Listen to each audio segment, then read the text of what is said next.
just listen to that music. Well, for me, it signals just one thing, that one of the most elite competitions on the EAFC calendar is here. A chance for the European heavyweights to pit themselves against one another on one of the world's biggest stages over the next couple of weeks to win possibly the most prestigious title in the game. This title, the eChampions League. So, the eChampions League. It's a test like no other. Pride, passion, guts, and glory. And this year, it's coming to London. The home of cuppas and full English breakfast.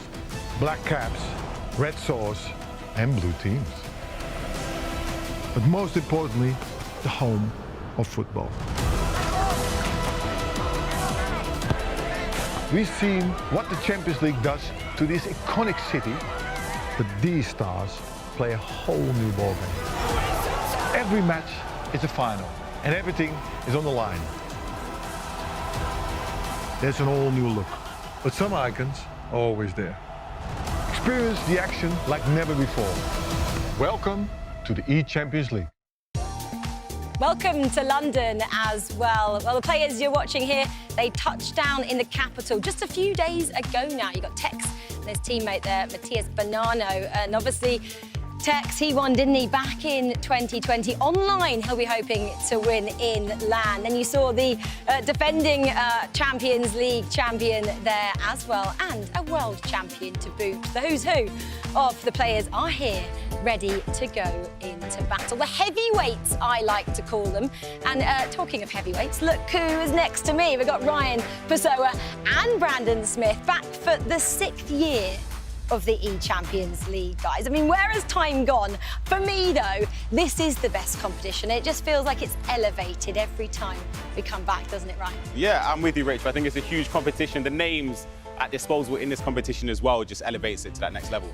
Why, though, for people who haven't watched before, is it such a special event? Because it really is, isn't it? I mean, where do you start? The cash on the line, $280,000, this incredible trophy that you just can't recreate, it seems, anywhere. And it's a chance to celebrate the best European players on the virtual pitch as well. So, really special tournament. What do you think, Ryan, it does for a player's kind of career and credibility if they win this title? It's huge. I think it has the fear factor as well when you're playing against competitors in other competitions in the future. Knowing that you're up against an eChampions League winner, it just adds that pressure onto you. Yeah, it does indeed. Well, whatever happens over the course of the next couple of weeks, prepare to be entertained. And talking of preparation, well, our very own Ryan Pessoa, he has prepped a lowdown for you of exactly how this competition is going to play out.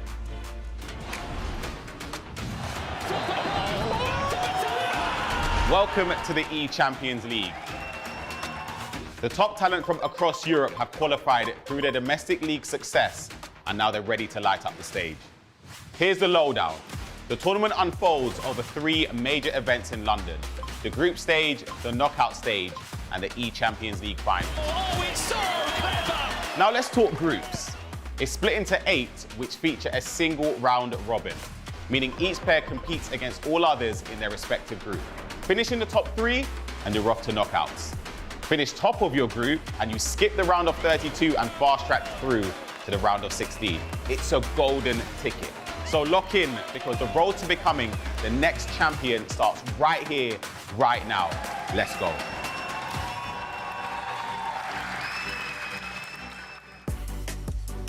Well, we're actually starting, aren't we, at round 3 as well. We've had 2 rounds already played off for broadcast and loads has already happened. Shall we start with Group A? Who's already doing the business, boys? Yeah, I think it's only right to start off with Group A. We've got Tex in this group, a lot of top competitors. However, he didn't start off as well as he would have liked. Ekman performing extremely well in this group as well. And we've got JP Slater as well, first time in the eChampions League. Hasn't got the start he would have wished for, but he's still got that lifeline with these next 3 games. Yeah, exactly. I mean, Tex, though, don't write him out just yet. Brandon, what do you make of what's unfolded so far after only 2 rounds? I think what we'll see as we go through the other groups, especially, Rachel, is that maybe the lesser-known players haven't started so well, but here, completely the opposite. Ekman obviously coming through the Promise Belgium League over there with Club Brugge, top form at the moment. What a start that is in Group A. Yeah, exactly. Well, let's turn our attention now then to Group B. Lots happening over there as well. Jesus, one to watch, runner-up before in this competition. You know, he's been showing what he's made of so far. Absolutely. I mean, look, he's carried on that style. He's carried on that form from the Serie A as well, which was his ticket into this competition. Looking really strong at the moment. As you said, 4 points from possible 6, Ryan. However, he'll be a little bit annoyed that he conceded so many goals against Levy. Yeah, he scores a lot of goals, but as you mentioned, the conceding part is something that does sort of bring him down a little bit. But he sees himself top of the group. Jaden winning his game as well to be joint top with, a point behind, with 2 games played. Yeah, he was 4 goals up and then he conceded 4 and it was 4 all. Wow. Anyway, let's just put that one beside us, shall we? OK, Group C. This was possibly the hardest group. You were saying it's the group of death. I mean, what went down off camera in this one, Brandon? I mean, you're right to say it's a group of death because there's one man in there that everyone's scared of, Emre Yilmaz, the defending eChampionsLeague winner who won it in his first year of making the finals. I mean, you've got Matías Bonano in there, Manchester City, great run this year, of course, in the Premier League, runner-up to Nicholas all that time ago. You've got It's Virgil of AFC Fiorentina, Borussia Dortmund's Ray Feldman, and obviously not the best of starts for the Lithuanian player in Domas, who is unfortunately without a win so far. So a difficult group there. But expect a lot from those top 3. I expect them 3 to continue their form to go through. Well, the story wasn't it? Yilmaz and Feldman. Tell everyone exactly what happened in that match as well. Yeah, Roy Feldman was 3-1 up. Approaching the last moments of the game, 75 minutes played. Emre gets one back, gets another back, and then wins it in the last minute. So we've done well to win that game, considering the way it was going. It was almost certain going to be a game where he dropped points, but ended up winning it. That's why he's a reigning champion. OK, on to Group D then, the final group you'll get to see in action today. Again, Danny Pitbull. Everyone loves Danny Pitbull. He's the nicest person, isn't he, in the scene. He's leading the line at the moment. PH Zin, though, probably the most informed player there, Brandon, has won all of his matches. And who does he get to play next? It's Danny Pitbull. Gets to play Danny Pitbull, isn't he? I mean, what all that is. It sounds crazy to stand here, Rachel, and say that this is PH's first ever eChampionsLeague after the dominant display that he showed us here in the FC scene over the last couple of years. But Danny Pitbull, most convincing player, you could argue, 2 wins out of 2 so far. If he was to go and get some points from that PH in game, you could argue, look, he's guaranteed top 3. We'll be seeing him again next weekend. I guess the next match for him, the fact that it is against PH Zin is a real test for him. Yeah, absolutely. I think before even starting a game today, he would know just in his group, but in the tournament. So if he overcomes him, for me, I think that sets him in good stead to finish top of the group and advance to the top 16. I feel like all the matches are just getting started. It's going to be very exciting. And I mentioned our talent. Well, it is next level, and we have 2 more next level guys to introduce to you right now. It is Richard Buckley and Gravison. And as always, they're going to bring the excitement. Boys, what are you going to excite us with first? Next level. I'll take that. Next level. What we're going to be bringing you before we get underway with round 3 is it's very different here at the eChampionsLeague this time around, Grav. Especially starting with the 15. I don't think it's going to be used, all of it, but I mean, the icons are expensive as they used to be, so I expect some big icons in there. And it's the UEFA Champions League items, only the items that were released in-game. They're the only players. Icons are the deal breakers. They're the ones that are going to win you your group. And in particular, Didier Drogba. He is in 40 of the 41 squads available. This Golazo icon of Didier Drogba has changed the game. Especially because of 3 things. Because of finishing, because of the playstyles, of course. But if we talk about stats, it's got to be finishing, it's got to be head accuracy, and it's got to be the jumping stats. I mean, he's just unstoppable. Aerial plus. Set pieces, or if you cross it to the back of the post, it's nearly impossible to stop him. And the only player that's not been using him, which is Andreas, 1 point out of 6, so he's struggling. Yeah, it explains it for you. If you're using Didier Drogba at Homers right now in the chat, let me know. Does he get in your team? Can you afford him? And are you using him in FUT Champions? Let's have a look at what Drogba can do on the pitch. It's pretty self-explanatory, but corners are almost like, what, 60, 70% goals at the minute? Let's have a look. I mean, this is what we've seen so far today. For sure, and if we talk about this competition, if we go back to 2022, Nicholas won the competition by set pieces and corners and domestic leagues. I mean, you saw it in Premier League and a lot of stuff. Is he dominating so much because we also don't have the defenders available with the squad restrictions to be able to compete with him? Probably, because on the domestic leagues, you have the aerial plus defenders. Here, you don't have them, so who's stopping Drogba? No one. Drogba always delivers. He is the man that will always deliver for you, and I can't wait to see if he does in the next few rounds. Speaking of delivery. I think I'm waiting for something. I think it's time for a little bit of food, Gravison, because the Just Eat delivery is on his way. Ooh. I've been waiting for this. For a long time, and you told me for this. Get my scran inside me right now. Oh, for sure. Let me just open this. Let's pick this up. Thank you so much. Smell test. Ooh, spicy. This looks nice. And the next game is spicy as well. I'll tell you what else is spicy. Emre Yilmaz, and he's catching up with Casey right now. Yes, I am joined by the one and only Emre Yilmaz, previous champion. Now, let's talk about that championship. Can you make it go back-to-back? No one has ever done it. Yeah, no one has ever done it. It will be amazing if I done it back-to-back Champions League. It will be very great, but it's so hard this year. So many good players, so I hope, but it's tough. Now, 2 rounds have already been played. You played in one of those rounds, and you had an epic comeback against Feldman. Talk me through that one. Yeah, I was very bad in the first half, 3-1 down. I didn't play well, but after scoring the 3-3 equalizer, I finished the job in the 90th minute to make sure for the win. Now, last question for you. You are going up against Matías Bonanno in the next round. Group C, how are you feeling about it as a whole? Yeah, it's just, if you win this game, I think you will be through to the next stage. But if you lose, it doesn't, just focus on the next game then. So it will be a tough game. Bonanno is a very good player, so we will see that. All right, Emre, well, I will let you get back to it. Good luck today, and it's back to you, Rachel. Thanks so much, Kay. So she asked the question as well, didn't she? Can Emre Yilmaz become a back-to-back eChampions League champion? We'll have to find out. It has never been done, but can some of these players take him down? It's Tex up next. He's against Neat. That's one of our feature matchups. Or kind of likes of Levy, who's taking on Andoni. Will they lift the trophy this year? Well, it's time to get the game started.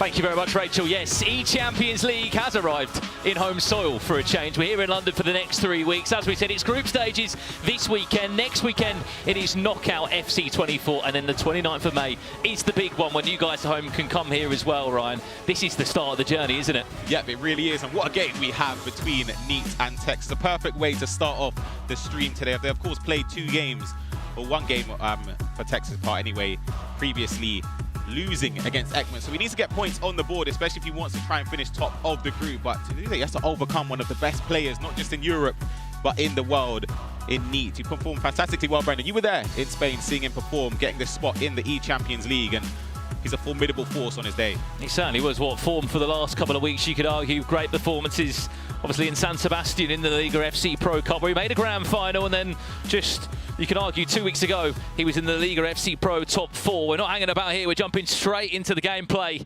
in Group A. Here are this year's eChampions League. 2 rounds have already been played, but for Tex, he's only played 1 game. I know we have been looking at the fact that he's winless in this Group A, but he's still got 3 more matches have to come his way in this group. Of course, he'll be kicking from left to right in that Manchester City strip, which he has been wearing since the start of this season. And he could be coming in with his first chances! 3 minutes on the clock. Tex has arrived in the eChampions League. That's why Henri's in the team. The finesse shot plus play style is so effective. Even from that distance there, manages to catch Neat off guard. No goalkeeper movement because of the distance there, Brandon, but it's a great start from Tex. No goal line technology either. Yeah, just about get past the line there, just. I mean, we're already seeing within the first 3 minutes in this game what we can expect to see from a handful of these players. I mean, Gravison said it perfectly well on the build-up. 15 million coin budget in these teams, but not all the players are going to spend all the coins because just the value of half of these Champions League items, they're a lot cheaper compared to a handful of these icons, which I'm sure you will see. Galazzo, Cruyff, Galazzo, Didier Drogba, who is going to be the real force up front. One thing I can tell you in this game you'll see is a lot of skill moves for both of these two.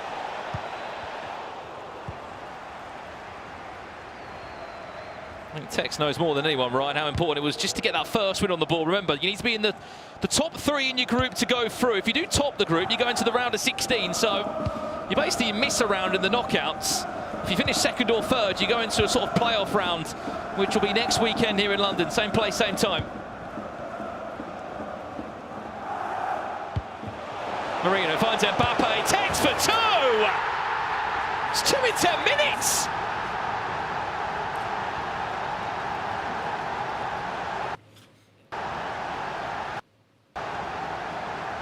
I mean, I expected a start, Ryan, but not this one. It's a huge start from Tex. Just the way he built up there, it sort of came from a mistake from Lee, losing possession so easily. But that driven pass into Mbappe doesn't even need to green time it. Mistimes it, but it still finds the back of the net. And Tex has a safety cushion. Remember, 9-minute halves. And just one single matchup in the group stages. Draws are happening. We're not playing for a winner in the group stages here.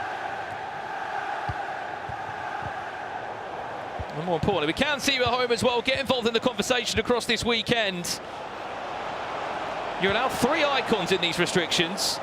Who would be your go-to 3 icons? I mean, Didier Drogba is a cert, Ryan, but your other 2, who would be your 2? I think Henry would be in the... It's out of Henry or R9. I think I'd go with Henry just for the play style plus of finesse shot. And I'd probably go with Pirlo. I see him using a lot of squads, or Xavi Alonso, just for the long ball pass plus play style. Is very effective in game. Well, they're not necessarily the most expensive icons, are they? Especially Xavi. Yep. It's only a couple of 100,000 coins, which, when you've got 50 million coins, is not too much. Here's Haaland, the Man City player himself. Nearly about to find a third. Again, we have got the Twitch chat open now at home. We would love to know Cat Drogba. What icon you'll be putting in your team. Watch out for Erling Haaland. If I'm right in saying, Ryan, has not got that same sort of aerial fight he has, but he's still Erling Haaland and he's still 6 foot plus. Yeah, absolutely. You'll notice as well Texas selection here, using Marino in a right back position. Obviously not the fastest player, but he does have the aerial plus play style, using him just to try and nullify Drogba at the back post if the crosses do come in. But Neat isn't someone we usually associate with crossing. But I feel as if even if you don't cross all the time or base your play on it, it's still good to have that option.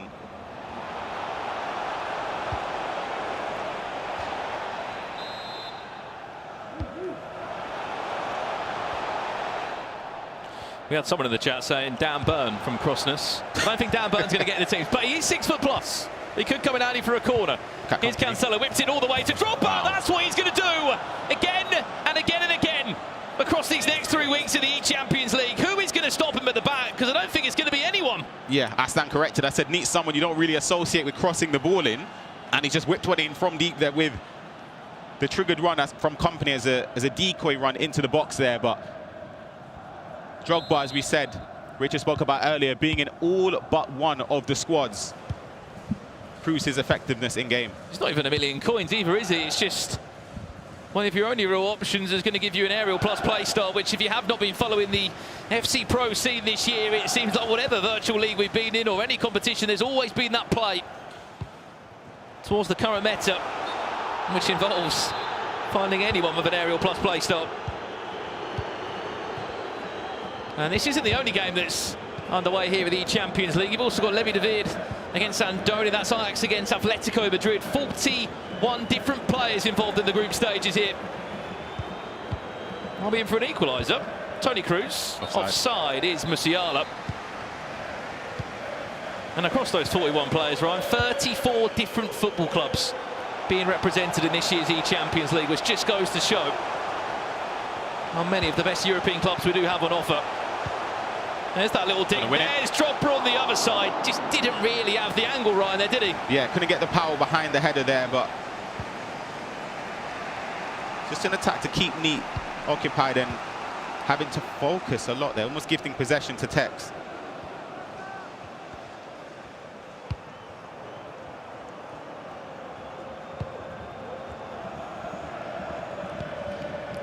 Musiala stopped by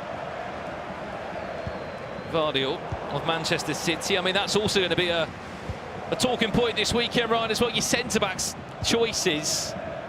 Is it a cert for you, those 2 centre-backs? It's up in the air. I think Sula, to me, has to be a guaranteed one, just with his attributes in game. His stature as well could be useful in the box from corners offensively. Vardiol, a lot of players are using in at left-back as well as an option to go forward, but if they're not using Cancelo.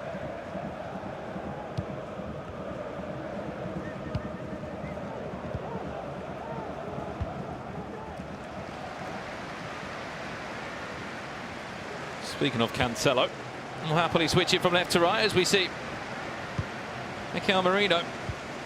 Not his team of the season, his Champions League item. Let's jump across the second. What's happening over here?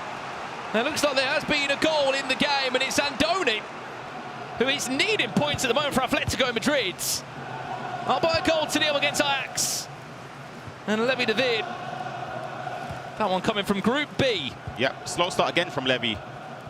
Spoke about it previously, was 4-0 down to Hezes in 25 minutes. Managed to come back as well in that game to salvage a point and get himself on the points board here. Tech's building up, loses possession in midfield. We didn't even mention Neat's first game. He won 8-1 against JP Slater. He set down a marker to show the rest of the competitors he's not a player you want to mess with, especially if he's in full form. It takes a lot to overcome him, and Tech so far has relatively stopped Neat from being his usual self. Well, the first 10 minutes was all Tech's. And Neat has now been able to build back into this one. I mean, out of all the 41 players that are here, Tex, you could argue, is the most capped when it comes to the Champions League. He's only actually missed 1 year of the competition. He's also won the competition too during the Champions League invitation. Nice little step over exit, drops the shoulder. R9 will bring Neat back into the tie, and look, we said expect skill moves from him. Look no further, Ryan Pessoa. It's a great goal. Just a step over there. I think that little jump there in to try and retrieve the ball, both from Vardio and Sula. I don't think Tex will be happy. He sat just in front of us. A slight grimace to his coach, Zach Moore, behind him as the goal went in. But it's a huge moment in the game for Neat to get back into it, especially in this first half. If you let the game tick on, being 2-0 down against somebody like Tex, who dictates the tempo, forces you to make mistakes. Well, I mean, I'm going to ask you this question, Ryan. You can give me your best answer. 12 points is the maximum you can get. Yep. How many of them puts you in third? I would 6? say 7. I think 7 guarantees you, in my opinion. You'd be very, very unlucky. 2 wins, a draw and a loss. Yeah, 6 points maybe if you're resting on goal difference. You'd have to have a healthy goal difference. But in my opinion, I think 7 points. You want to get first though, Bandit. You want to make sure that you don't have to play the extra round. Musiala on the back of a handful of trademark Neat step overs. This is so much better from Neat. Punches away, back to R9, drops the shoulder! 2-0 down to 3-2 up, Neat leads.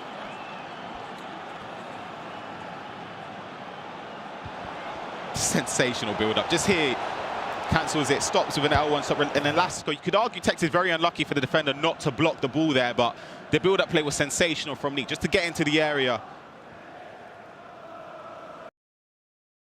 Great comebacks. The day of comebacks, Brandon. We're seeing a lot of scorelines being overturned.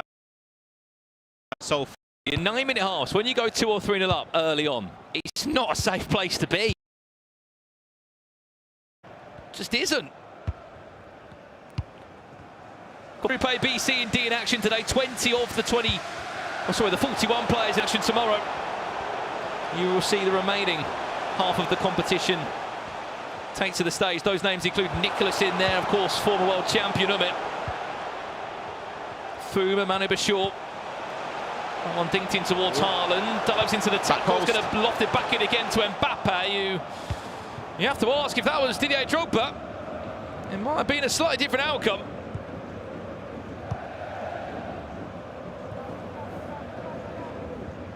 Of course, this game underway at the moment. Levy v Andoni, we saw the headline news there. He's on side. Musiala in for another penalty. Is he going to get away with it? It's just a yellow card. Well, this is an absolute gift. Half-time on the clock. What an opportunity to go 4-2 up into the break. Up steps the Real Valladolid with R9. I thought he saved it. Squeezed it in. I thought he saved it. Went the right way as well. Tex will be saying, look, I've dived the right way there and it's just gone under the goalkeeper. That's the tackle again. Yes. But you're just expecting a shot, aren't you, at that point? Yeah, absolutely. I think it looks foolish, but I understand the slide tackle there, just as you said, anticipating a shot across goal. Penalty did come in. I was about to scream, he saved it. I saw him go the right way. It's just under the goalkeeper's arm. Tets can't quite believe the position he's in at the moment. Remember, if he was to lose this game, it would be 2 games played, 0 points on the board for Neat. It would be just adding extra points onto the tally after an 8-1 win. Have to remember that at the moment, currently on this table is Ekman, 94 of Club Bruges, that does lead the group on 4 points. He got a win against Tex and kicked off the day with a 2-2 draw against Montax. So that's an unbelievable start there from Ekman. Yep, incredible. I think a lot of players overlooked him. I was speaking to Gravison behind closed doors about it as well. There's a replay from our game going on, Levy against Andoni, and it was the aforementioned, managing to get an equaliser on the 36th minute. Yeah, just speaking about Ekman, he's in a group where, on paper, you'd argue that there are 3 better players on paper in terms of accolades in the past, Montaxa, Neat, and Tex as well, but he's up against JP Slater in round 3. If he wins that game, as I mentioned, he'll be on the 7-point mark. I think that secures him a spot in the knockout stages, in my opinion. But that's how close to the first half, Brandon. It's been a half of goals, turnarounds especially. Tex was 2-0 up, and of course, Neat overturned that deficit to be leading 4-2. That penalty, though, that could be a huge moment. Absolutely. We just saw there a little couple of moments from the Andoni Levy David game. Of course, 2 European giants in action there, football clubs as well. Atletico Madrid against Ajax. Then right at the back of this stage, we have got a handful more matches that are underway. Jesus, second in last year's competition. Yep. Looking really strong in that Group B, Ryan. You know what? He might be one of my favourites. Not just, I think, I'll be honest, I'm going to go out in a room, I'm going to say it. I think he qualifies to the knockout stages at least. I think he even makes the top 8. I honestly rate him as one of the best players this year. What helps as well is, though, for those that are not aware of how you get to the eChampions League, you play through FC Pro partnered leagues. Yep. The leagues that finish last, it's an advantage. I mean, E-Premier League was back in March. Feels That's like quite a long time ago. The game Yep. has changed. New players have come out. This format has completely changed as well. You played in La Liga like Neat did, or you played in the Serie A or the virtual Bundesliga. You're talking 2 weeks ago. It's a very different scenario, and I think you can see some of that confidence there oozing out in these performances that we are seeing in front of our eyes. Andreas of Norway is up against Heads currently in that game. We'll give you an update on the score as soon as we can. And the game that we've really wanted to have a close eye on as well, which is kicking off very soon. Emre Yilmaz against Matthias Bonanno. What a game that one plans to be. Back on the way straight away, and it's Xiao Cancel that's been defensive header thrown into the air. It's unbelievable. Surprised he didn't break his leg on the way down.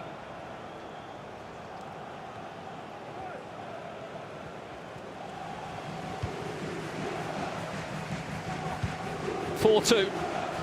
Real Valladolid's Neat leads. He'll be desperate for a trophy, and if you look at his record in this competition, Ryan, he's played this eChampions League 2 times before, including last year, and he's been a top 6 player in both. Yep. He's got the reputation, the experience of performing at a huge tournament in person. He just needs to replicate it, and of course the levels increase year on year. The amount of players involved, the level of competition. Well, we have a special guest joining us in the commentary booth from interviewing Emre Yilmaz, who looked like he was confident for today. He joins us here now. Casey, welcome.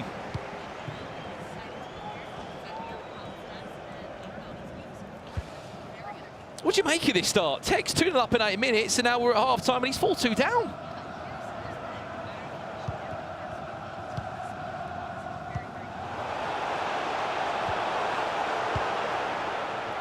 With 9 minute halves as well, there's still so much time, Ryan. Yeah, in case you were amongst the players, you were able to sense the nerves, the anticipation before this started. Would you say any players sort of thrive off that pressure? We saw Emre Yilmaz, he seems very calm, but is that just like a cover-up maybe? Or yeah.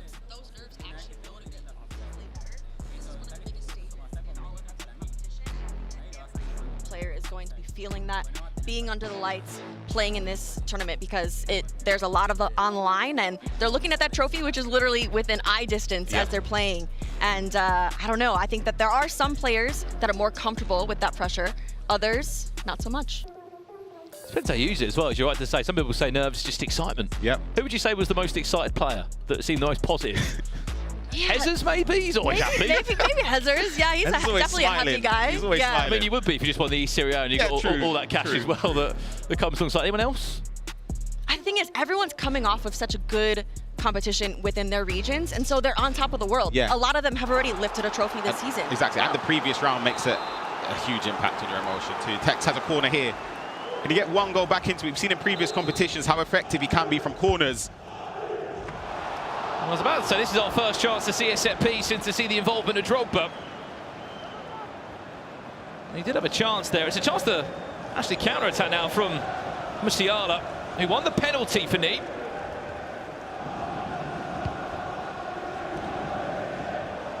Massive switch of play. That one goes out of bounds completely there.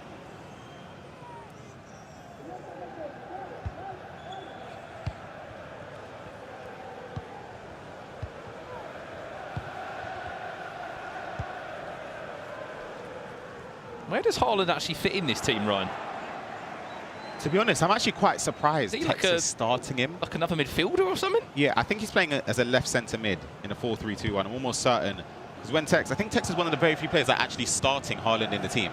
Because a lot of players do have him as an impact sub off the bench, but he doesn't necessarily start because of the play style plus in. I think he's got acrobatic, which I don't think offers a lot for a lot of players going forward.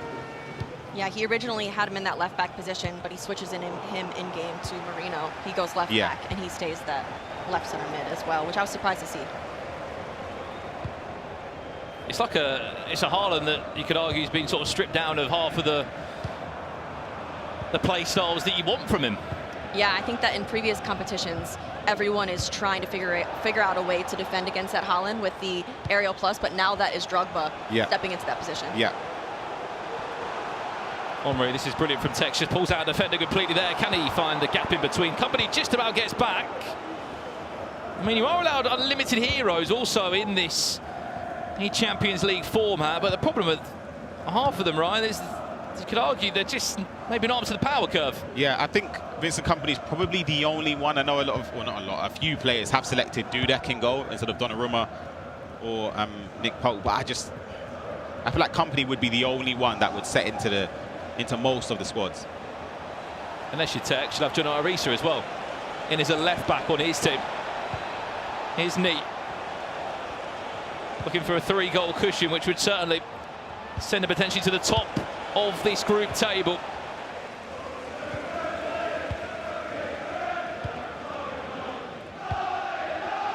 Chance to break. There's that Erling Haaland all the way from left back, centre mid, wherever he's playing. There's the trademark step over. Finds Thierry Henry on the finesse. Does enough to win a corner, which Tex has got to make the most of.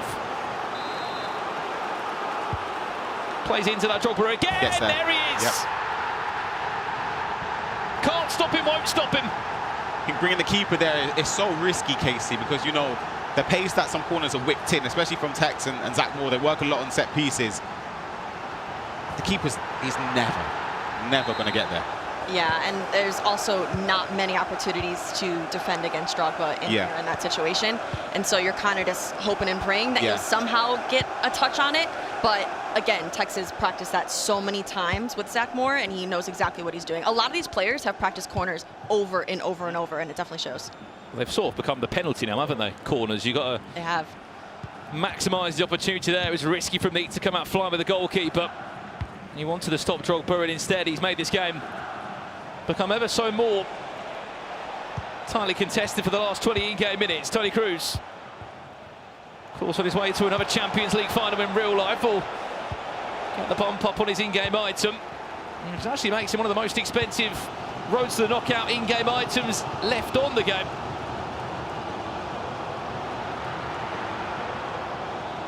I mean, this is what will excite me as well. Is this could be the time we see a couple of substitutions come into play. And what's more exciting for you listening at home as well, a lot of these substitutions are definitely affordable.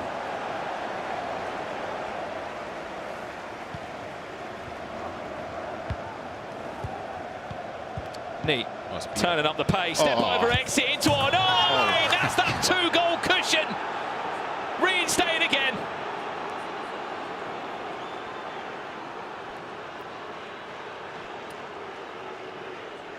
The passing sequence, everything, just snappy passing, a step over, the exit's perfect, shoots across goal as well. It's a massive, massive goal for Neat against Tex in this game. There's still about 15 or so minutes left to be played. Tex can, of course, make substitutions, set up a little bit more offensively to try and get back into this game. But Neat has been incredible, especially after conceding those first two. Yeah, I think that Neat in the box is quite possibly one of the most dangerous players. I think it's the best in in this competition for me. In Do the box. you? Number one, yep, in the box, 100%. He just does stuff that no one else does. Sometimes it's not even needed. It's just because you have to worry about the reverse elastico, the standard elastico. He's got the heel-to-heel track. He's got every skill Step move over. in If the he's game. feeling good, he might throw out a hocus pocus. Yeah, exactly. We've seen that. It's just, he's impossible to stop in the area because you have to worry about so many different ways he can attack. And it's just, that's why, for me, I'm happy to see him using Drogba. Just because the old Neat or the previous Neat competitions we've seen, you criticize him for playing sort of not against the meta, but he's not really following it as it, in my opinion, as it should have been. But yeah, the introduction of Drogba, we saw the first goal for him to get back into this game was pivotal. He sort of seems like he makes his own way of playing the game, doesn't he? Yeah. But you are right, sometimes you've got to follow the meta to a degree, 100%. Otherwise you are going to get punished for it. Look, there is still time left in this case. In 9 minute halves, Tex will get a couple of chances, but 2 goals is going to be needed. Yeah, I mean, 2 goals could possibly happen. If anyone could do it, it could be Tex. He's been in these type of situations before where he needs to score very, very quickly. And I think there's honestly enough time. He could do it. Yeah, 9 minute halves gives you the sense of, okay, you know what, I might have conceded 1 or 2, but if you can get a goal back by even by the 85th minute, 86th minute, there's still enough time for you to try and at least get a point on the board from this game. But the one thing is the space that's going to open up behind. When you start going a lot more offensive, you switch on the team press. It just leaves a lot of gaps. Well, let's see how he plays this out. Remember, if he doesn't win this, he'll be on 0 points from 6. And that's worrying when the rest of the competition is collecting points. Big chance, Mbappe drops the shoulder. Tex, that is superb. Fantastic composure there, being able to wait that little extra second, ball roll around the keeper, easy little pass right into goal there. I mean, the composure, the patience there, very, very well done. That first touch as well that Mbappe took, just to sort of set him up perfectly to go around the goalkeeper. Keeper comes out, the second touch is perfect, and it gives Neat no chance to try and block that from finding the back of the net. Speaking about comebacks, you've mentioned it a few times already, and this will give Tex a huge boost of confidence. Just the smallest of gaps there as well, didn't he? Was able to pull away. All right, guys, we're all going to go set up for the next interview. I'll see you soon. Take care, Casey. Casey will be catching up with one of the players after that round of the eChampions League. I look forward to hearing how they are feeling playing and what is such a big competition. As we said, $280,000 on the line. Only 24 of the competition can make it back next weekend from the 41. They've travelled from all over Europe to be here this weekend in London. This is round 3 of the group stages. There are still 2 more rounds to come. Thriller. It's so aggressive from Meat. He does enough there just to move the player to cut the... Initially, could have set him up for failure. I think he's onside, you know. Is he just onside? He is. Mbappe all the time in the world. The one more pass. You know, who wouldn't? And that goal there could conclude the tie, and it will mean that Neat will be on 6 points from 6. And for Tex, it will be 0 points on the board. The timing of that, I'd love to see it. Just perfect. But the thing is, I think Tex tried to manually play the offside trap in the sense of there was 2 defenders back, one was higher than the other. He had to switch over and try and run him forward, but he's just a milliseconds, couldn't get him up in time, and it was an easy 2-on-goal situation from Neat. He gets a goal from this attack. Hello. Hold on a minute. Oh, yeah, time. He went in the other corner. Donnarumma, Saka. Those touches aren't too good at all.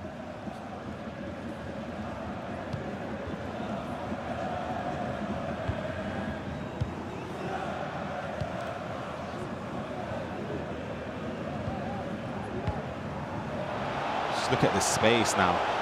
Ram off the bench, first time seeing him. Lofted it all the way, crossed it goes, and it's 2.5 in-game minutes plus additional time. Don't think it's going to be enough. Does well there to find Didier Drogba that's through. He's got 2 players chased him down. Gvardiol does expertly well to give Neat back possession, and we have to speak about the story of this game. It's very simple. Neat was 2-0 down in 10 minutes. Any player would have crumbled. He hasn't. 4-2 up at half-time, even when there was a chance of giving away a 2-goal lead on 2 or 3 occasions. He just kept on adding another one to the tally, Ryan. And he's going to be pretty much top of this group without just losing a single game and scoring 14 goals, conceding 5. I think the goal difference in group stages, they're so key because it's one of the things that could separate you if you're level on points. So it's something that the players will be aware of. Even if Tex could just get a goal here, which he couldn't. Great defending there in the end from me, and that's his second game. 6 points from a possible 6 for Neat and Tex, 0 points from a possible 6. So it's been a slow start, but of course 3 games.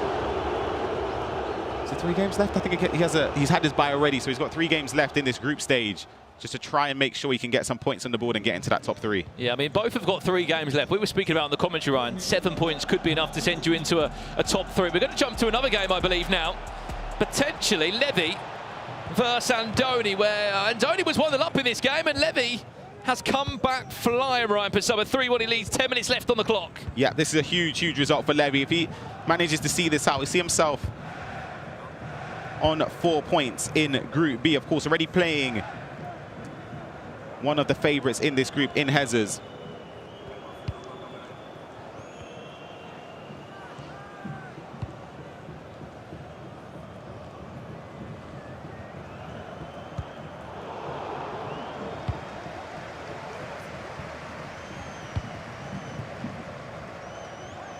Mbappe in a running race, and he's won that race for Levy. They win a corner. Also, hasn't been the best of seasons for Andoni. It was a disappointing in the Liga FC Pro by his own standards. Didn't even make it to the Cup or the league finals this year. But what that has meant is that he's had 2 or 3 months to just grind the game and prepare for this eChampions League. Unfortunately for him, though, it will be 1 point from a possible 6. It's still a point on the board. He will have 2 more games left to play, as well as Neat and Tex will have 2 games left to play, not the 3 that we originally described.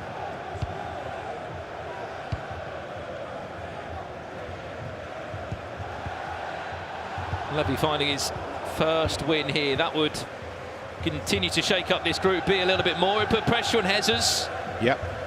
Jaden as well. I think Vandoni, it's a huge game next. He plays Jaden in round 4. I mean, you're pretty much looking at, on the table here, Ryan, of your three players that are going through already, I think, at this point. After round 3 of the competition, you are starting to see the players that are just pulling away. Yep. Group's taking shape.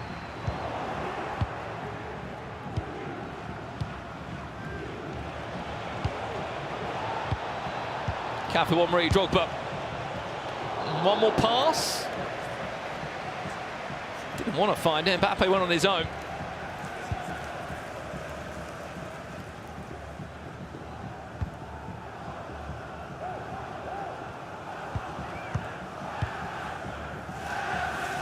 Levy just needs to play off half-time. One of 2 Ajax players in this competition off the back of their championship win in the Eredivisie out in the Netherlands a couple of months ago. He's got quite a decent teammate as well, and PH Zin, who is also fighting his way through the group stages. Job done there. Still unbeaten in the group stages, but his first win in what is a very difficult Group B. Yep, it's a huge 3 points on the board for Levy up against Andoni. But for Andoni, he needs to win. We'll get some points on the board at least, other than that first game against Andreas. 3-3. If it carries on in that form, it's not going to be enough to get himself a top 3 finish in this group. And checks between the 2 players, and then it will be back to the drawing board there. Their next games are big games. Andoni plays against Jaden straight after this one, and then it's Andreas, the Norwegian player, takes on Levy David in round 4 here with the eChampions League. As we said, the groups are slowly formulating here. Top 3 will go through. If you finish number 1, you'll be going direct to the round of 16, which takes a huge weight off your shoulders. Massive. It means if in the knockout stages next week, you only need to win 1 game to solidify yourself in that top 8. So it does half the job for you. But yeah, it's not easy. We can see that the levels are extremely high. Tex losing against Neat is, for me, just shows the level of competition. And we've had so many spaces as well here available, which you can only achieve through FC Pro leagues. Yeah.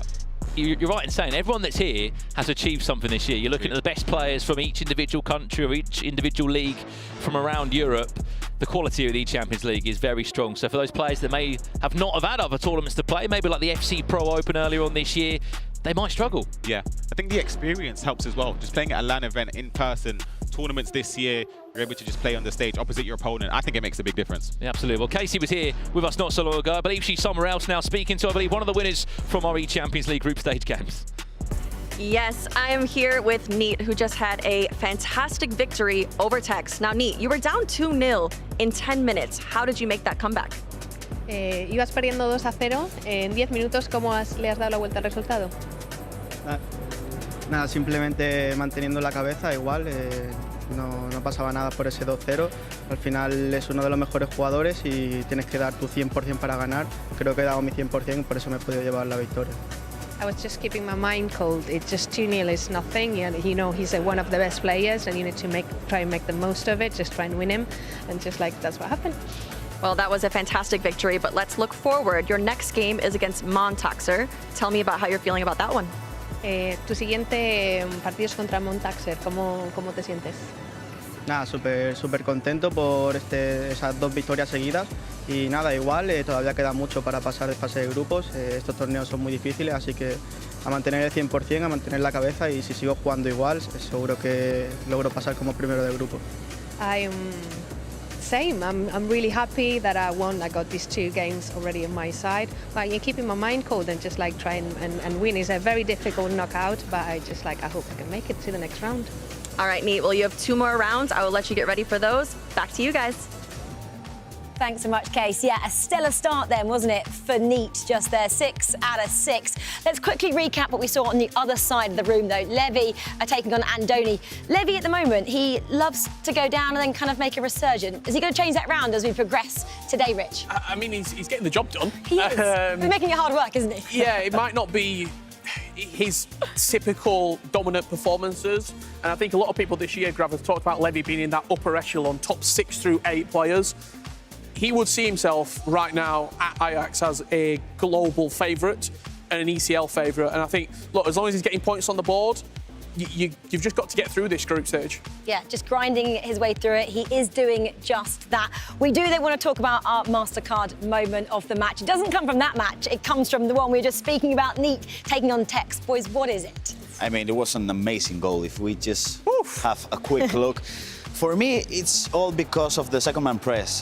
Tex abuses the second man press a little bit, so this situation in which you can take the shot, but you stop. You elastico. Oh, come on. Do you know why that's the moment of the match presented on MasterCard? Because I can't replicate it.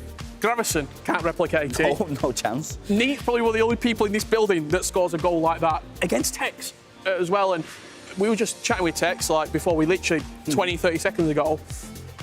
He's not in a great place. He's worried you, hasn't he? Yeah. Why?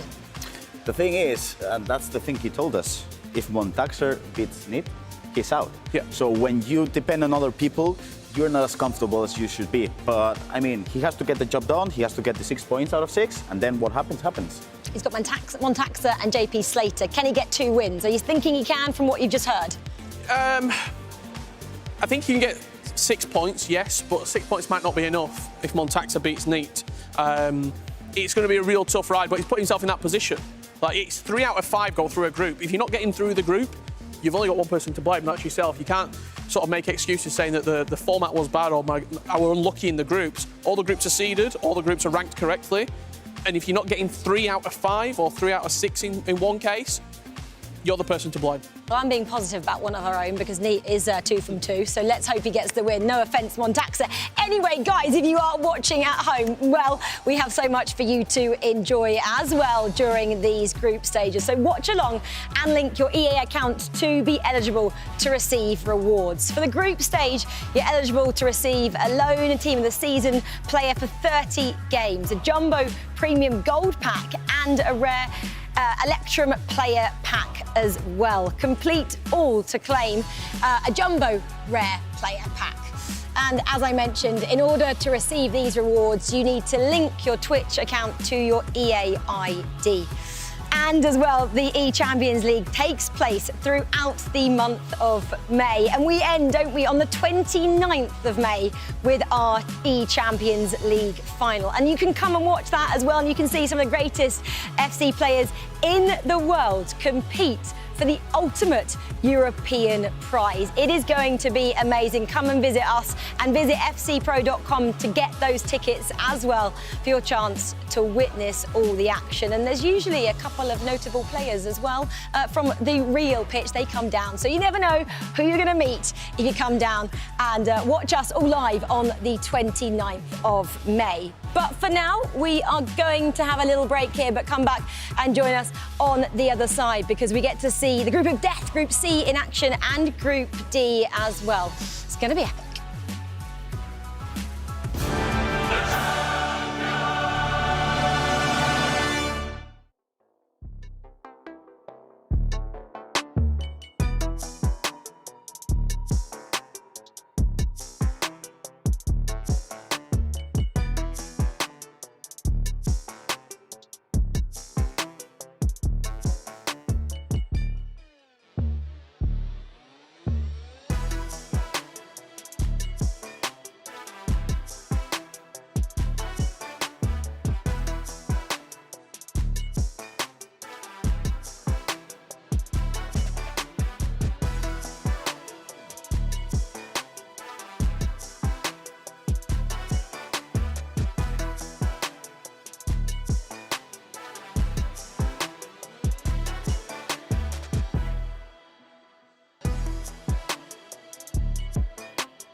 Well, welcome back then to the eChampions League, the group stages where you are joining us at the perfect time because things are starting to heat up. As Ryan and Brandon know, they just commentated on round 3 there for groups A and B. I'm going to continue that tech storyline though, because the boys who were with me a minute ago said it's not really in Tech's hands anymore. It's down to Montaxa and Neat, that matchup. Would you agree? Yeah, I think mathematically, of course, for Tex's point, he needs Neat to win. If Montaxa wins, I think that puts it mathematically impossible for Tex, despite, even if he wins his last 2 games, gets 6 points on the board. It's just not in his hands, so yeah, just the first 2 rounds is just working against him. Tex has struggled at eChampions Leagues in the past. Why? I think the one thing that it will say straight away is that where he's got sort of bigger in his career and his brand's got bigger. Every game that he's playing, you come in and you're playing an extra 25% more than you would.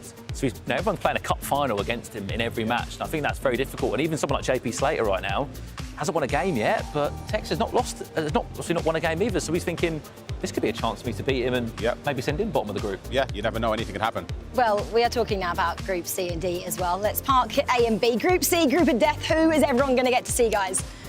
I can't wait for this one. I can't wait for this one. I mean, I guess the featured matchup. Yep. We've got to speak about Matthias Bonanno, of course, in action against Emre Yilmaz. Someone who's been a runner-up in this tournament before, lost to Nicholas. Remember, obviously that was back in Stockholm, and then last year's champion in his first ever eChampions League finals, Emre Yilmaz. That is a blockbuster of a game. It is indeed. We have so many blockbuster games to bring you this weekend. We also have a little bit of a game, don't we, as well? We like to get you guys guessing here.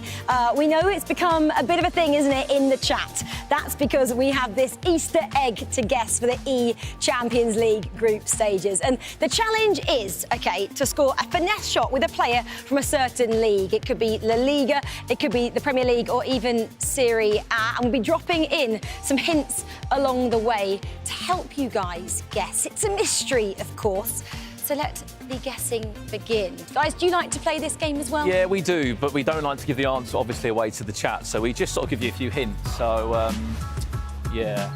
OK, well, the matchups are coming your way. We've already teased them. Bonanno taking on Emre Yilmaz there. And then this fella, he's back in action. PH Zin taking on Mark LDW23. Cannot wait, boys. Over to you. I don't know what I've done to pull rank on getting this game, but what a game it is going to be. Emre Yilmaz, defending eChampions League champion, against Matthias Bonanno from Manchester City. City v PSV. It is going to be an absolute firework here in London. I'm beyond pleased to be joined by Gravison in the commentary booth for this one. It's going to be an absolute cracker, Grav. Yeah, for sure. I mean, this could be the final. I mean, we could travel in time 2 weeks forward, and this could be the final because this is probably one of the best FC matches you can watch at the moment. I don't really know what to expect because Matthias didn't play well in his first match, but he come back from him 2-1 in the 70th minute. But then Emre didn't play well as well, but then he just come back as well. So who's going to take the lead? Is someone coming back in this match as well? As we'll see. If you're wondering a little bit more about Emre Yilmaz, what he's done in his career, he qualified for this eChampions League 24 championship by finishing second in the Eredivisie, runners-up to Team Ajax. He is the man looking for the first ever time to successfully defend the eChampions League. But on this other side of the stage, there is a South American, an Argentine. Maybe Argentina and Manchester City a bit synonymous with each other. Sergio Aguero, Julian Alvarez, from Nicolas Otamendi in there as well, and now Matthias Bonanno. He has been incredible, and in an eChampions League so far where we just saw Man City not having a great campaign with Tex, Bonanno could be a real highlight for Manchester City. Especially because he's familiar with the competition. He was the runner-up back in 2022. And I do think he has what it takes to win the whole thing this year. So I'm interested to see what happens because I do think Emre's game style suits him really well against Matti, but Matti can adapt to everything, really. So let's see what happens. Well, here we go. We are underway. Group C action here from the eChampions League group stages. It's going to be Manchester City from left to right in that blue strip, and from right to left, red top and white shorts will be Emre Yilmaz and PSV. Early green type strike there from Pedri getting forward. The big thing for me, in FC 24, we've had this power curve of play styles that have been constantly changing, constantly adapting, and now, obviously, with Team of the Season, we've got a lot of 3 play style plus players. We're almost taking a couple of steps back with the actual items used because a lot of the players have only got 1 playstyle plus and some have got 2, just like this man, Didier Drogba, cuts it back to Mbappe, and Emre Yilmaz within 5 minutes is 1-0 up. This is a goal we're going to see from Emre quite a lot because he cuts back really, really good in that position in which you don't know what to do. I mean, the passing to Drogba was really good, and then you panic in that situation because there's not much you can do. As we can see, the defenders are not as good stats-wise as we can see in other competitions. So I do think the Mbappes, the likes of Drogba, are going to move better inside the box. Do you think we've got a real big turnover right now of the attacking players being so superior than the defensive players? Yeah, I had the chance to talk to Mati and Edu in the hotel yesterday, and they felt like obviously the defenders are worse, so it's got to be manual for you. If you defend well manually, you'll be able to defend. But if you're not a great defender, and what will happen rely on is like a Van Dijk to come and bail you out, or a Lucio or someone like that. This will not happen in here. So if you don't defend well, what will happen? What we've seen, people conceding 8, 9, 7 goals. So you got to defend well. And I wanted to mention as well how they both played in the global qualifiers. In the winner bracket, Matias winning 3-2 with a goal in the extra time. So let's see if Emre takes his revenge. Well, they often say a revenge is best served in London. I guess they say it, yeah. Mbappe just offside.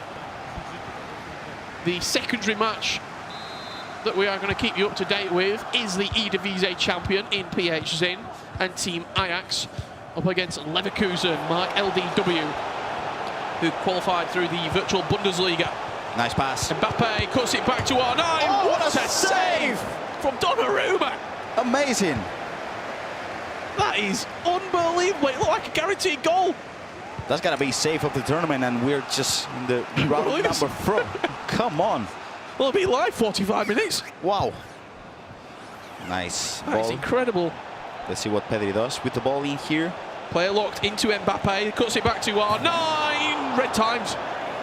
But again, if we talk about the defenders, Company should have easily swept the ball, but he didn't do it. So that's why you don't rely on Company. Let's have a look at PSG. You mentioned the name and he appears. Modric floated to the back post. A lovely finish on the left foot. As we go back with our live fixture, it's Drogba in on goal. Big save from Donnarumma once again. And Mbappe can't direct the rebound into Drogba's path. That's a brilliant save. And that's not a situation you can afford to miss, because I do think when you're playing in the Champions League in the group stage, those 1v1 situations have to go in. Because we just saw Need and Tex pretty much scoring every single 1v1 situation they have. So if you don't score those, you'll be suffering in the counter-attack. You absolutely will be. Gavardio getting forward. He's been in goal-scoring form recently for Manchester City, and it's PSV on the attack here to put 2 against City. That was green timed. R9's little touch just away from Cafu, teasing the Brazilian battle, and has to concede a corner. Let's see if Emre Yilmaz has been working on his corners. We saw it earlier on today. He certainly has been, and that's Drogba forcing a great save from Donnarumma. Green time the header. Of course, you expect perfection from Emre Yilmaz with his timed finishing. Now, Richard, you have a chance to breathe because Pedri is going to be running with the ball. And those set pieces, you cannot take a breath in those because it's just like a penalty. A huge step out from the back there from Vincent Kompany for Emre Yilmaz, and he's greened it at the near post. Brings all comeback. You talked about manual defending. He stepped out of the defence with Vincent Kompany, won the ball back, and as he did that high up the pitch, he's managed to turn Bonano over. And for me, what amazes me about Emre is the way he just creates runs. I mean, as you said, you mentioned Drogba just running, and you had the chance to pass it to R9. But so what do you do? Because as a defender, you have 2 center backs, but you have a possible pass to R9, a possible pass to Drogba. It's a 50-50 situation. Yep. He decided to go for the R9 pass, which wasn't the one that got done. So nice goal, but it's really a tough situation for a defender.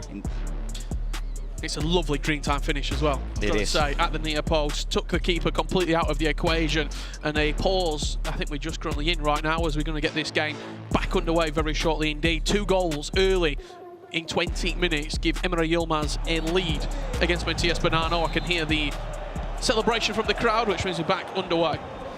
Not only those 2 goals, but if we go just a bit backwards, 1v1 situation saved, and then the other Donnarumma save as well. This could be easily 2-1 for Matthew. It could be 2-2, but you miss your chances, and now you're 2-0 down, and it's a tough match because Emre will keep coming for you.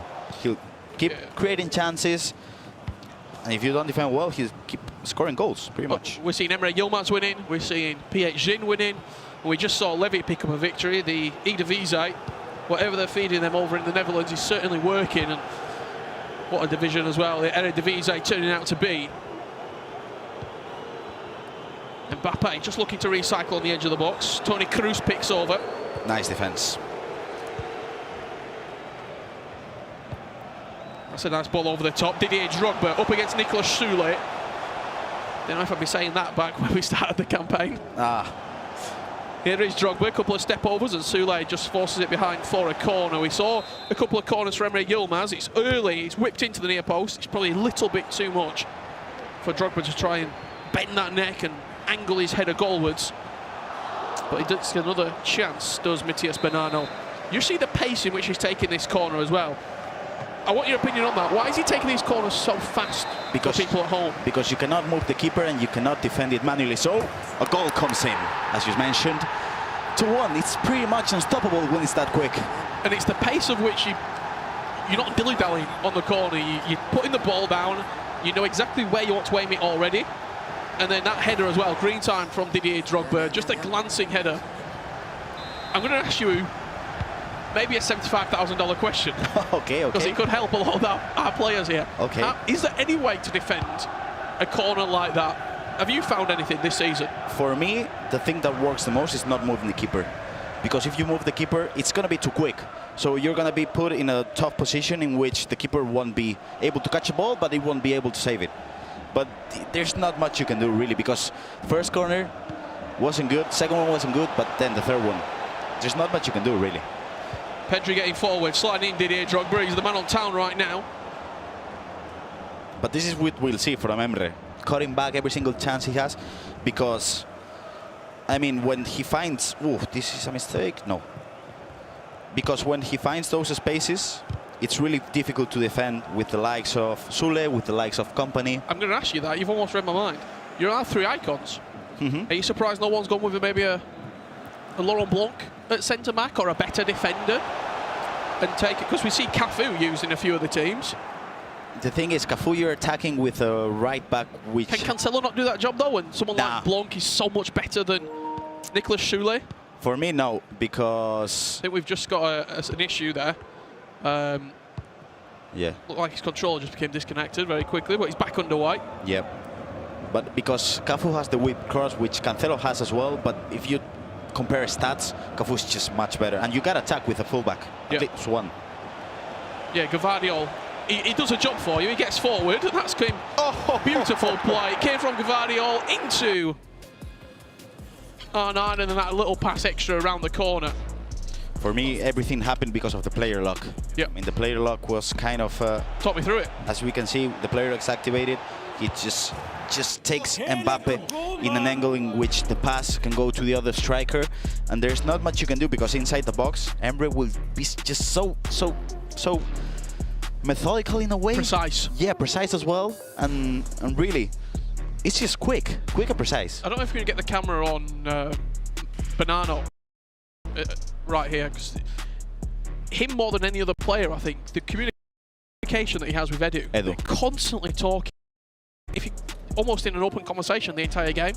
Not really, in a way, because sometimes that can lead to confrontation, and you never want confrontation. So you know why that's happening, because they've been working together for 3 years. So they know what can say to each other. They know if they have a confrontation, it will be solved in just after a match is ended. But sometimes, for example, Novak Djokovic in tennis doesn't like to talk really with his coach between the game, because it feels like it's disrupting. Or yeah, and they don't really understand what's going on in his mind inside when he's playing. So that kind of happens to Matias as well. I suppose what you've got as well with Edu and Bonanno, because for a lot of their time together, the only thing they've had is success. Yeah, it's a winning formula. Yeah, I mean Bonanno clearly wants him there. Yeah, for sure, and sometimes it really works for them, because, for example, Matias in the ePrem final was just getting chances, and you know, just Edu being beside you, just telling you, you're doing good. It'll come. It will come. Then it came from a set piece, he scored. Here he is, Bonanno sliding through to Mbappe. Good defending again from Emre Yilmaz and Vincent Kompany. Nice tackle. Coming back from what you were saying before, for me, midfielder has to be an icon. So Pirlo, Xavi Alonso, whatever you like. Then you gotta use Drogba as well. No Ruud Gullit. No Ruud Gullit. The only player in the competition that's using Ruud Gullit is Nacho Abella, the Real Oviedo player. Are you surprised? Yeah, I don't think Ruud Gullit is that. Sorry, Ruud Gullit, if you're watching at home. We know you're a big FC fan. I don't rate him as much this year.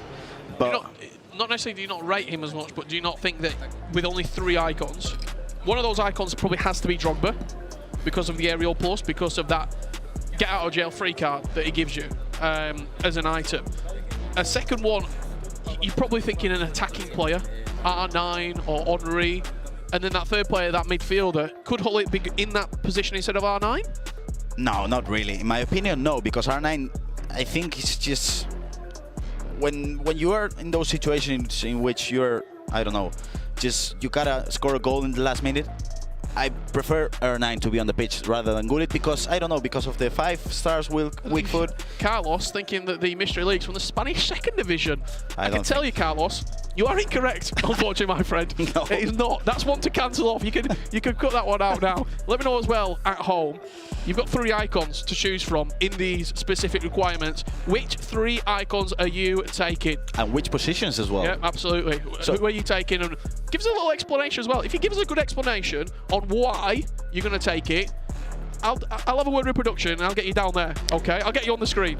Your 3 picks if you were playing this competition. I really like Xavi Alonso. Okay. I'm with you. I feel like Drogba has to be in. For sure. And then, you know what? I'd go Gullit. Because he's watching. Yeah. Rude. We're good friends. Don't you forget that. Didier Drogba has to be in every single team because the only player that's not using him is Andreas, and he's struggling. Yeah. 1 point out of 6, as I mentioned before. And the thing is, the Air Plus, we talked about it in the pre-show. I mean, the Air Plus, the stats. Are you going to play with Erling Haaland, 3 stars weak foot? I don't think you are. What I could have said is Ashley Cole, Kaka and Ruud Gullit. The 3 players at the eChampionsLeague that I've had the chance to commentate with. Emre Yilmaz getting us back underway. He's leading 3-1 with 45 minutes left to play. And as we talk about icons, we get another one joining us in the commentary booth right now to witness PH Zin dominating against Mark LDW. It's Drogba at the back post, and he's 4-0 up after 48 minutes. I talked about icons. Ryan Pessoa, welcome to the commentary booth. The icon himself. I actually thought it was Casey coming in, so I gave the spiel. What you made so far of this game, Ryan? No, it's been an incredible performance from Emre Yilmaz. He's on the attack again. Perfect timing. What can I say? Rich was digging me out, and then Emre Yilmaz finds the back of the net. It just greens everything. Everything. Yeah. The green machine. I mean, we mentioned it last year. We mentioned in FC Pro as well. I mean, he doesn't miss a time finishing. And Ryan, you know how hard that is really, because when we're playing at home, Champions and stuff, it's red time. Yeah, exactly. I'm spooning out for a throw on, I'll be honest. It's going out for a throw on. And especially under these lights, it's hot. Yeah. It's nervy. And you're still greening everything.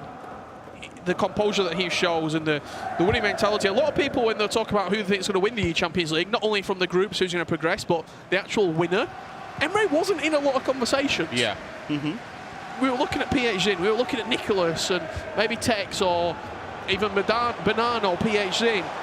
Emre wasn't in those conversations. I actually think it's a bit disrespectful that he wasn't in there. Yeah, I get you. I think it shows just the level, though. You've got the likes of Nicholas, you've got Neat, you've got Tex, you've got Levy, you've got Man. There's so many players that could rival him for that title. I spoke about Jesus. For me, he's someone we overlook a lot. He scores a lot of goals. And chance here for Bonanno with Didier Drogba. Went for the power shots. Yeah, your favourite. I do like a power shot. Maybe in squad battles, Rich. Not here, though. Not here. I'll have you know, I'm a verified rank 1 player. Oh, you did? You did? You know what? Fair play. I did. Fair play. Cafu out wide. He's that attacking fullback, just trying to bring extra players into it, as R9 with a couple of step overs forces the tackle from Beasley, but a high interception up the pitch brings it back for Emre. Drogba wins the knockdown. R9 with the strike, again Beasley in the way. What interested me is the first round, Emre was losing 1-3 and he managed to come back and win the game 4-3. Now he's leading 4-1. Is he going to be able to do the opposite? I think he's just getting better and better every same. round. I'm with you, Rich. I think, obviously, we see the scoreline in the end. We see the nature of how Emre made the comeback. You have to remember who that's against. That's against Rory Feldman. You go years back, Gravison, you would know. If you played against Rory Feldman before, you know that to score a goal against him when he's in the lead, he's happy to keep possession. In the eChampions League a few years ago, Rich, we were commentating the game together. Against Michael Fisher, it was in the knockout stages. He kept the ball, I kid you not. It was 80 minutes. It might even be 85. Michael Fisher didn't get a sniff. I remember the match against Matias Bonanno in the 2022 finals, in which it was extra time, and Roy was like, I'm happy to go to PKs, really. I'm happy to go to it around penalties. the place. Yep. So to score 3 late goals against him, it shows the level Emre's playing at, and he's on course to get another 3 points on the board, defeating Matias Bonanno. As it stands, though, there's still time to come back. Well, we are just in a pause right now between Bonanno and Emre Yilmaz. I speak of the pause, and we are back underway very, very shortly. A few changes being made there for Bonanno. I just want to see if there's any personnel. Do we see any fresh stamina bars on the pitch? That's a dink over the top for Drogba, but Shule at the back. No way. If he got that, honestly. No way. Oh my goodness. Drogba is just, he's a force to be reckoned with. The strength, the aerial dominance as well. And he can move a bit. Yeah. He can move. 5-star weak foot. Just Trust a bit. him. Just a bit. They have fairly similar teams, both of them, with Cafu, with Pedri. Speaking of Cafu, he floats it into the box. Shule up and away. The player lock header down. Falls Emre Yilmaz's favour, and it could be a dangerous looking counter-attack. There's still 30 minutes left to play. There's loads of time left in this game. If Bonanno scores before 70, you probably think he's got a chance to get back into it. However, Emre Yilmaz, every single attack, he comes forward, looks like scoring. There's just something about Emre Yilmaz, the way he plays, the way he sets in the hours with the coach. It's just the setting of the tempo in a lot of games, and he just always seems to be on the front foot. Big mistake. This could be game, set, and match. Trivella past the goalkeeper.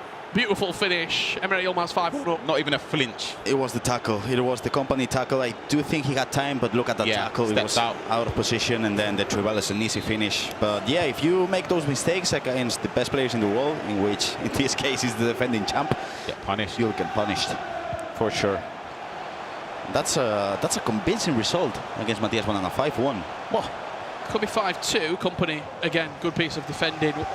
What's gone wrong here, Ryan, for Bonanno? I think he's just come up against a player that's just on better form, to be completely true. He's just somebody that's playing a better FC24 at this moment in time. And for Matias, he actually had to overcome in his first round today. Obstacles, yeah. And obstacles. He was 2-1 down at half-time, managed to overcome it and win 4-2 in the end. So he's not had his traditional level of performance so far as the days progressed. But Emre Yilmaz potentially could have made matters worse there. Still can. A mistake, and that's number 6. He's just so aggressive. He's aggressive. I mean, he doesn't give you a chance to breathe because, I mean, you just got the ball with Modric, you're about to turn, and then the press is there. Yep. He's like a concrete blanket. He just lays on you, and there's nowhere to go. I mean, look at that press. Yeah. And it's also the player switching from Emre Yilmaz to get that forces player you into the mistake. The thing is, and what's so good about Emre, he'll second man press, and when he knows he has the chance, switch it, and then you go for it. And there's you're controlling with company, so you don't really have that skill. A question for you both. You've both been in positions where you've competed in a lot of big tournaments, and especially in groups where you come down to a group format and maybe it could be a tiebreaker. Yeah. You're in a situation, you're 6-1 down. Does goal difference ever come into your mind where you're thinking, yeah, absolutely, just make sure no more? It's in my mind from the first game. You have to make sure that you're aware, because you know that could be the tiebreaker, that could be the difference. Here he is, Matias, trying to get a goal back in this game. But again, just good defending for Emre. Not creative enough in the front group stages. He's very close to us. Yeah, group stages. Probably hear us. Yeah, he can. He's looking at you, I can see at the corner of his eye. But I was just saying, group stages, it's a tough one because you want to start off very, very well. I've had two sides of a coin where I've started off badly, started off great. It's the mindset going into the next games. It's so important. How hard is it to reset round by round? Because we always say, you've got to get up for this next game. This is the game that you've got to win. But that last match that you just lost 6-1 will be playing in your mind still, Graf. How do you even comprehend resetting and trying to go with a clean mindset into a next round? For me, what's the most useful thing you can do is do something completely different. So you can just, I don't know, just go for a walk and then look at something outside in the street which doesn't relate to FC at all. Because if you think about FC, you'll think about the result and you'll think about getting crushed 6-1. So you gotta put your mind into something else, completely different. Maybe going for a coffee, maybe going to a bathroom, whatever. But if you just feel like FC talk, you'll remember the match and you remember the mistakes. It's great play. 9 in here for Bonanno, could make it 6-2. And this is an important goal because the goal difference. Yep. I mean, for example, if it was a head-to-head in the first decider, it didn't really matter as much. But when it came to goal difference, that was why I think, for example, in the Tex against Need match, that last kick of the game, Tex was concentrated, attacking well, because that goal could have been huge. Huge. Is there a comeback? No. I'm going to say no. No. If Bonanno puts the headset back on, you know he's locking back in. The thing is, you're losing 2-6, and the goal difference is a huge thing. In my opinion, if you end the match 4-6, it's a win. It's not a win, but it's not a win. But you salvage something. Yeah, and you're coming into the next match with a different attitude. You go and get that coffee with a smile on your face, thinking that could. Well, I don't think you. I don't think you do, Rich. With a better smile. Yeah. Mbappe over the top here for Emre Yilmaz, looking to re-establish that 5-goal lead. Bonanno defends well. Will this be both of these two's hardest game in the group as well? I guess we'll have to see. For me, I said this was the group of death. Just because you've got Rory Feldman in here, you've got Virgil as well, who's sitting out this round. So could be a chance. R9. What a save! What a save again! And in my opinion, the moment of the game, it was when they were 1-0 up for Emre, and Mati had those clear chances. He couldn't convert them, and then you can see the second goal. You can see it's just you're You're behind every single moment of the match, and it's really hard to come back. Beasley getting forward. Ousmane Dembele, a little flare pass around the corner. But with 5 minutes left to play, it looks like all she wrote in this round 3 matchup from Group C. Matías Bonanno and Emre Yilmaz. Could be a future game we see in the knockouts. Could be a future final. Both players certainly have the ability to get that far. And Emre Yilmaz will be looking to go all the way and lift that eChampions League trophy 2 years in a row. Rich and I were talking about the 3 icons we would use. Yeah. Yours, Ryan. Oh, Drogba. Oh, okay. Never mind. Drogba has to be one of those. I think he's a cert just for the aerial plus play starting the dominance. Yeah, that's a tick. That's number 1. Yeah. I would say play style plus of long ball pass. I'm going to go with just above Xabi Alonso. And then I think I'd go with R9 seems to be a banker. I would probably go with Henry again. I think play styles are so important this year. I think they should cater a lot of the way people build their squads. I heard who you said already, Rich. Yep. And for the people at home, we read you at the chat, and Rich is going to talk to the producer to put you on the stream. So great build up. Oh, it's green as well. Save. And that's the reason. He didn't save it. Is that the reason why you're not using R9? Yeah, listen. See, I've just been I've just been justified right there. You know what? I'm taking Henry. That's it. My decision's been made up. Well, there you have it. 6-2, the final scoreline between Emre Yilmaz and Matías Bonanno. It was a hotly contested match until Emre Yilmaz pulled away and solidified himself an emphatic victory. It's a big game. Players embracing in front of the stage now. They have to prepare for their round 4.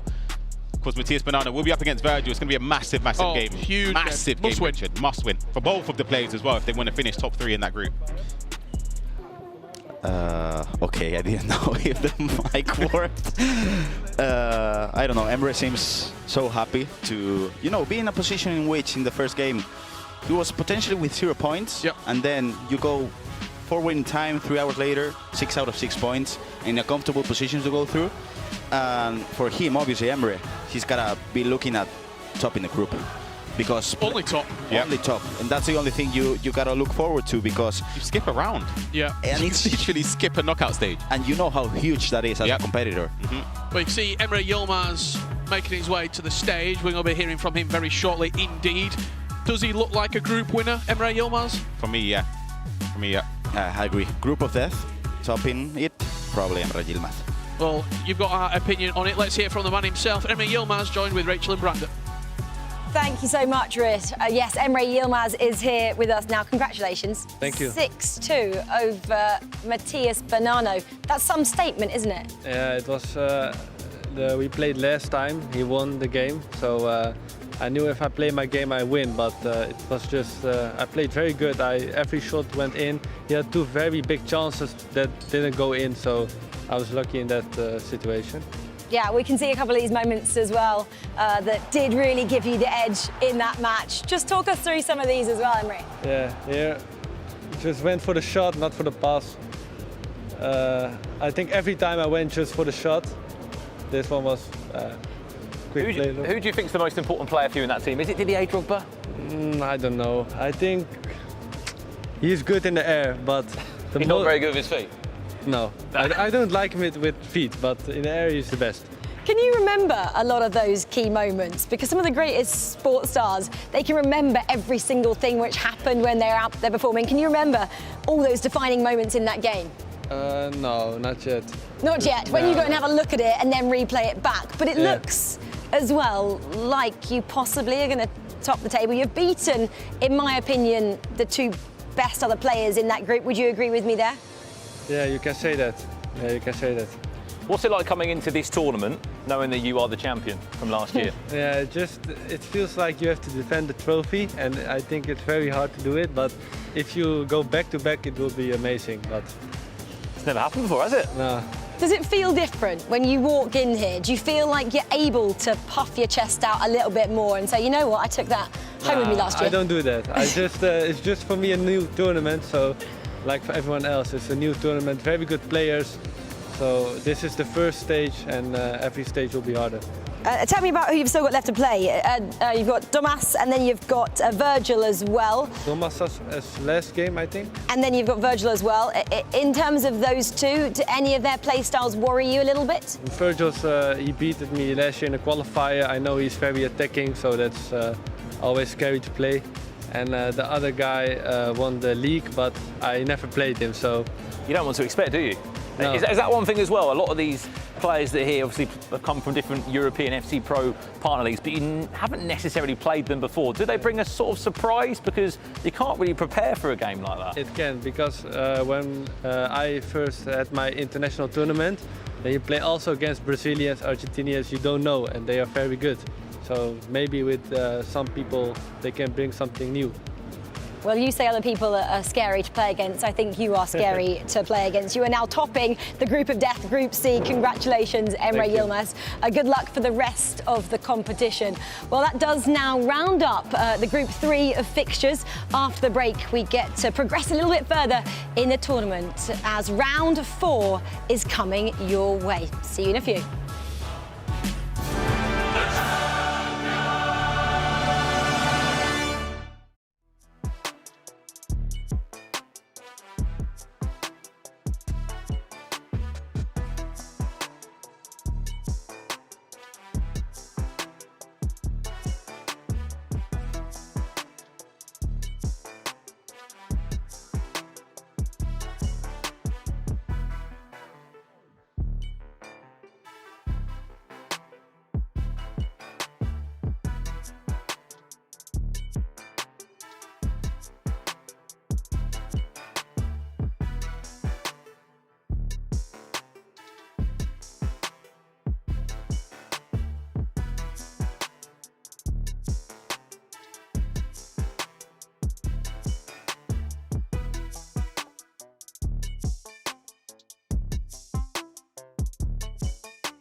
Well, welcome back then to the eChampionsLeague group stages where round 4 is upon us, and this could see some big names go crashing out of the competition early doors.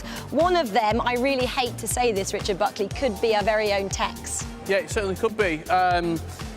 Performance level just not been there over his first couple of games. I think he's coming into a game now where he must win the rest of his matches and hope results also go his way, which is never a position you want to be in.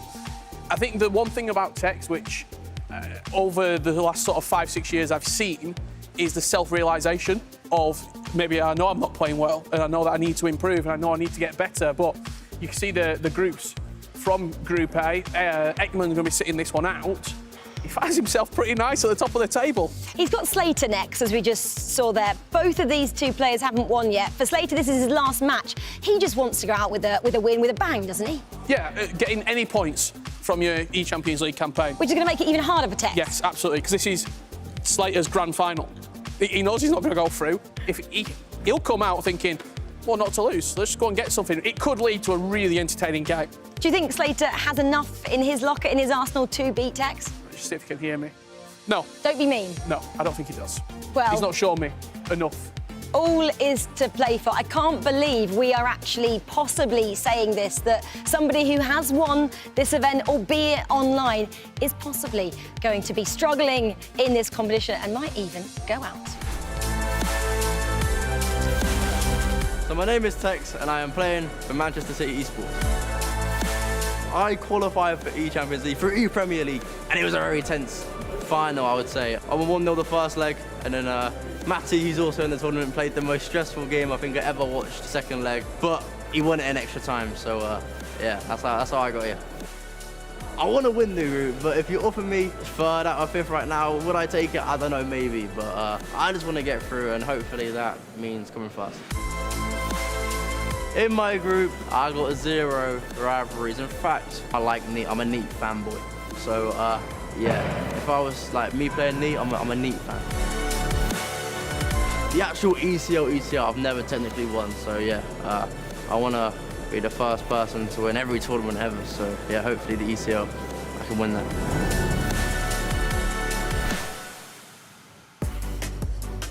I'm here with Tex as he heads into his 3rd match of today. Now, Tex, talk to me about those first 2 matches. They didn't quite go your way.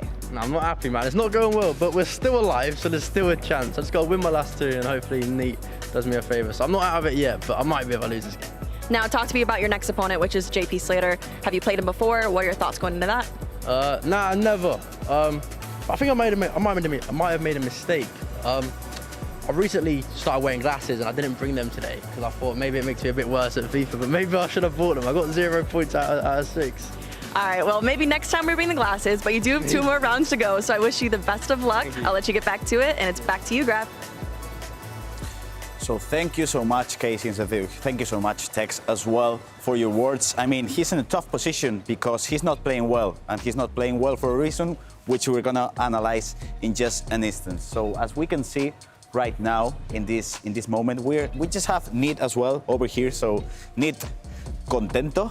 He probably is contento with those goals he scored because as we can see in just a minute, if we roll up the clip, we're gonna see how Tex is defending poorly. He's just tackling every single time. 3 missed tackles in a single chance that Neat created. And you cannot afford to make those mistakes because in this one, for example, the second man press is overused in a similar position in which if we just stop the clip in this situation, we can see how obviously Musiala has a clear chance to attack maybe, as we can see, maybe this or this and keep running. So as we can see, he's gonna keep running and Tex is gonna tackle, which I don't think he should have because if you move the keeper, that's all you have to do. He decided to tackle, which wasn't what he should have done, and he conceded just 3 goals in just 5 to 10 minutes, which was hard enough. We can see the frustration coming in from Tex in that situation, and he has to step it up a bit because the defense has not been there. He's not been attacking I don't think he's attacking bad right now, but I do think his defense is not there because he's missing tackles, he's second man pressing a lot, so he has to step it up a bit. He has the chance now, so let's see if he can do it. I mean, it's a tough situation for him, but he's done it in other situations. So, Rachel, let's see if he scores another goal, he defends better, and if he wins this next match. Well, that's a big question. Let's see if he can do just that. Let's see if he's got his glasses on. Well, Neat, 6 out of 6. He is very excited for this next matchup, as is this one. He wants to just get out of the way, doesn't he? Tex, there we have it. You're taking on JP Slater. Let's get into them. Thank you so much, Rachel. Yeah, look, this is a big, big round, isn't it, here in Group A, Ryan? Yep. I mean, look, for Tex, it's not done yet, but it could be. And for JP Slater, he just came out on social media and said, look, I'm too nervous in front of goal. I'm getting into good areas, but I'm too nervous to punish these top players. And I mean, if he wants to punish a top player, there's one right in front of him that he can stop going through to the knockouts. Yeah, exactly. Of course, not only stop, it could give him a chance to progress if other results fall in his favour. But I respect the honesty, of course, going on social media, expressing his emotions. And it's a huge first event for him. In person and eChampionsLeague is not an easy thing to do. So as it currently stands, obviously, you're looking at 4 of the 5 players from this Group A. You've got Ekman of Club Bruges, who's on 7 points. He's not lost a game. He has been the surprise package in that group. He's looked really good. He doesn't play, of course, this round. He has still got one more game, but as you said, he is through, guaranteed, you'd like to say, in that top 3. Neat plays Montaxa. Neat's on 6 points. He hasn't lost a game, either as Montaxa, but Montaxa sits on 4. It's these 2 games that play such an important part now in this competition, because if Neat goes to beat Montaxa, Montaxa then will play against Tex. If Tex was to win his game, it basically says, right, who's taking the 3rd spot and the final place? Yeah, exactly. We've spoken a lot about Tex, but the result is pretty much out of his hands if Montaxa does the job. Montaxa's up against Neat now. Neat on 6 points, as you mentioned, Montaxa on 4. Montaxa wins this, solidifies his spot into the knockout. I'm sure he'll be ready, raring to go with his coach, Oprah, behind. You've seen who's you've got a player there, Obran, who is unfortunately didn't make his way through in this year's E-Serie A, but a top 4 player at the World Championships for the last 2 years. There's a thing or two about this game. Yeah, one of the best players, nice guy as well in the FC24 scene, and be giving wise words of wisdom over the shoulder of Montaxa, who I've had the pleasure of watching him, or both of these players, in the last couple of weeks in person. Montaxa had a huge performance in the E-League with his teammate Fuma, of course, representing Lorient in this tournament as well at the eChampionsLeague. But he was the person that sort of got the result in the last game. The best of 7 it was in that domestic league. So he's got the experience when it matters most, and he needs to perform in this game. Well, you're right to say that, Ron. Obviously, you and Richard Buckley were out there commentating on the E-League 1 out in Paris. He made the massive decision to move out from Italy over to France to play in that domestic league, and not to play with anyone, to play with Fuma. Pressure. Who was just won a 4th title. You play with Fuma, he guarantees that he wants to be in that grand final. Yep, exactly. And it'll be Neat kicking from left to right, Montaxa from right to left in the black and orange Lorient strip. And it's also not just these games taking place in Group A. We have got Group B matches as well, which are very much important. We've got obviously Jaden Groden of Brian of Albion. Maybe a power shot from the edge of the box in the first 4 minutes. Dinked it back into Musiala, who isn't the tallest of players, and Donnarumma just gets a hand to it. As I was saying, in Group B now, we've got Jaden Groden against Andoni. That's a massive game to work out. Who on earth is also heading through in that group, probably in the 3rd place position, unless Jaden was to go through and win his last 2 games. He has to play Levi David in the final round. Hezes looked strong, but for Andreas, he could also cause a problem or 2. There's been a goal in this game, and it's gone against Tex. JP Slater has just been given all the luck in the world with, I'm not sure what goalkeeper that was. It went through the goalkeeper, and it's just tickled into the back of the net. JP Slater leads Tex by a goal to 0. And as it stands, of course, that would really upset the apple cart. That is the table on the screen now. As it stands. JP Slater coming through this tournament via the E-League of Ireland, beating Cork City in that grand final against Mr. Welly. Obviously won himself a playing spot as well. First time in the eChampionsLeague, and he wants to still fight for every single point that is available in his last matchup. Tony Cruz, Drogba. This is FC Lorient's Montaxa, who was sort of coming to form in the last 24 months, you could argue, to be the next big name out of Italy. Mbappe down the byline, Drogba is there, tries to get it back across, and Fortunate enough for Neat. Good defending from Montax. He has to follow the run there from Mbappe, which he done really well, but didn't follow it too deep because it would have left a huge hole in the defence. Cancelo asking a lot from him. Unable to win that battle. Sully at the back there. His Champions League in-game item, of course, if you aren't aware of how FC Ultimate Team works, as the clubs have gone through the Champions League, their in-game items have improved and increased through various different models of UCL items, whether that be group stage, road to the knockout. That's why there is a strong flavour of Real Madrid and Borussia Dortmund players in these teams. Even still players like Kylian Mbappe. Although PSG might not have gone too far in the tournament, they've still got some decent items. He's dropped on the exit, times it green, Montaxa finds the first goal in this game. It's a beautiful goal there. Just a step over into space there. Didier Drogba was waiting for the goalkeeper movement. Didn't come in abundance there from Neat. Just look at the first, the build-up here, the driven pass in. The goalkeeper movement was it was minuscule. It wasn't enough to put Montaxa off as he fires it into the back of the net. 1-goal lead, and this is not what Tex wants to happen, because this is the table as it stands now. Mathematically impossible for Tex to go through.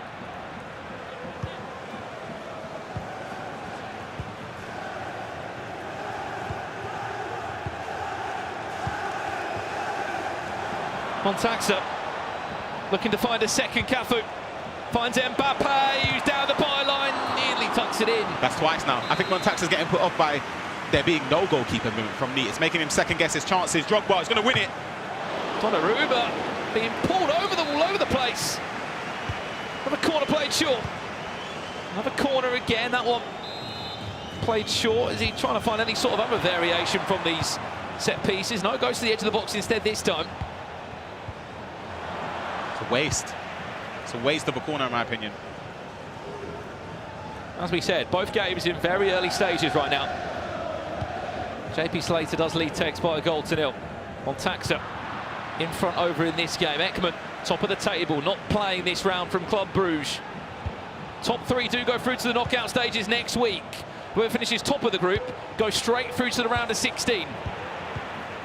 And as you were right to say, Ryan, you're one win away from a top 8 and another invite back to the top 8 of the eChampions League on the 29th of May. Yeah, that's the thing. For a lot of players, it would feel as if it's in touching distance, because even if you make the knockout stage in second or third place in your group, it's 2 wins. And it seems easy, but you're up against the top players in Europe.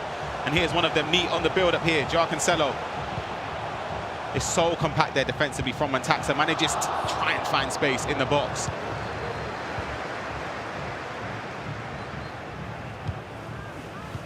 Chance to break again, Montaxa. It's onside. Desperate for a second, he might be on his way to go and get one now. Drogba, ball roll inside, finds Mbappe, he's going to get it again. It's unfortunate, but Arnhem will gobble that up. Every day of the week. 2-0 Montaxa leads as he looks to leapfrog Neat in the group table. Just look at this build-up here. It was a great bit of defending there. It's so unlucky, I'll be honest. It's very, very unfortunate for Neat's perspective. Montaxa makes the most of the opportunity as it falls his way, but as you mentioned, we have 7 points now, and Neat is on 6. So technically, there's still a way for Tex or JP Slater to make it, but the goal difference disparity between them and Neat is drastic. Well, we're hearing there's been a goal in that game. Which way has it gone? JP Slater against Tex. Tex back in it. We're here in 25 minutes on the clock. Thierry Henry makes it 1-1. He's still alive and breathing.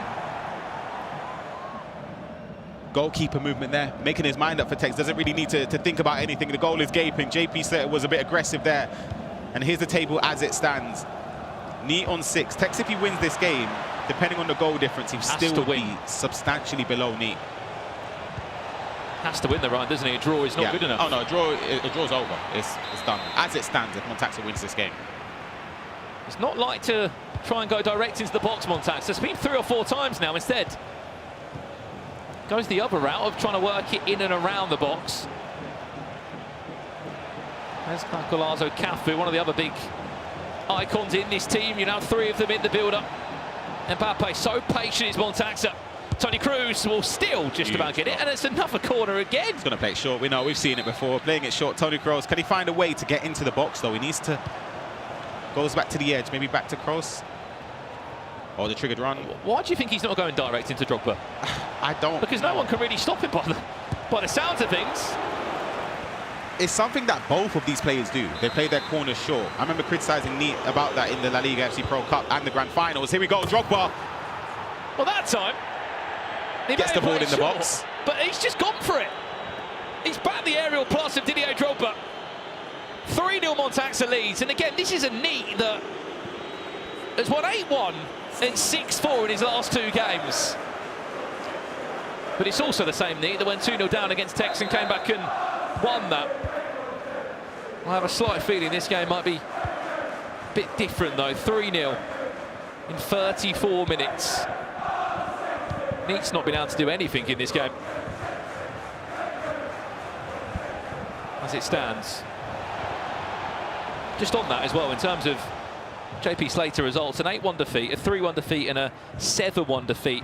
If he can give Tex a really good game here, as we said, even a draw would stop him being able to go through, sort of dragging him into the bottom 2. Yeah, exactly. Good goalkeeper movement there from Montaxa, anticipating the cross, double tapping at triangle, brings the goalkeeper out quickly for those crosses.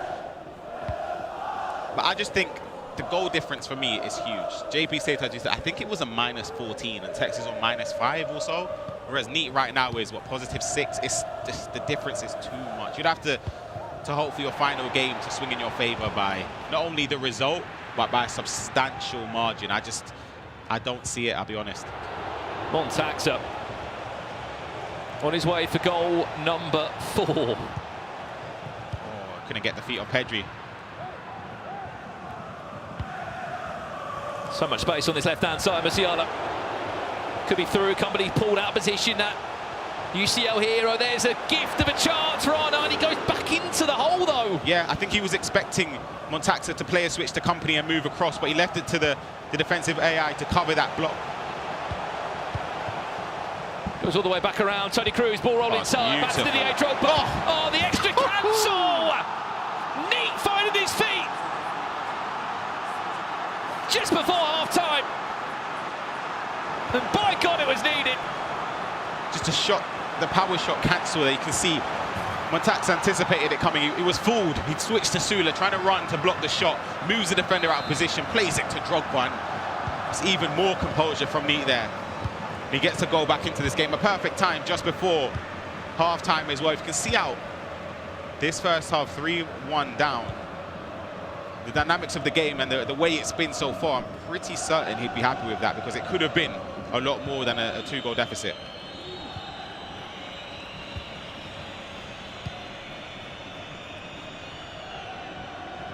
Well, at half-time, we will jump around and let you know what's happening in our other matches. Also, because in this round 4, of course, we've got Andoni against Jadon, Atletico Madrid against Brighton of Albion, Rafos of Norway against Ajax of Levy. Added time of 1 minute. He might be able to get one more goal back here before the referee does blow for half-time. Musiala Mbappe tries to go one-on-one with his man, didn't fancy it, but go back to the goalkeeper instead. Half-time chance to breathe. 3-1 here. But he needed that goal, Ryan. Yep, it gives him a life and it gives him hope and belief that he can come back into this game, because we've spoken about the importance of the result for Montaxa, JP Slater, Tex, but we haven't spoken about how important it is for Neat to get a point, even just 1 point. 1 point from his next 2 games guarantees a spot into the knockout stage, despite, in my opinion, him being, along with Ekman, the best player in this group so far. I still think that because he has to, his last game, these 2 games are so important, just to guarantee your spot in the knockout stage, even if you're not looking for that top spot, it's get through. Yeah, it's massive. Just get through. Well, look, there's not only Group A in action here, Ryan. There's Group B in action too. This is the lowdown of what's been going over here. Andreas, as we know, qualified for the E-Euros later on this summer, is 2-0 up. Oh my goodness. After, in the nicest way, not the best of starts in the competition. Over to this game now. No. Albion have been given an absolute gift. 60 minutes in there. That made the game 1-1. Look how tight the group stage as it stands is. It's so tight between I don't know what's been players. going on with Levy here, Ryan. Oh my goodness. 48 minutes on the clock. Andreas finds a third. And Stoichkov's got cramp. 3-0. You can't predict somebody's results here at the eChampions League. As we said, Andreas, 1 point from a possible 6 as it stands. He could be on his way to 4 from 9. It would shake things up completely. It could put pressure on Jaden, for example. And then if Andoni was to win that game, Andoni would be on 4 points as well. There'd be 3 players on 4 points, and we'll be saying, right, Hezers, Levy, or maybe not even Levy. I mean, yeah, literally. Who's going to be finding their way through in this group? Let's jump back to this one now. Tex against JP Slater. This is even bigger in Group A. Because Tex needs to win. He's not won a game yet. Played 2, sorry, without a point on the board. Can he find something from this one? Mbappe squeezes in. And for the first time in the game, Man City are in front. A win here would give him such momentum into his most important game of the competition. Yeah, it's fortunate, but the build-up is great here. There's a driven pass, a good tackle, but it's just fallen to Drogba, and then the onrushing Mbappe into the box there. First time finish for Tex to overcome this game. It was 1-0 down early on. He's now 2-1 up, and that's big to get those 3 points on the board. Here he goes again. Couldn't get past JP Slater's defense.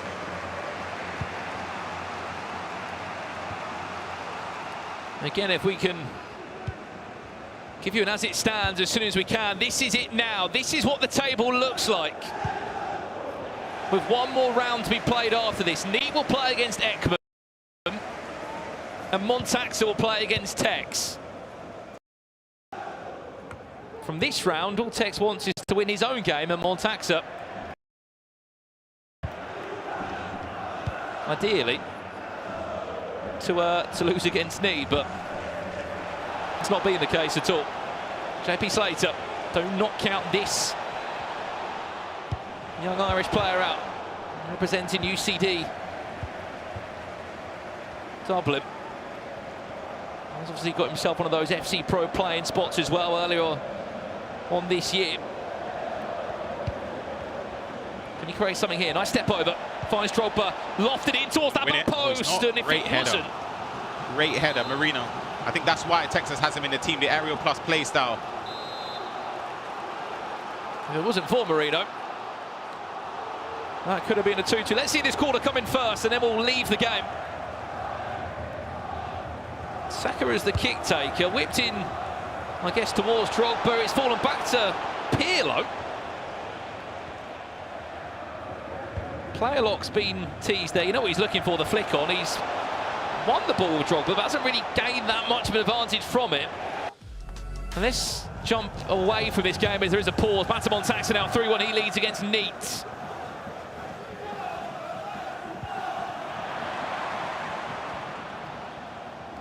He did get a goal before half-time, which allowed Neat to look slightly more convincing. But Neat has not lost a game yet. This will be his first defeat in the group stages of the eChampions League.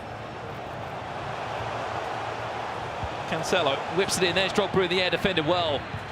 And while there is a small break in play, welcome Casey back into the commentary booth again. I mean, we are getting into the nitty-gritty, aren't we, here in Group A and B? We are. I think that there's been quite a few upsets that we've seen here so far, and honestly, if you would have told me that this would be the standings a couple hours ago, I wouldn't have believed you. Yeah. But I think that there's a lot still to be played for, and I know that Tex, some things might be out of his hand right now, but there's a lot of time left in this Montaxa versus Neat game. Chance for Montaxa again. Gavardiol does well. I'll ask you at home as well. One UCL hero that's a cert to play in your team, because I'll be honest, there's not many players that are earning a spot in the teams. There's probably one or two at most. We've seen John Arisa used by Tex. We've seen Vincent Kompany, who... Yeah, I think he's the only one for me. He's been a great hero, to be honest. Yourself, Casey?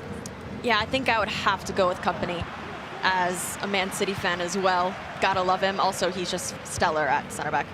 I mean, if we're in October, I'd have said Ramirez, but... Yeah.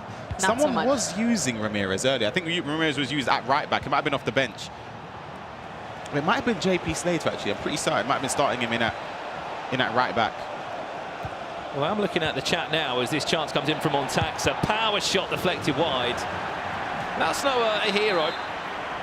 Champions League one that would play in your team if you were in this competition. Locked it in. Montax makes it 4. I think that's twice, Casey. We've seen that. Just the corner played in short.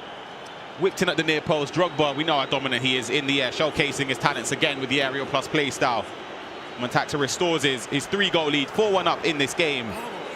That's huge for him because winning this game guarantees his spot in the knockout stages. Whether he finishes first, second, or third in the group remains to be seen, but he's done his job. Yeah, I think that this game specifically, going up against a player like Neat, who has been so successful in his first 2 games as well, I expected it to be a little bit closer of a scoreline here, especially because both players are so great at attacking. But it does seem like Montaxer is figuring out Neat a little bit better than Tex was. Especially just building on to that, Casey, a player that just hasn't lost a game yet. And so good going forward, but Montaxer stopped him. A lot of love for Montaxer coming in the chat as well. Nabil saying Montaxer, Ligo. Oh, Pen enjoyed him out in the E-League 1. Penalty given away by Montaxer. And we speak about gifts being given. Which way is he going? Goes left, off the post and in. Neat has got a goal back.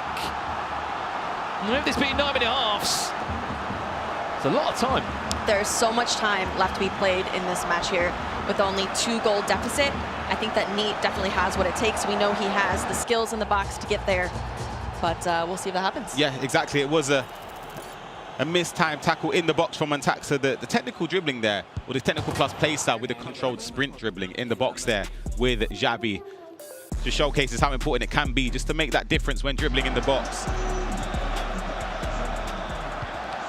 A lot of talk in the chat about the mystery league.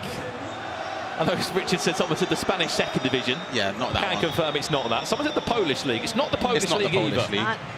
Saw the Saudi league put in there as well. It's not that league either. So we're narrowing down. We're cutting off a few names off the list. Hello, Neat. Elastico finds the one more pass into the reverse. Elastico from R9.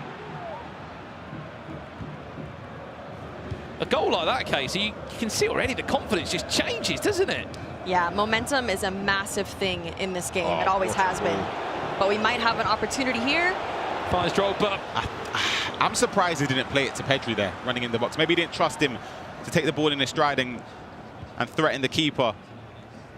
But it's just over 20 minutes left in this game. If Neat manages to fashion a comeback and even draw this game, it will do the world of good for whoever wins the game out of JP Slater or Tex. Well, if we can, let's jump back to that game if we can pop into Tex against JP Slater to give you the lowdown. After this attack comes in from Montaxa. And as it stands, we'll leapfrog Neat on the table. We'll go to 7 points. Well, we asked for the lowdown. Tex is 10 minutes away from his first win in this eChampions League competition for this year here in London. Is he on for a third? Times the agreement of Bukayo Saka. JP Slater will get another roll of the dice here, Ryan. Yes, we've got Pirlo building up. I think that's onside, you know. He's on. Mbappe with a huge chance. Ball around the goalie. I think the right back played him on. JP Slater could be about to pull Tex down with him. And when I say pull down, they'll be both out of the Champions League in the group stages before the last round has even kicked off. Composure in front of goal there as well, Casey. The composure from JP Slater was great to not rush the chance. It's the first time. Is that on? I don't know. It's close. Very close. No, but I will say that this is JP Slater's best game of the day, and it just so happens to be against a previous champion. Yeah, but we spoke about this on the desk though with Brandon. We spoke about it with Rachel. People up their level. You get that extra 25% of your gameplay. Your mind is focused in because you know you're playing one of the best players in FC history. So it's like you up your game, your level, and yeah, this could be a case of that. Just in regards to JP Slater as well, before a ball was kicked in this game, played 3, lost 3, scored 3 goals, conceded 18. Wow. And he's 2-2 of Tex, about to stop him from going through. as we said. If that is a draw, they are both out. Man City, one of their players out in the Champions League group stages. UCD Dublin out as well. However, these two don't know. But if it is a draw, they'll both be going through. Regardless of the fact that Neat finds himself 4-2 down. And instead they'll be playing for top spot between Ekman, Montaxa and Neat. Montaxa looking for one more goal if he can find the right build up.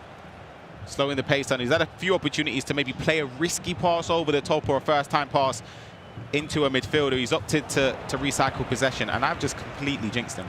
I'll be honest, giving the ball away recklessly there. In on goal, Neat. Long ball over the top, finds Didier Drogba.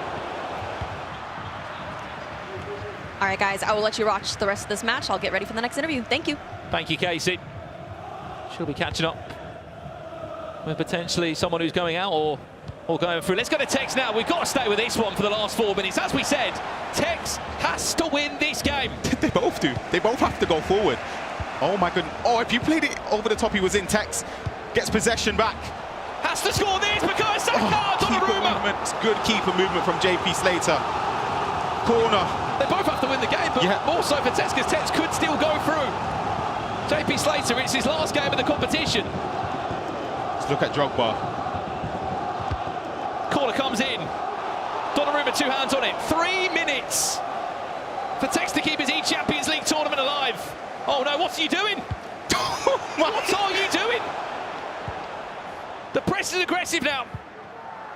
Ramirez, that's who I was talking about. He's in. This could keep us off his line.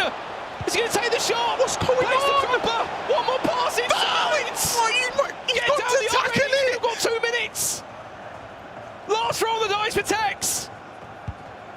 Has to win this game. Look at the space. Into Drogba. Oh my God, he's put it out for a corner. He's just said, there you go, Tex. What is going on? What can he do from here? Potentially last kick of his tournament. And in time of 2 minutes, watch Drogba, number 9. Goes towards the front post, Drogba's there. It's the defensive Drogba that does enough. Ramirez tries to hang on to the balance here. JP Slater wants a point. What's he doing there? Oh my. It's a risky pass, Pirlo back to goal. 50 seconds left. JP Slater, but you need to win the game. You've got to score. He's just inviting more pressure. He's taking the point. Or is he? I think he is taking the point, or is he going to try and snatch a winner in the 90th minute against Tex? Hold on a minute. Into Bukayo Saka. Goes through on his own. It's a horrible tackle. Referee will play the free kick, but he's done. That group will be done. Neither of the two will be going through in this year's eChampions League. Free kick to be played in now. JP Slater. He's going to blow the whistle. You got to be kidding me. Full-time result. I'm not sure what happened there in the last 4 minutes, but the headline news is Group A's done. We're just playing for top spot. Ekman of Club Bruges goes through. Neat of Real Valladolid goes through. Montaxa of FC Lorient goes through. Man City are out with one of their players in Tex. And UCD Dublin, sorry, out of the competition as well. Group A is done and dusted. Headline news, Tex is out. Yep. Huge upset in my opinion, especially for Tex to be out with still a game to go. I would have never envisioned that happening. Montaxa, though, has done his job in this game, puts himself in contention to finish top of the group. Shot cancel around the goalkeeper, but Neat recovers. 7 points. Yep. Him and Ekman will be on 7 points, Ryan. And Tex still has one more game to play, but unfortunately it's a game that doesn't mean anything. Yep, Neat up against Ekman and Tex up against Montaxa, who's just won his game. 5-2 against Neat, giving Neat his first loss in the eChampions League group stage. It's been a fantastic performance from Montaxa. Let's look at the replay here. The player lock into Drogba. The shot in the near post. Keeper's not going to do much to save it. Neat knows this game over. He can progress into the knockout stages, guaranteed with the way the points look and the group stage in Group A, Brandon. Well, Ryan. So what a start to Group A here, as we said. How important, we said as well, to start well. Yep. To get points in your first couple of games. That is the table as it currently stands. Those 3 players are through. No matter what happens in this last round, it's just who is going to take top spot in the seeding to guarantee themselves straight into that round of 16 game. Ekman will be in action. He takes on Neat and Montax will play against Tex. Again, you can argue the motivation for Tex coming into that because he can't go through. Yeah, absolutely. It's sort of a dud game for those two players, or for Tex, sorry, in his last game. But for Montaxa, Neat and Ekman, they'll of course be vying for that top spot. It's so important. I know we keep emphasizing how important that finishing top spot in the group stage is because you bypass the first stage in the knockout group, but it's so important. So Fair play to JP Slater as well. Yeah. He knew he couldn't go through, even with 3 points on the board, but said, look, I want to play every single game in my first eChampions League. The last 5 minutes, I don't know what I was seeing. Boy, watching he needed to score. If he scored, obviously it's very unlikely he's going to overcome the deficit in terms of the goal difference. He would have needed, what, a 20-goal swing against Neat, but still put yourself in the conversation. You never know. But yeah, drawing that game against Texas, it's a negative for both of them, despite them both getting their first points on the board. Yeah, absolutely. As we said, Group A is pretty much concluded. We are just playing for seeding there. Headline news, Tex is out and JP Slater is out. No matter, he did just get his first point on the board in that one. I believe we are going to go to a quick interview now. Casey is joined by Montaxa, who must be feeling confident going into his final match. Yes, here with Montaxer, who is feeling fantastic after a great victory over Neat. Walk me through that game because you played fantastic offensively. Yeah, I think I played my best game so far. I was really good in defense, and then in the first half especially, I attacked so good. So it was so important because I know that Tex could still come back, even if I don't know if he won. But it was so important. Now let's see if I can get to the first place. I don't know. You do mention first place, so that is what you're fighting for now because you are now through to the next round. How important is that first place spot because you have one more round to go, which will determine seeding? Yeah, it's important because you are directly in the round of 16, so it's crucial 100% to win the last game. Now let's talk about that last game. You do have Tex, who has had a little bit of a tough day, but we never count out Tex, right? So how are you feeling going into this last round? I think I'm at my best because if not, I will lose. But I think against anyone, I have to play at my best. So let's see what happens. All right, Montaxer. Well, fantastic first couple rounds for you today. You are through to the next round, but one more to go to count for seeding. Good luck. I'll let you get suited there. I will send it back to you guys. Thank you so much. Thanks so much, Case. Yeah, let's talk about that. Montaxa looking to top the group there. He does take on Tex, and we just watched, actually, after that matchup, Tex looking so dejected. He knows he's not going through. How much is that going to impact him, taking on Montaxa? He has to play, right? He has to play. For me, it's an impossible game to play because you are out of the competition when you're one of the favorites. You're representing a big team, such as Man City. So, for me, the most professional thing is just go with everything and try to win the game. But it's really hard because, you know, like, winning or losing the match doesn't really matter to you. But again, if you're representing a team as big as Manchester City and you're Tex, such a big player with a big following base, you just gotta go for it and try to do your best. Can the coach say anything to try and get him out of this funk that I know he'll be in right now? And we saw that as we can have a look at some of the mistakes that didn't go his way as well, Graf. Yeah, I did have the chance to analyze it on the analyst screen, and I mean, his defense was poor. If we're honest, his defense was poor, and his defense was still poor in this match. Sometimes even the best cannot play at their best in a way because sometimes, I don't know, you don't feel confident, you didn't train well enough, sometimes things just don't click. He still has another chance because he is qualified to World Championships, so the season is not over for him. But it's got to be really tough for him because he did win the online tournament back in 2020, and I think he wanted to prove for himself that he could do the same on a line environment, and not getting out of the group stage, it has to be a tough pill to swallow. Because there's question marks, aren't there, around the community? Did that one really count? Of course it is, it was invitational, but still they want to win it when it really matters in person. Would you agree as well with what some of the cast, I think it was Brandon, was saying, the fact that they won the Premier League so many months ago now, compared to a lot of the other players who are here, they're fresher. They know what it takes to win. The metas have changed. Would you agree with them? Yeah, for sure. I mean, for example, Neat was arguably better than Tex in that match, in which he won 5-3. Neat played the Cup a month ago, in which he was a runner-up. Neat played the finals just 2 weeks ago. So, I mean, you're just warming up. You're just warming up for this tournament in which you are probably at the peak of your level. Tex competed 2 months ago. He didn't have the chance to compete in a whole 2 months. So, I mean, you're training things, you know, you're watching other players play, but you don't really feel the adrenaline of the competition. So it's really hard for him, and we can see Matthias was also struggling, not playing at his best. Jaden just lost against Andoni, so it's obviously hard. But still, when you're here, you're in an equal position to the other players. You just gotta play at your best. We need some more Wicked Wednesdays, don't we? So that competitive edge is lacking. Brandon Richard, put some more on. Okay, should we have a little look at the tables as well then? In Group A, just confirm exactly who is through and who is going out of the competition. We're still, of course, looking at seedings, and that is Montaxa and Neat. It could be one of those two. And Ekman as well, he sat out, didn't he, of that last round. But for those of you who are just joining us, Tech and JP Slater are out of it. 1 point though, I think JP Slater, he almost was playing for that at the end as well, wasn't he, just to get the point? Yeah, for sure. I mean, he's a young player. He's playing against Tex, a player who probably he idolized for so long. Even though you just drew and you scored a point, it's still, for me, it's a win in your box, because you're going home and you know you played against the best players in the world for the first time in your life, and you did manage to get a draw.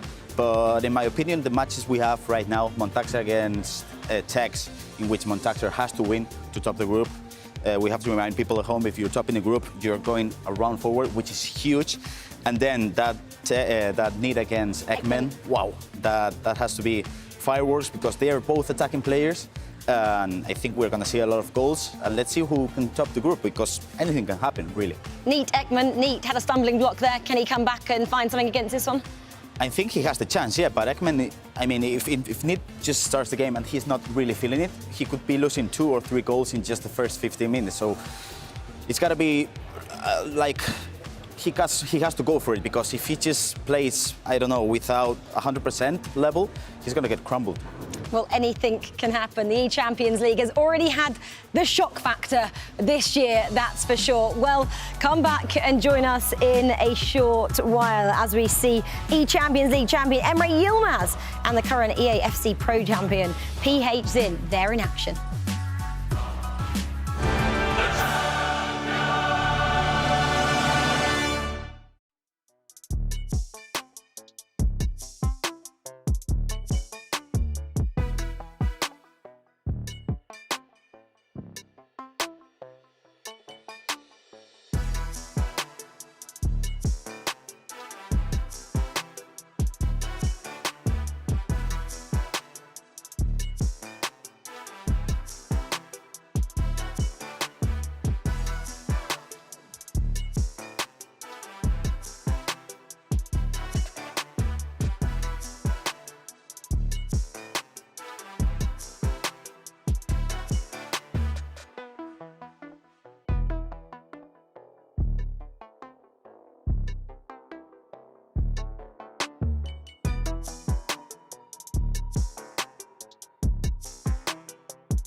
Well, welcome back then to the eChampions League. Case is joining me now because we're just going to dissect exactly what has been going on. It's been absolute madness here. Two massive names out of the competition, Tex and JP Slater. That's Group A. Group B as well was taking place at the same time and equally as entertaining. Case, should we just get up the standings and see exactly what is going on so everyone at home can keep up with us? It's hard, isn't it, when there's so many matches going on all over the place. Talk us through this one, Case. Yeah, so currently Hezers is top of his group, which is not really a surprise with how dominant he has been doing over in Italy. Levi Duid is in second, Andoni in third. And honestly, Andreas and Jaden can't quite hack it today, but there's still points to be had on the board. And Andreas there, if you're looking at him, he has no more matches to play, so he again is looking at what is going to happen elsewhere. So 4 points though, 3 players on 4 points. If you thought A is kind of a sign of things to come, think again. It's going to get really tasty in Group B. Should we have a look at Group C and D, because that's what we're turning our attention to right now as well. These are the guys that are back in the studio. So Group C then, Feltman, Emre Yilmaz, Virgil, Bonanno. I'm going to just stop there for a short while. Bonanno, a bit like Case we just saw with Tex. Do you think he's rusty? I don't know if rusty's the right word for it. I think maybe he's just a bit surprised with the level of competition. He's coming off of a massive win in the Premier League. He had a good first game. He had a very, very good first game. It was close, but then he had a couple bumps in the road and he needs to just get back on the right track. Do you think he goes and speaks to Tex now as well? Obviously, teammates for Man City, won the EPL together. Do they go and kind of go, what's wrong? What needs to be changed? Yeah, I think they have a few competitions. I know that Mati really relies a lot on Edu, probably the most. They're probably having the most combos behind the scenes, but they're great teammates at the end of the day. They competed together at the Premier League, but this is another competition. It is individual, and so they're both having to fight it out on their own. How much have you seen they've changed since the EPL as well? Obviously, you know, you're part of the City group as well. Obviously, you're rooting for those two. But in terms of your expertise, do you feel they're not quite as good as they were a couple of months ago? It's interesting, right? Because in the beginning of the year, if we talk about FC Pro, they had a rough time. And I'm seeing a little bit of that come back in this competition. They were so dominant in the E-Premier League. And I'm not quite seeing that confidence in the competition here today. But at the end of the day, it's a totally different competition. The players at an even higher level than the individual regions and leagues. And it's just a different type of competition. And the game adjusts so much from week to week as well. Different types of teams, different restrictions. So many different varieties go into how they're going to play. That's crazy, isn't it? The fact that they could be so confident a couple of months ago and then they just get hit hard like they have done today. Yeah, no, it is very, very difficult. From game to game, it might change, from day to day, and you just have to be ready at all times. Yeah, exactly. Well, Mati still has a game to play as well. Let's have a look, though, at Group D. So one more group we haven't spoken about as it stands. Let's have a look at how the table looks in this one, heading into round 4. PH Zin, man on form, man on fire. 6 Always. points, though, the top 3. As close as you like there, Case. Yeah, as close as we would like. Both PH Zin and Danny Pitbull are very, very much dominant today. ISO Power doing very well. Unfortunate for Mark and George Wynn, it doesn't look like they're gonna go through. It's almost an impossible situation for them. But yeah, we have the two top of the group that have just been almost perfect. But they're about to go against each other soon, and so I'm so excited for that one. We talk about this, don't we, as well? The fact that Danny Pitbull, though, sat out the last round. Do the rust come in there? Do the nerves come in there that he's just watched probably what PH Zin has done and go, I'm up against this pro champion? Yeah, I think especially with today, it's a very long day. And so competitors have to stay awake, alert at all times because every single player has to sit out for a certain period of time. And so I'm sure they all have their own tactics, whether it's listening to music, getting a snack, talking with their coach, but they have to stay on it. They can never let off. Yeah, and what would it say if someone like PH Zin as well was to go and win his National League, like he did, EFC Pro champion as well, go on to win this title? I know it's still a long way to go, but he's looking to top the table here. Would that make him genuinely, hands down, the best player currently? There's been a lot of chatter about the quote-unquote GOAT, but he is definitely fighting for that spot. We've talked about maybe Nicholas, Tex in those positions, but PH Zin is like, no. I might turn into that spot one day, and winning a competition like that just might secure it. Yeah, well, he is top of the tree, isn't he? PH Zin at the moment. Let's look at his road to the EPL. My name is Paulo Henrique, but my nickname is PhD. I'm from Brazil and I pro player for Ajax. For me, it's a dream to play Champions League because I'm not from Europe. I'm from South America, in Brazil. I always have a dream to be here, and now I have my chance. If I win the trophy, this is perfect for me. In this moment right now, I'm like the best in the world because I won it's like the principal tournament in the global. For all this is giving me a lot of confidence, and now I think I am in the best moment of my career, and I hope to do the same here as well. This is my dream to play at tournaments like that, so I will do my best always. I'm only the Brazilian guy here, and I have the chance to put my country in a good position in Europe as well, so I will do my best to do that. That's a story, though, isn't it, that we see quite often. Nicholas did the same thing. He didn't get to play in this competition for a long time. He moved clubs just so he could compete here. And then we know what happened. He went on to win it as well. You know, you see the player like PH, and it's his debut here. Look how much fun he has been having already. I was just watching, he was having a little bit of a convo with his coach there and laughing as well. This means so much, doesn't it, to be able to come over to Europe and play in this event? I 100% agree with that. I think that he's played at such high levels. This is a different type of level, but I do think that he's prepared to be here and he's ready for it. Not many players are sitting and laughing there, having a great time, but he is so calm, cool, collected, and you can just see it in his gameplay as well. He's so confident when he's on the sticks, and I just think that that's going to propel him through because it's a mindset that gets you through this competition. What is it about him, though, that allows him to have this consistency, which some of the other players... I mean, he's been consistently winning and winning a lot of margins as well. Coming into this, there are players in this competition that maybe got second in their league, but when you're coming off so many championships this year and being so dominant against some of the best players in the world, it's a lot easier to be confident. What is it about the South Americans as well, especially in this competition? I don't know what it is. I think that sometimes they come into this competition, they're like, we're coming from a different region. We know that there's a lot of great people in Europe, but we're here. The South Americans are ready to play, and they come in here showing no mercy, and I love it. Danny Pitbull, though, obviously is his opponent. He's been around the community for so many years, though. You know, he knows exactly what it takes to progress into tournaments as well. He's not going to let PHN have his own way, is he? No, honestly, talking about this match specifically, I think it's going to be very, very close. We're talking about top of the table. They're both on the same amount of points, and it's going to be a battle. It's interesting, though, because they're coming from two very different regions of play as well, and so I'm wondering how those are going to offset each other. But this might be, I might be calling it here, one of the best matches of the day.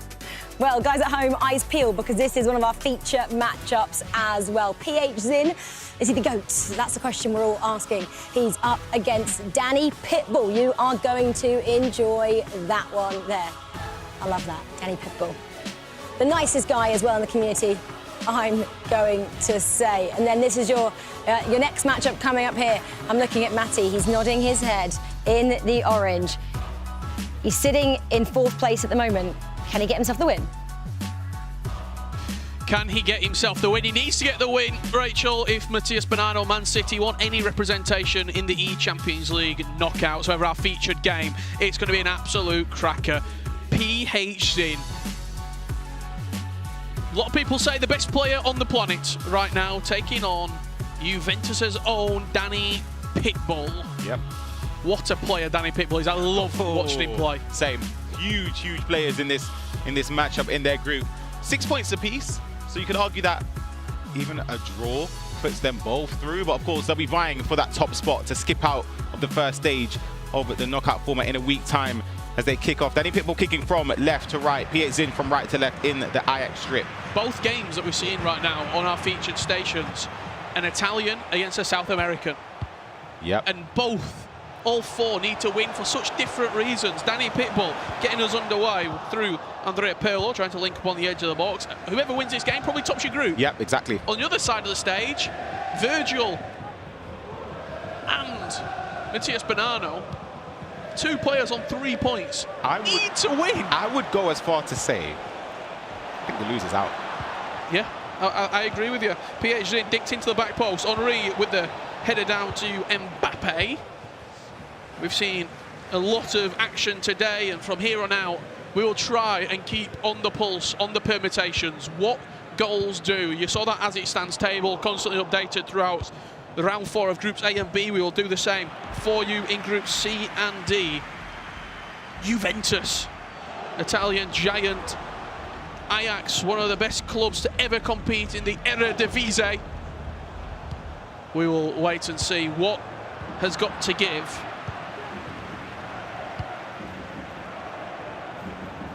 In this particular matchup, PSG, and he left Mbappe at the back post there, did Danny Pitbull. Henry on the finesse, that one's spiralling up in the air, and Drogba always going to be the favourite. So going to space him behind here. It's Shule getting back, he's got no pace whatsoever. Forcing the save, Danny Pitbull at the near post from Donnarumma. Yeah, defensive attack in an instant. And here we go, Danny Pitbull with a corner. Looking onto Drogba. Just not aimed correctly. Yep, wrong side of the post, hits the side at netting. I think the one thing that I want to bring people's attention to at home watching this match right now, and you can elaborate it on it as well. In this particular game with these two particular players, the pace in which they, in the final third, attack. Yep. Danny Pitbull, you see pass, pass, pass, and they're driven past quickly into the attacking players. PSG, if he's got a chance to go forward, he's going to go forward. Yeah, agreed. And I think for people at home that are watching it, if you look at certain sequences in the attack, it looks relatively basic in the sense that they're just playing passes, they're just dribbling, but it's making the right choices at the right moments of time and also anticipating what your opponent is going to do defensively. That's incredibly difficult to do at this high level. Well, with both of these two players on 6 points, both being unbeaten so far, I want to open up to the chat at home. Who is going to win this game? You've seen 13 minutes so far. I've gave you enough time to have a little look at both players and see what you like. I've got the chat open as well. Let me know who you think is going to win this game as Danny Pitbull gets in towards the byline, dinked into the box, and an easy defensive clearance there for PSG.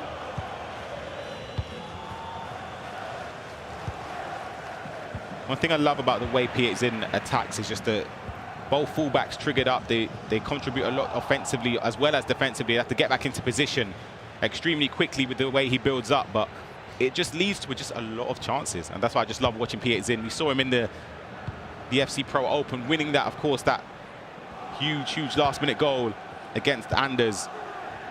Few people getting their say in. Miller's saying it's going to be PSG. Humza, PSG all day. Drogba out wide, beautiful play back into the box, but company's in the way. Gives me a chance to read a few more names out.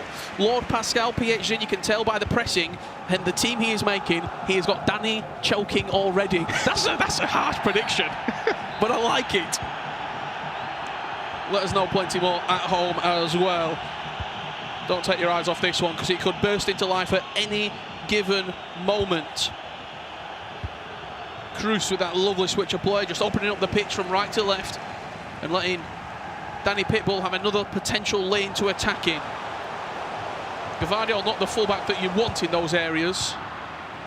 Yeah, not nimble at all in possession, but I think for a lot of players, he's probably the most solid pick defensively. If you're having your right back going forward, you sort of want your left back in a 4-3-3. He's the best available. Yeah, at your disposal, yes. In this competition, obviously, you have to have somebody that can defend in the 4-3-2 as one of your fullbacks, the other one going forward. But for me, PSG on the attack with Joao Cancelo. Can't find a pass into Mbappe in the box. I've been pretty surprised by company. I think he's done all right. Yep. I asked Gravison this question and I got shot down very quickly. I'm going to ask you as well, Ryan. Yep. Defensively, there's not a whole amount of options. Is there ever a conversation of you can pull one of those icon centre-backs in and get rid of a midfielder or an attacker? I think you need the midfielder because the options you have at your disposal, they don't really have a lot of play styles. Yes, you've got Toni Kroos with long ball pass plus, but the passing play styles are so important. I think you kind of need a Pirlo, a Xabi Alonso, a Xavi. Just for that, Andrea Pirlo, one of those attacking players. It's left-footed, it's green-timed, and it hits the top right corner. You talk about the play styles. Toni Kroos with, it looks quite an innocuous dink into the air. Yep. But everything was planned. Exactly, and there's the knockdown there with Didier Drogba, and the shot across goal. Goalkeeper movement, couldn't get back across the line there for Danny Pitbull, and PSG starts off winning And as it stands, sits pretty at the top of the table in Group D. 9 points from a possible 9. Isa Power on 6. Danny Pitbull on 6 as well. And a Mark LDW up against Georgia Winnis. Also, and Georgia Win, but sitting at places 4 and 5 in Group D. It's not looking good for them. Certainly not. Cancelo linking into Mbappe. Could be a chance here for Danny Pitbull to reply straight away. Good work down the right-hand side. You can see Pirlo just on the edge of the box there. Does attack the byline, now brings those midfielders into it. Luka Modric into Drogba, chance, good block. Rebounds back to Drogba, Danny Pitbull with another lane. And company once again standing in. Toni Kroos just too strong. Just look how compact he is. It's unbelievable. It looks as if there's no spaces to break him down, yet when he goes forward, he's got 7 or 8 bodies contributing to the attack. It's a fast-paced way. Peter's in an Ajax build-up. I've seen a lot of people in the Twitch chat talking about the mystery Easter egg, the league. Yeah, should we give a hint? I want to see what people think it is first. Because I've seen some outrageous shouts, some correct as well. There is some people in that Twitch chat that are correct. And they've probably got their rewards already. So, 1981. What is the Mystery League?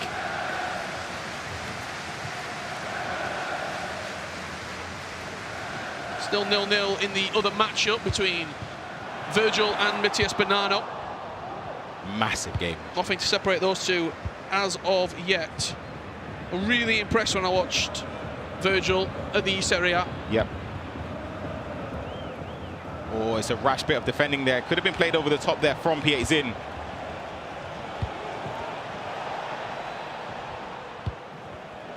Modric into Drogba, good chance, green timed. Top corner is rattled. Oh, it's a great finish there from Pietzin. He could have played the ball over the top there when Danny Pitbull stepped out with his left centre-back. He left a bit of space in behind. Defence started to form again, and it's just a touchdown with Didier Drogba. Green time finish across the face of goal. Again, though, rash bit of defending from Danny Pitbull. Tried to anticipate an interception, press tackle, mistimed it, and then Pietzin capitalises of it, as he usually does. Just those small mistakes. Yep. That probably when you're playing foot champs, when you're playing division rivals, even when you're playing a lower level of opposition, you can get away with it. Yeah, not in this. Pietzин's not letting you get away with anything. Not at all. Danny Pitbull comes forward 5 minutes before half-time. Drogba into the byline. Gavardio once again, and now Didier Drogba inside the box. Nice little bit of left stick dribbling. He's attacked a lot on Gavardio's side. Yeah. I'd like to see him try this near side. I mean, Mbappe's barely had a sniff as well.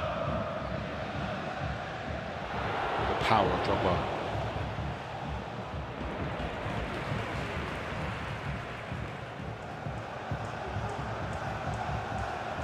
The two icons linking up, Pirlo and Drogba, and now you can just see Toni Kroos brought into the picture. That's what he possesses, that beautiful arching over the top through ball.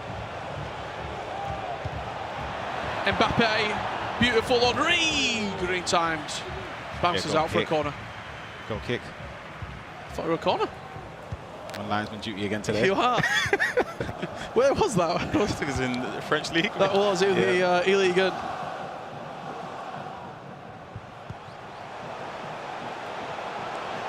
Player lock from Danny Pitbull into R9 now. He's really solid defensively, PhD. I think something that doesn't often get talked about is defensive play, but he doesn't really give away chances. And he's so confident in himself right now that he backs himself in every situation. It's everything. Just look at the way he's anticipating, trying to cut the lanes with Vardio. Moving plays into the right possession. Here we go. That's a goal that gives Danny Pitbull a lot of confidence because he's not really created much. Yeah, not at all. I was about to say, if he gets a goal here, it's a perfect half in the sense that you haven't played to your level. Pietzin has been pretty much all over you, but you managed to get a goal just before half-time, and it gives you that lifeline knowing that there's a way to break down Pietzin, there's a way back in this game. Just on the stroke of half-time is where that goal fell. 2-1 the scoreline right now. Danny Pitbull straight into conversation to get some words of wisdom from his coach. We're having an update on that other match that's taking place. You see it in the back of the screen right there between Bonanno and Virgil. Last time I heard it, Ryan, it was 0-0. Yep. But we will wait and see how that game is progressing.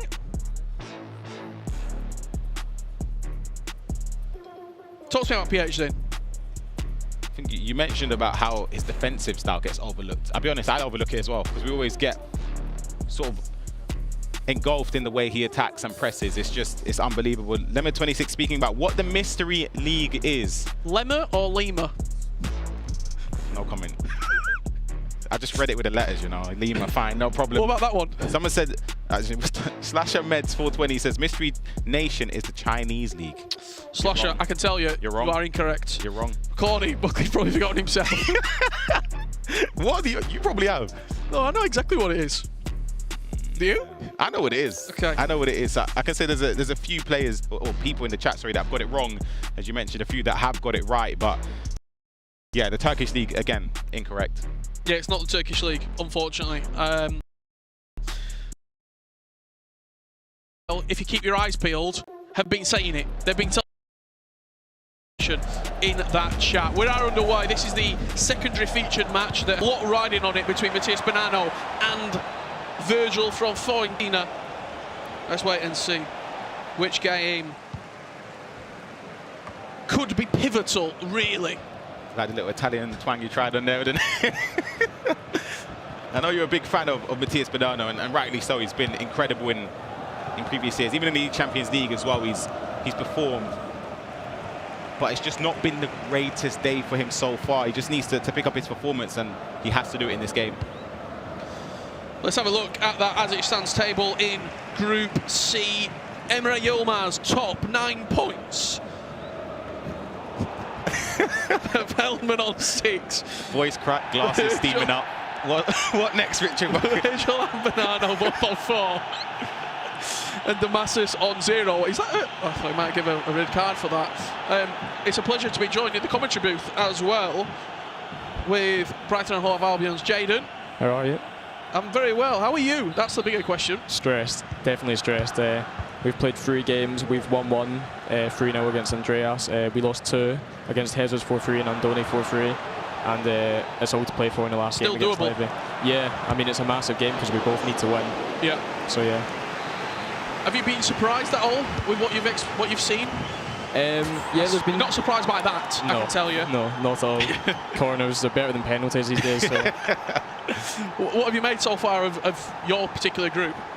Yeah, it's a really tough group. There's all amazing players, but not really surprised with the way Jesus has played. He's definitely one of the best players here, and he also finished 2nd last year, so it's very obvious he was going to do well. But I was surprised with the Levy result against Andreas. Yeah, that's a big one. That's helped you out quite a bit, keeping Levy in contention, because it's in your hands. You win that game, you're through. Yeah, definitely. I think also if we draw and Jesus beats Andoni, we're also through. Yeah, so exactly. It would be nice for a draw. Well, what you did see Matthias Bonanno scoring with Didier Drogba at the near post, whipping in the corner. Drogba could make it 2 with the power shots. Green timed, left-footed. Oh my gosh. Matthias Bonanno has turned it on in the second half. We don't see a lot of power shots. Jaden, I like a power shot. I think they work. I think they are effective. Why do you think we don't see them too much? I think it's really difficult in the gameplay with how slow it is to get a power shot on the go, but when you get that type of space, they fly in. Like you'll see them occasionally in different leagues, but they're not used often, especially in the box, because if the guy moves to the defender, they can get to you so quick that there's no time to get the shot away. Well, let's head back to our featured matchup. Danny Pitbull and PHZ. This was what you might have missed. You might have heard it from the corner of the room, because Danny Pitbull is now 2-2 in this matchup. 60 minutes on the clock. And we're going to be joining it live right now. Danny Pitbull, he scored just before half-time through Didier Drogba, and now he's found himself back in this matchup. We've got Ryan's opinion on PHC as a player, as a former player, as a current player who's in there, probably getting a few reps against him. What is he doing differently compared to everyone else right now? I think it's his timing, to be honest, and his intricate stuff that he does, like the way he moves the ball, the way he passes it. He's honestly the best player in the world right now, without a doubt, and I wouldn't be surprised if he went on to win the whole thing.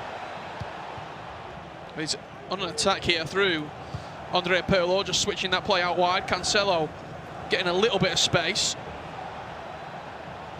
You see Drogba at the back post lurking with intent. If that ball is tossed up to Drogba, there's only one winner, and there it is. Nods it down, Cancelo in the way. It's going to fall back into PHZ's hands. He has another crack at breaking Danny Pitbull's defence and spirit after getting back into the game, Ryan.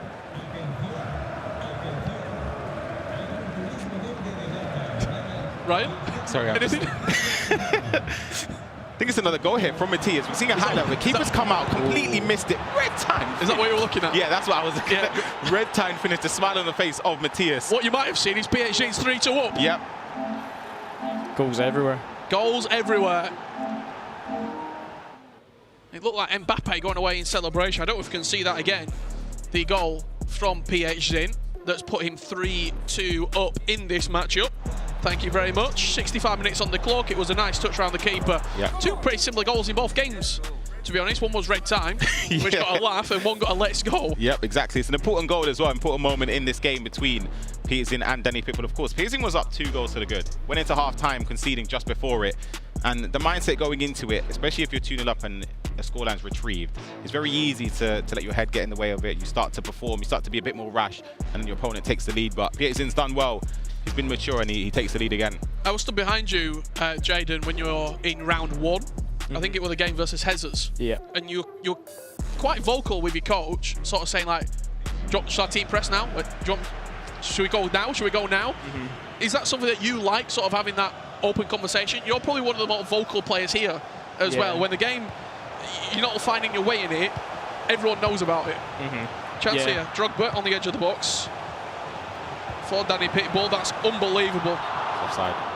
Yeah, so like I definitely feel that when I play, I always play my best when I have a coach, because they see things that I don't see. Like in the game against Andone, although I lost, we noticed that every time when I went down the left-hand side, I was getting more attacks away, and he was the one that spotted it, so he told me, and then from there we recovered the game from 3-1 down. Unfortunately we lost, but it was definitely something that I wouldn't have seen without my coach. Yeah. Going into that last game, obviously you know that it's still in your hands, and even if you're in a drawing position, if the other result falls your way, it advances you to the knockout stage. Will there be some part of you just sort of keeping an eye on, or is it so easy to fall into that trap, or would you try your best just to focus on your game? It's difficult to focus, to be fair, because depending on the scores, it's going to depend on if I need to go forward. Yeah, exactly. It was the same at ePrem when in the group stages when me and Mark were playing Aston Villa, and out of nowhere we hear that it was Nottingham Forest had conceded, so we knew that we just had to keep the leads and we were through. So I'll definitely be keeping an eye. I think my coach will be telling me, wow, that's PHN for you. The player locks. The amount of player locks, my thumbs would be hurting. He makes it look so smooth as well. There'll be people at home who do the player lock and that sort of have a dabble with it, and it'll feel unnatural. He has just added it to his game, and it flows so smoothly for him.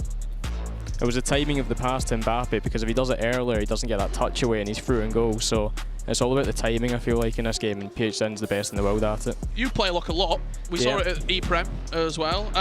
What is it about that sort of animation and the mechanic that you feel as though is pivotal to having a successful 24 season? I think it's how you can make your opponent think about what you're going to do. So you can go up, you can go down, and every time the pass is always perfect. You know, there's always inconsistencies with a normal pass, but when you do it with the player lock, it works every single time. Yep. So even in the air as well, it's just the same. If you were still competing, Ryan, do you think you'll play lock in the locker? Yeah, I think player locks are important to learn. I think it's one of the key mechanics when building up, and also even defensively now we see a lot this year trying to anticipate the knockdowns. So you play lock defensively to move a player into position. Kickoff. What a reply. Straight from kickoff, Danny Pitbull. Back into the tie, 4-3. 3 goals for Danny Pitbull, three voice cracks for Richard Buxley. 75 minutes in, a quick response from kickoff though. Pirlo just about finds him, and of course a shot across goal. Didn't give Peterson enough time to try and react, to try and move the goalkeeper across. That is a man that is locked in right now. Yeah.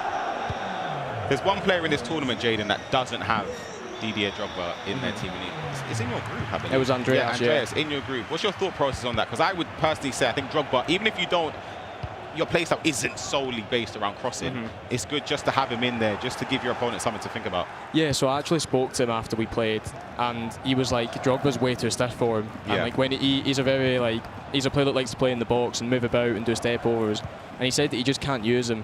But to be honest, I think it was a bit of a silly move from him, because at the end of the day, he's the way you get goals. Like, you've seen corners, you've seen all these balls in the air. Sometimes if you're struggling to do it on the ground, then it's just that way to go. Yep. Was there ever a thought about, with the centre-back pool being quite poor, bringing in an icon centre-half? Oh, 100%. Thank you.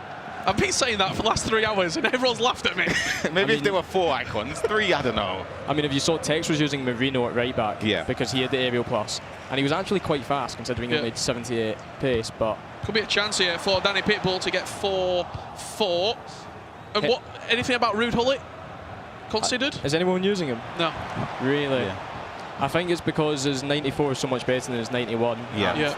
I think it's all about the playstyle pluses with Modric and Pirlo. It's going to bounce nicely. Ramirez. Good leap. But Jesus is using Rio Ferdinand. And look at Jesus. There you go. Yeah. Top of the table. Edge of the box for Pirlo. He's in a lot of the teams. So is this man, Didier Drogba. Twisting, turning. Not so stiff at the minute. Henry finds the back of the net as PH fires himself back in front, and that could be the final nail in the coffin. That's why you have Thierry Henry in the team. Just a finesse shot plus play style from deep. We saw it with Tex earlier on. You can see just playing for it. Green times it as well. Goalkeeper movement not to be seen. Nowhere near it. And PH for me, seals the win in this game. Top of the table, 9 points from 9. He's the one to beat at the minute. 100%. Emre Yilmaz about to solidify his place. Wow, 6-0. Into the knockouts. He will be also looking to defend his title for the first ever time. No one's gone back-to-back. No one's even won 2 eChampions League titles. Damassas, unfortunately, not been his day here in London. But Emre Yilmaz has got better and better throughout this day, and he does get a consolation goal through Ousmane Dembele. Talk to me just very quickly before I let you go, Jaden, about Emre Yilmaz. He's one of the best players as well. I reckon he'll go really, really far. Obviously, he's won the tournament before, but the story about him is amazing. How he just played, like, I think it was pro clubs and stuff like that. He never really played Ultimate Team, and then out of nowhere, he comes in, he goes to the World Cup, gets top 4. So he's one of the best players mechanically. He somehow knows what the AI of the other team's going to do. I reckon top 4 finish for him. Well, I think he played a lot of career mode, and that probably is why he's so good sort of with the AI as well, because reading you play against them all the time. If he didn't go invincible every single year, I'd be worried. Well, there you see Emre Yilmaz marches on here in the eChampions League. We'll see him next weekend at the knockouts. Let's go back to our featured matchup right now, as Danny Pitbull with a green time strike looks to make it a nervy last couple of minutes for PH. However, I don't think it's going to be going his way for the Italian. 6 points still. Going to go through. Just not going to go first. And that is massive as well, because if you finish first, you're straight into the round of 16. You don't have to play that really tight qualifying match. And now we started seeing how these groups lie up. You could be playing a qualifying match against Neat. Yeah. Could be playing a qualifying match against Levy yourself. Like, that first round is really, really tough. Finishing first will give you a huge benefit in going far in this tournament. But also, it's not nice going into a game when someone's already played and they've already won. So, you know, they're in a good mid already, so it's going to be very tough for either the winner of the group. PH unbeaten still here in the eChampions League groups. 9 points from 9 for the Brazilian. That's a great show of respect, as always, between these two unbelievable players. Wasn't meant to be for Danny Pitbull, but he put up a great fight. Yeah, he did. It was a great game. Lots of goals. Yeah, managed to find a way back into the game to level it as well, because the way it was going in those first 44 minutes, if I'm being precise, I felt as if PH was going to run away with it. Well, let's head on over to Matthias Bonanno and Virgil. I believe that game is still underway. Bonanno in the closing moments, 4-1 up. the story of this game coming into it, both players on 3 points. A win, huge. Goal difference huge as well. I think the goal difference is very, very important here. I think people have forgotten about how important goal difference is because it's not head-to-head anymore. Yeah, exactly. You'd, of course, have played Man City in the E-Premier League. Speak about how good Matthias is. I would say defensively, I think that's probably his key point, in my opinion. No, Matthias as well. I mean, in the E-Premier League, he showed how good he was. And to be fair, in the final, he had my teammate on strings for most of the game. It was probably one of the most chaotic finals you'll see in a while. Well, we saw him just on the main stage, what, about an hour and a half ago, struggling against Emre Yilmaz. This is going to be hit direct. Oh, good save from Dudek. But 6 points is where Bonanno will be lying right now in this league table. He's in a strong position. He plays Roy Feldman in the last round of this group. But of course, Virgil is the player that could still make it. He could still make it based on goal difference. He has to have a swing in his favour, but he's up against Emre Yilmaz, top of the group, so it's not going to be easy. You would hope in that position, if you're Bonanno, Emre's going to do you a favour. And win his game. We just win outright. Yeah. Could be 5. It could come down to goal. A great player is Virgil. Got the opportunity to watch him in Verona for the Serie A. Finished in the top 4. However, he's looking to be in the top 3 in his group. It's going to be an uphill battle from here on out as Matthias Bonanno lives to fight another day. And not 100%, but you would say about 90% on his way to the knockouts. It's put him in a very strong position, especially with the way the game has swung in terms of the goal difference, as Jaden has mentioned, how important it is in a group stage format. Gives himself hope, gives himself, in my opinion, I know mathematically he's not through, but I would be stunned if he isn't, just because, again, Virgil has to play against Emre Yilmaz and win by a substantial margin. And also, Roy Feldman has to beat Matthias Bonanno. I just think, to me, I think he's through. Jaden, before I let you go, what can we expect from your upcoming game? It's going to be a tight game. I reckon there's going to be not that many goals, you know, because we've played a lot in practice before the groups were out, but I think a draw will happen in the end. Hopefully. Hopefully it works out for you anyway. Thank you. Very good luck, man. Wish you the best of luck. We're going to head on over to Rachel, I believe is with Gravison and PH Zin, the man on top of the world right now, the man from Ajax who also happens to play in the Eredivisie. Rachel, over to you. Why did you shout that, Richard? What are you trying to do there? I'm not quite sure. Anyway, I'll leave you guys at home guessing why he shouted that word out. Anyway, PH, thank you for joining us. 9 points so far. First question, though. First time here at the eChampionsLeague. How are you enjoying it?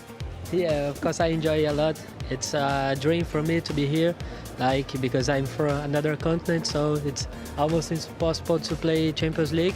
But yeah, it's one dream for me to be here, and I enjoy my time here also. But I'm not here just for playing. I wanna win this trophy, of course. I can the only one to win Libertadores and Champions League also. So yeah, I will do everything for win that. But now I think I already go through to the group. So it's just look to the last game against Season Power, and after the next phase, and that's it. I have a question for you because I've had the chance to talk to Spanish players who not only compete against you here, they also train with you, and they all agree that, in their opinion, you are the best player in the world right now. Do you feel that way? I mean, it's hard to say about yourself, but yeah, I think I have a great moment right now. I feel really confident in every position. It's, I don't know, attacking, defending. I'm ready for the tournaments I had, and this is also a part of work for Nick, my coach, because he take for me my best side. So yeah, I think I'm one of the best right now. Should we look at some of your best moments as well so far from some of your matchups? You'll be able to see them on screen as well. This is you against Danny Pitbull there in your last matchup. Over there, that screen. Of course. It's quite far away, guys. Sorry, you cannot see it at all. But anyway, it was your last matchup. He's putting his glasses on for us. Yeah, now we can see it. Yeah. Right. Couple of moments. You were 3-2 up here. Yeah. Went to 4. What was going through your head there? Just stay composed, because we know what Danny Pitbull can do. Yeah, Danny Pitbull is really good. And I already know this is a tough game. So Yeah, this can happen sometimes. We are 2 goals up and after 2-2. Yeah, but I'm still just looking forward to the win, and I make it, so I'm happy now. What do you think is the hardest thing when you're playing against a player like Danny Pitbull? I think the hardest thing is just keep the good mentality and also stay calm and stuff. And that's why Nick is there. Say stay calm, you will win. So yeah, I'm happy. You said you've got everything in your locker. Do you have any weaknesses? You can whisper it. No one's watching. It's fine. Yeah, I think it's fine. Yeah, just keep it like that. But yeah, that's it. He's got everything. He's confident. He's confident. He's going through. The question remains: are you going to top the group? Well, good luck against ISO Power. That is your last matchup. You've been fabulous so far. We'll let you go and get prepped for that one. Okay, so we are taking a short break right now, but one more round still to be played here today. Obviously a chance in the knockouts, which are taking place next weekend. They're up for grabs. But we obviously had a little game, haven't we? Richard may have given you a clue. Actually, if you are guessing at home and you're trying to guess the league in the Easter egg, Grab, I'm not going to let you give any guesses away because I won't say anything. We have some players who might be helping you out here. So the first clue is there are 2 clubs from this league in this year's eChampions League representing them. All the clubs are pretty close together. There's one team who surprised the world in the 2018-2019 Real Life Champions League. 3 players of my leagues. It's also top 4 in the Pro Open.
Well, welcome back, everybody. You are joining us at round 5 today of the group stages of the eChampions League. This is the final round that the players get to play today. In groups A and B, you're going to get to see those now. A, we know who we're seeing next week, but it's in what order, Ryan? B, it's as close as you like. Let's start with Group A, though.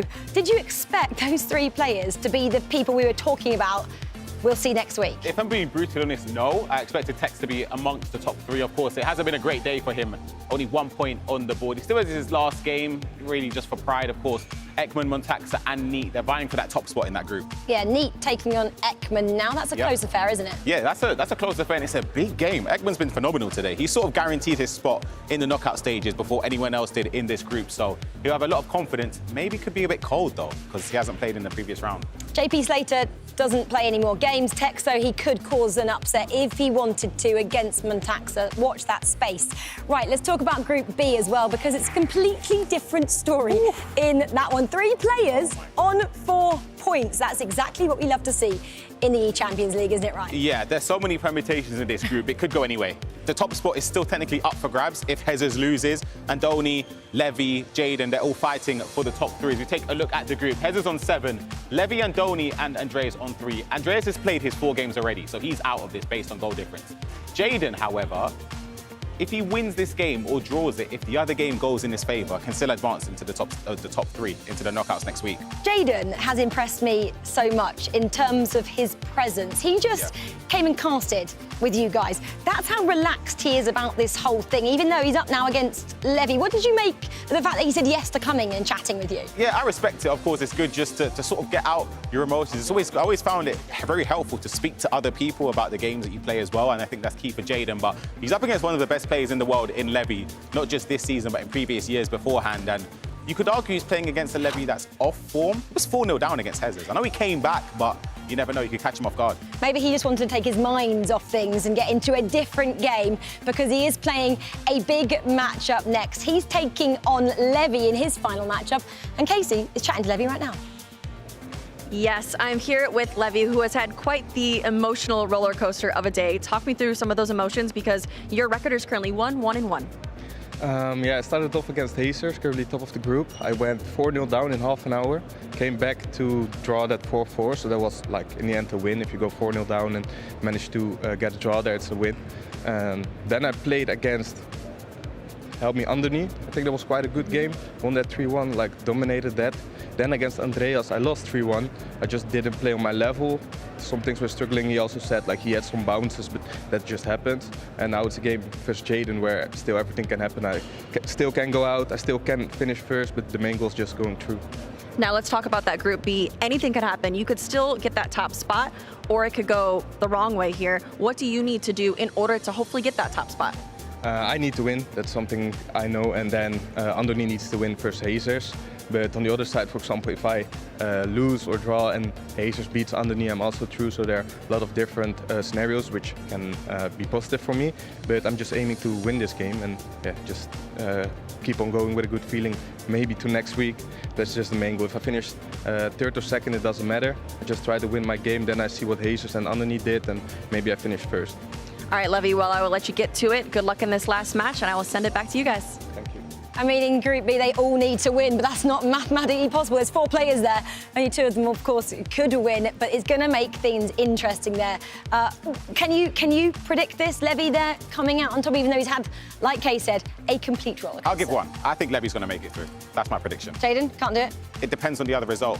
Genuinely, it just depends. Oh, it's so confusing. Anything can happen. Right, this is round 5 for A and B here. Neat. This is Group A, remember. Neat taking on Ekman here. These players are through. It's about seeding for those 2. Then in Group B, we just heard from him, Levy. He's up against Jaden. Both players need to win. Yeah, it's the big one here, isn't it? Round 5 is ahead of us in the eChampions League. Group A and B, myself, Brandon Smith and Jaime Alvarez guiding you through this one. We already know who is through in Group A, but I mean, as Levy said, where are we going in this Group B? Because technically, even Andreas, who's done all his games, there is a world where he also still could get through. It could happen. I mean, some things have to happen. Some goals have to be scored.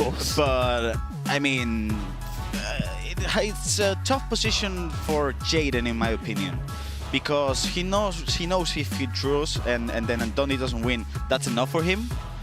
But you're playing against Levy, and Levy's gonna be attacking, and Levy's gonna be pushing the accelerator to the maximum. So I don't think you gotta go to that match with the mentality of, okay, if I draw and then something happens in the other game, I'm fine. No. You gotta be on the dog mentality of going to win, because if you're not in that mentality, I think you're gonna lose against Levy, which is arguably probably one of the best players competing here in this competition. Absolutely. I mean, look, Levy David obviously done so well in the FC Pro Open earlier this year, obviously getting a really strong top 4 position, which was enough for him, of course, to qualify for the eChampions League and also to qualify himself for future tournaments this year. A really strong performance as well, of course, in the Eredivisie, winning that of Ajax. And if you are a traditional football fan, you would have known that Brighton of Albion played against Ajax a few times earlier this year, of course, in Europe. And it could be a nice time for Ajax to get a bit of revenge, and they could stop Brighton from actually going through into the knockouts. It could happen, and definitely with Levy, the way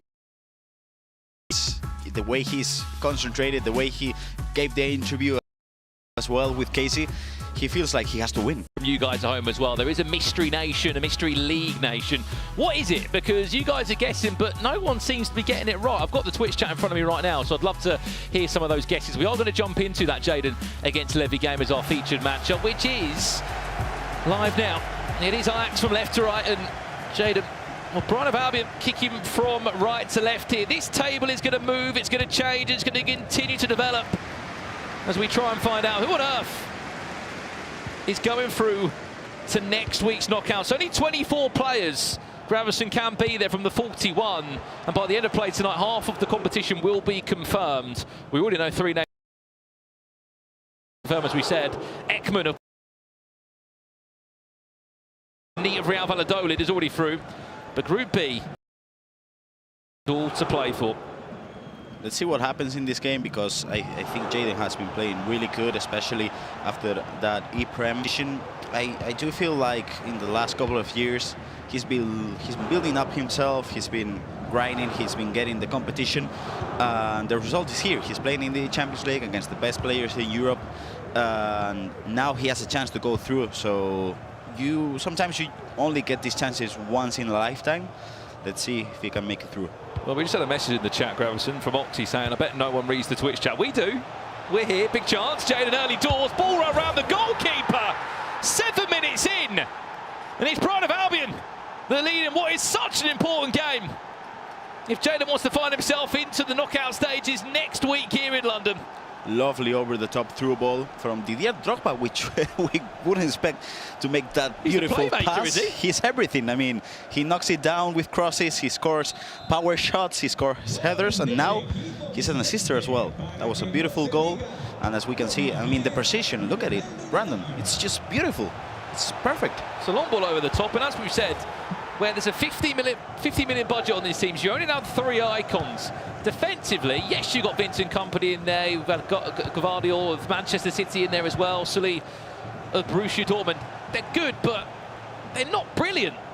No, definitely not. And as we can see right now, at the top right of your screen, Levy's out of the competition as it stands. Which is crazy to say. Long ball into the box, it's a hand on it from Donnarumma, who puts it back into the danger area. And he won't stop with those player logs, with the attacks. I mean, as we remind people at home, this is a 9 minutes half match, so I mean, we still have loads of minutes ahead, but that's a great start for Jaden at the moment. It's a brilliant start for him, Levy. Looking to create one of his own attacks now, 12 minutes in.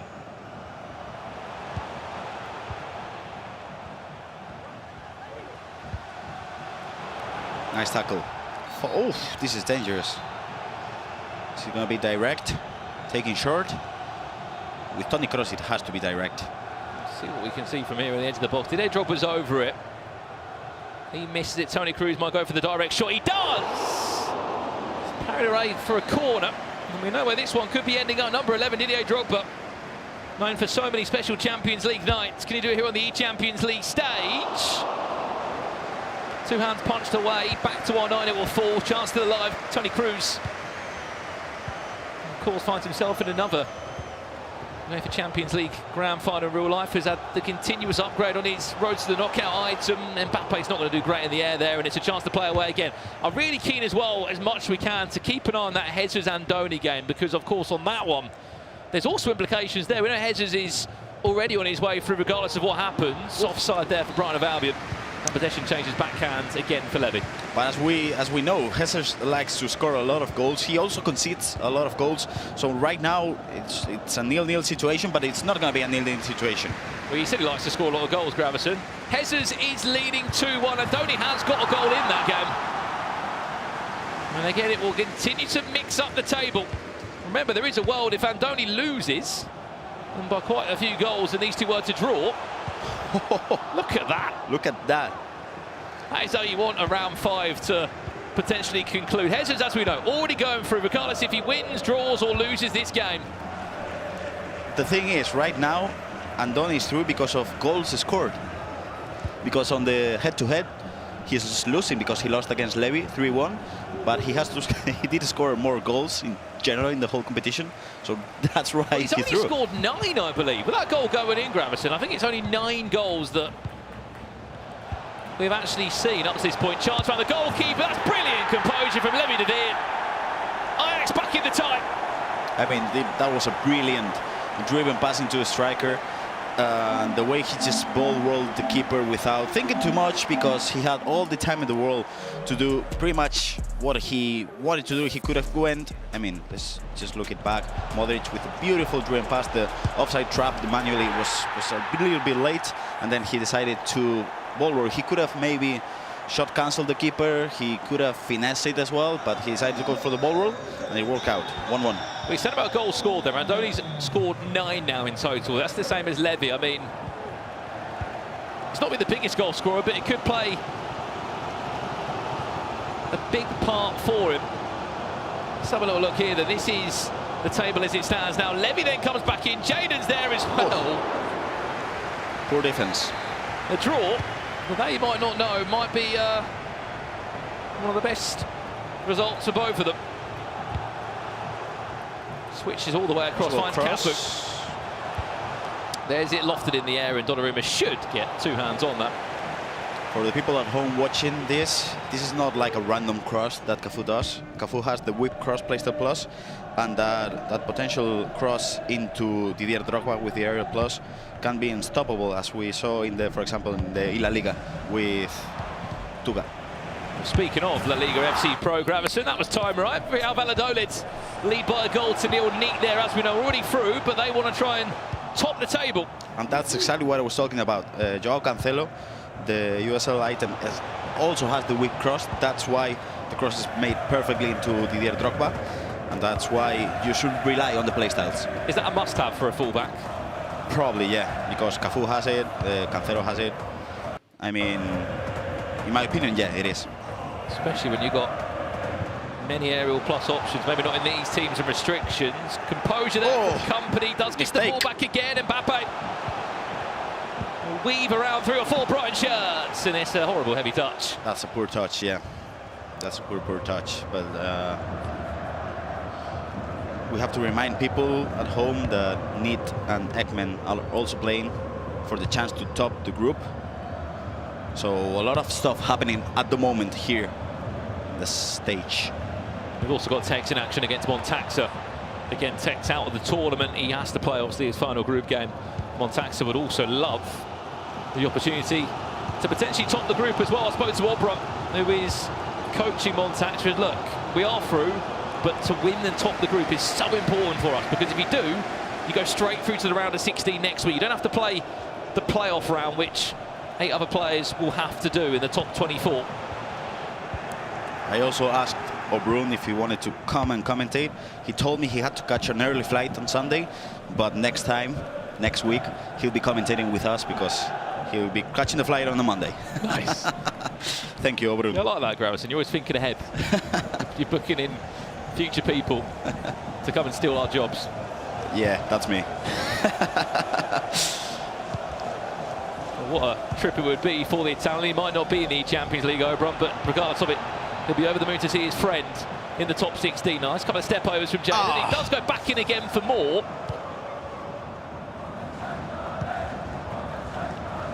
stopped with the L1 to try to do the speed push with the step over. It was really good, but it wasn't quick enough. But now Levy making mistakes in the build-up. And we hear Andoni roaring. What happened over there? Goal by the sounds of it from Andoni with a huge vamos. I mean, we have to speak about him. If he was to go through after a really terrible start to the season, if we're being honest, Gravis, in the La Liga FC Pro, after winning the Cup last year, he didn't qualify for the Cup. He didn't qualify for the league finals. You could argue it's probably one of his worst seasons so far. For him to turn it around 2 or 3 months later and to be going through to the knockouts of an eChampions League will just go to show the hard work that he's been putting in. It could happen, and as it stands, if Andoni's drawing or winning the game, I think Jaden is out of the competition. Well, we'll hear what that goal has done. We'll see the goal first, and then we'll look at the table. Added time of 1 minute. Didier Drogba just shifting the ball onto his left boot. Puts him 3-2 up. We've had 5 goals in that game. And as always, it just continues to be unpredictable as ever here at the eChampions League. This is Group A. Neat currently top of the table. Montaxa on 7. I believe that's a drawing scenario as it currently stands against Tex. You're correct, yeah. And in Group B, we'll give you the lowdown as soon as we can. Drogba with a knockdown into our 9. Company's on the floor. Referee says that's not a free kick. And Levy will say, OK, we'll just go and grab a goal. Wow, that's tough. That's a tough pill to swallow, because in just a moment, Andoni scores, Levy scores, and now you have a mountain to climb, because he has to score a couple of goals to come back and be alive in this competition. And that's why Didier Drogba is used in pretty much every single team apart from the Andreas one, because he'll just win those aerial plus headers. No one's challenging him, isn't they? No single player on the pitch is challenging him other than Drogba on the opposite side of the pitch. I mean, we can't confirm with that scenario now. It would be Jesus Andoni and Levy de Vere going through to the knockout stages. Andreas and Jaden will be falling out of the tournament. Step over exit. Allows for a couple more ball rolls to come in as Barcelona's very own Pedri. Nice player lock. A couple of player locks. Oh, took all the time in the world. Faked to go to Drogba. Went all the way instead to Mbappe. And a 2-goal cushion before half-time. Exactly what he needs. Oh, qué golazo. That was beautiful FC play there. Not only because of the cutback, because of this twisting and turning, and as you can see right now, the player lock fake and the passing to Mbappe. I mean, I'm telling you, for the people watching at home, the player lock fake is really, really, really hard thing to do. Levy has managed to master it. And that's a brilliant goal, 3-1. Equaliser over here by the looks of it. 48 minutes on the clock. It's only just started the second half. Hazards, again, 3-3. And some people at home watching this might recognize that camera. It's the classic one, which was used a long time ago, I think. I still use classic. You still use that? I love it. I'm pretty sure you are the only people, both Hazards and you, the only people in the whole venue that still use that camera. He won the Syria. I definitely didn't, but we've got something in common there at least. Hazards, keep up, mate. Love the classic camera. Keep it up, mate. What do you use? I use now... Telebroadcast? Telebroadcast, yeah. But the default one, I'm happy with it. Need is currently winning 3-0 against Ekman. He's winning comfortably. He has to defend this chance. And he's top in the group because, as Brandon mentioned a little while ago, Tex is at the moment drawing against Montaxer. That leaves him that gives him the lead. But yeah, the goals. Just on the player lot conversation, Gravis, and obviously a lot of people at home that tune into these streams as well to learn and improve their gameplay. People often overthink the player lock and think it's so hard and so confusing. It's not that hard, and especially you don't always click the player lock or use player locks to pass the ball. You just use it as a bit of a decoy. A decoy, yeah, for sure, because you're expecting. The thing is, when the player lock gets activated, you expect a pass to go through. So the thing is, your opponent can switch, so you start covering possible driven pass into a striker, a possible driven pass into the other striker, a possible cross. You start defending a lot of things. And sometimes if it's a decoy, you're gonna get a chance to defend. Whoa. This could be even worse. This could be 4-0 before half-time. Keepers come running.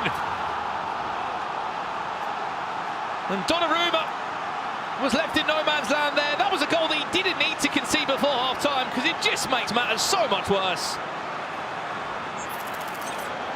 I mean, Drogba is not missing that any day of the week, because with those finishing stats, 98 finishing, that's going in. He decided to go with the outside foot. It went in, and now Ekman is in a tough position to try to come back in the second half, because as we can see, he's frustrated at the moment. If we look at this camera, Need seems to be flowing. He seems to be comfortable. I know they are two players that usually train a lot back at home. They are really good attacking players, both of them. And sometimes when you just start conceding goals, you are 4-0 down. It seems like you have a mountain to climb. Well, things got worse over here for Brighton of Albion. Jadon gives away a penalty. And then Levy David steps up with Didier Drogba from the spot. Trademark Drogba in a Champions League game. From the spot, being reliable as ever, 4-1. And for Jadon now, he does not look promising that Brighton of Albion will be.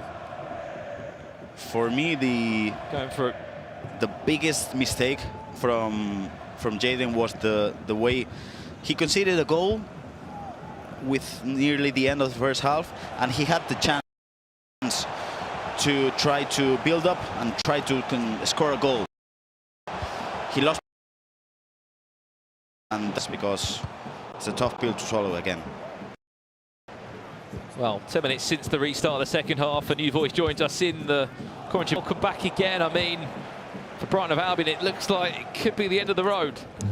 Yeah, it is not looking like a good situation here for Jadon. And it's unfortunate because if you look at some of his last score lines, he had a lot of very close matches. 2 of those ending 4-3. We had a 90-minute goal there to make him lose one of those games against Andoni. And I don't know, if he's looking back at this, I had a quick chat with him over there. He's just not happy with how all of the games ended up shaking out. He said he's put in a lot of work to get here, and it just hasn't been enough. Especially in the form we saw Grabs in the Premier League, didn't we? From Brighton of Albion as well. Could be even worse now, as Levy looks to add a 5th onto the tally. Pause is cute. Camera settings, Casey. What camera settings do you use? I use co-op. Not classic? Not classic. It's got to be co-op. No one uses classic. Come on, people at the chat. Let us know in the chat what camera angle you use as well at home. Does anyone else use classic? Please, just not me and Hezzers. must be one more person out there that's realised you can't change your camera. Into the pause menu we shall go now. Couple of words coming on from both of these players. It's 3 goals needed. I want to ask you a question, Casey, because you had the chance to talk to Levy. How did he feel? I'll be honest. I think he's a bit worried. You could sense that it could go either way for him. And it's crazy because he could get that top spot potentially, or he could drop completely out of it. And we're sitting in a situation which is very different from FC Pro, which he was pretty dominant in. He was very, very confident. And it's not exactly the same Levy that we're seeing. I asked him before, I was like, emotional roller coaster? And he's like, that's an understatement. So it's been a tough road for him, but he's definitely still in it, and he's doing very, very well against Jadon. I guess in a way, this is eChampions League group stage. I mean, it's a roller coaster. I mean, you could be winning the first 2 games as Need did, then you're losing against Monstaxer, and it seemed like you were going to top the group. Now you're fighting for your life. Anything can happen, really. Well, it's like he heard us, because Levy's just scored another goal in this game. I think the one thing about Levy's results which has surprised me the most is he's probably lost the game he didn't think he would lose against Andreas, and then he's done some crazy things today, such as being 4-0 down to Hezzers in 30 minutes, then pulling that game back, and he was right to say, Casey, for him that was probably a win. Yeah, that definitely feels like a win because Hezzers has been so dominant with all of his competition here today. But he's been all over the place, and I think that this is the type of win that will propel him once he does go into the next stage. At least he's ending on a good win here. Well, as the goals are going in, the groups are pretty much lining up perfectly. Into R9 for Jadon. And there is a goal back, and there is 27 minutes for 3 goals. I mean, he has to at least score 3 goals to kind of look for the position to draw the game, and then pray that Jesus is playing well and scoring goals with that classic camera, because if not, he's not depending on himself, really. Yeah. He's able to laugh and joke about it now that he has got it into the back of the net. We can, as soon as we can, we'll give you the tables as they stand for both groups of who will be going straight through to the round of 16. 8 players will be there by the end of play tomorrow. CJM in the chat saying, what are the squad limits, Gravison? May you take it away, the squad restrictions? So it's 15 million budget, 3 maximum icons, and USL players. So a lot of good options, really, because you have Mbappe, because you have Modric, you have Pedri, you have Toni Kroos. But the icons, that's where the talk comes in. Whipped in deep. There's Didier Drogba. And speaking of icons, he has been the main man. Absolutely. I think that he is just so dominant in the air with that aerial plus play style. And at the end of the day, you can trust him to slot it in the back of the net if you are sending it in for a cross. And he's just been so fantastic. I know we've seen a lot of that from Haaland, but Drogba has stepped into that position as probably the most trustworthy person on the pitch. Yeah, for sure. I mean, especially with the play styles. The aerial plus, again, the whipped cross, the play style coming in from Cafu as well. And again, it's not really an answer to that. Another chance coming in for Jaden. He tries to pull it back. Let's leave this game if we can. We can see Levy's running away with it. That's 6-2 up. Jaden, fancy, step over inside, goes down to ground. Referee waves that one away. It's all a bit frantic. We can go to Jesus and see what's been happening in his game against Andoni. We can confirm Jesus is already on his way through. Andoni looks to also be through. And Levy David from this difficult Group B.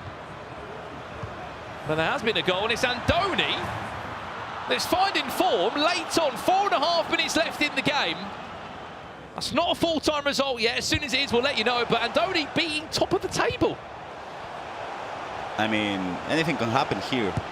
As we can see, another great goal by R9. But yeah, it seemed like at the start of the day, Andoni wasn't feeling good at all. He wasn't playing good at all. But again, his last competition was, I think, in February, playing the regular format of La Liga FC Pro. So sometimes it just takes a couple of games to feel it, really. And I mean, he's just winning Jesus, which is arguably one of the best players in the competition as well. And that's a really tough situation for Jaden, because I think it was in the first 40 minutes of the game, he was through. But now it's just 10 minutes passed by, and now you're 5 goals behind. Andoni's leading the game as well, and it seems like everything crumbled. Yeah, it's interesting, Grav. You mentioned that all the leagues take place at different times, and there are some down periods for a lot of these players' seasons, and it's interesting how it affects everyone throughout the way. You have to really stay on the entire year. You can never let up. Constant practice, constant friendlies to be ready for a competition like this.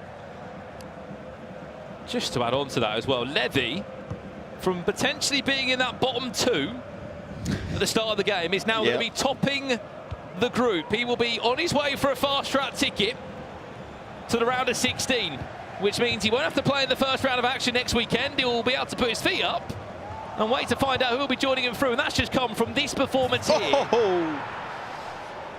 And this huge swing. Even with that goal conceded, his goal difference is just too strong, Casey. It is, and unfortunate for Jaden here, because I do feel like he could have played a little bit better, but Levy is just too strong in the final stages of this game. He's been absolutely dominant here. Yeah, it's a tough situation for Jaden, because he has played well, but I don't think he has competed well enough, because he had the chance to close up the game against Andoni. He didn't manage to do that, and when you not only drop points, but you give points to a direct opponent, it's a tough situation again. But my surprise is Gravison in this group has been Andoni. Just from, I didn't expect this ending to the group stage after what's not been a strong season from. Nope. He's turned it around at the perfect time, and he's finding form at what isn't to be a bit of what's happening here. We've just scored 2 goals in 2 minutes. I'd like to say Levy's not going to throw this game away. There is 9 minutes left in it, but Andoni for me, surprise package in Group B, and then Ekman, the surprise package in Group A as well. For sure, I mean, he did beat Tex, I think it was 5-2, which is a really convincing result. And then he found himself with 7 points out of 9 possible, which is a lot. Which is great as well for Ekman, because he played in last year's competition, got grouped, come back this year, he won the Belgium League on the way through. Perfect time for form, we said about that. What do you guys think, though? His first game was against Tex. He comes off of a massive victory there. Do you think that's what propelled him to go through? Because beating someone like Tex can give you the type of confidence to go throughout the entire competition. Probably. I think I agree with you, Casey, because in those situations when you, especially when you got grouped last year, and now you're playing against Tex, players who you're supposed to be losing, and not only losing comfortably, and then you beat him 5-2, it seems like then in just 20 minutes, everything changed. So I think we all expected Neat, Montaxer, and Tex to go through, but still, this is competition. Anything can happen. And I think Ekman in the regular format in his domestic league, I think he did have like 40 points, something like that, which was crazy. So he's been pushing every single year. He's been grinding. He's been playing good in the regular format. Well, hugs all round. Sorry to interrupt, Gravison from Atletico Madrid. They know they've done enough to go through. Andoni beats Hezers and then stops Hezers from topping Group B, which means he's going to have to play an extra round next weekend.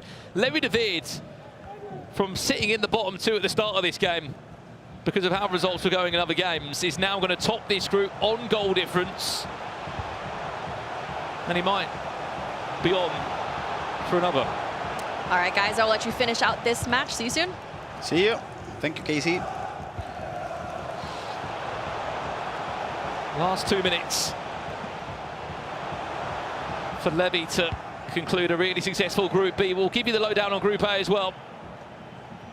Who looks to have concluded that one, and then people have been asking for Montaxer against Tex on stream, but as we said, Tex is out of the tournament, Montaxer's already through. It's not got too much weight on the game, that's why we haven't brought it to you. But for Levy, Casey said it as well, speaking about momentum, he'll want to be playing knockout games now. Anything can happen in an FC match, especially in those minutes. That's a triple draw. Levy, Andoni, Hezers finish up with 7 points, the 3 of them. What a group. What a Group B. Concluded now officially. Levy tops it of Ajax. And it seems like the confidence. No, he asked Andoni, did you go through? Yeah. Oh, congrats, man. People across the stage. It seems like the confidence from Ajax is oozing out, though, is what I wanted to say, because PA is also 3 from 3 as well. Ajax, 2 players, guaranteed to be through to the knockouts. I mean, it's just the level of competition of the domestic league that it is. I mean, FC Pro, they proved it in the domestic league, they proved it, but now they come here in Champions League, they prove it again. I mean, the level of work, of commitment, of everything, it just pays off. Well, he was doing an interview as well with Casey, and he was like, he couldn't even remember who he played in his games.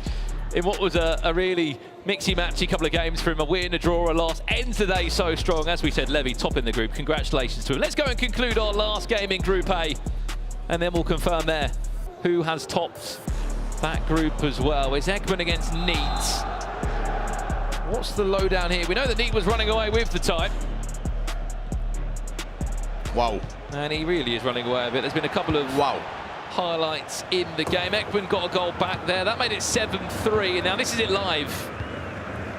And if we could get the group standing at the moment, I would like to see the amount of goals scored by Neat, because it has to be a lot. I mean, he scored 8 goals in his first match of the day. He's scoring 7 goals now. 23 goals he scored. Come on. Wow. He could be on for another one. 24?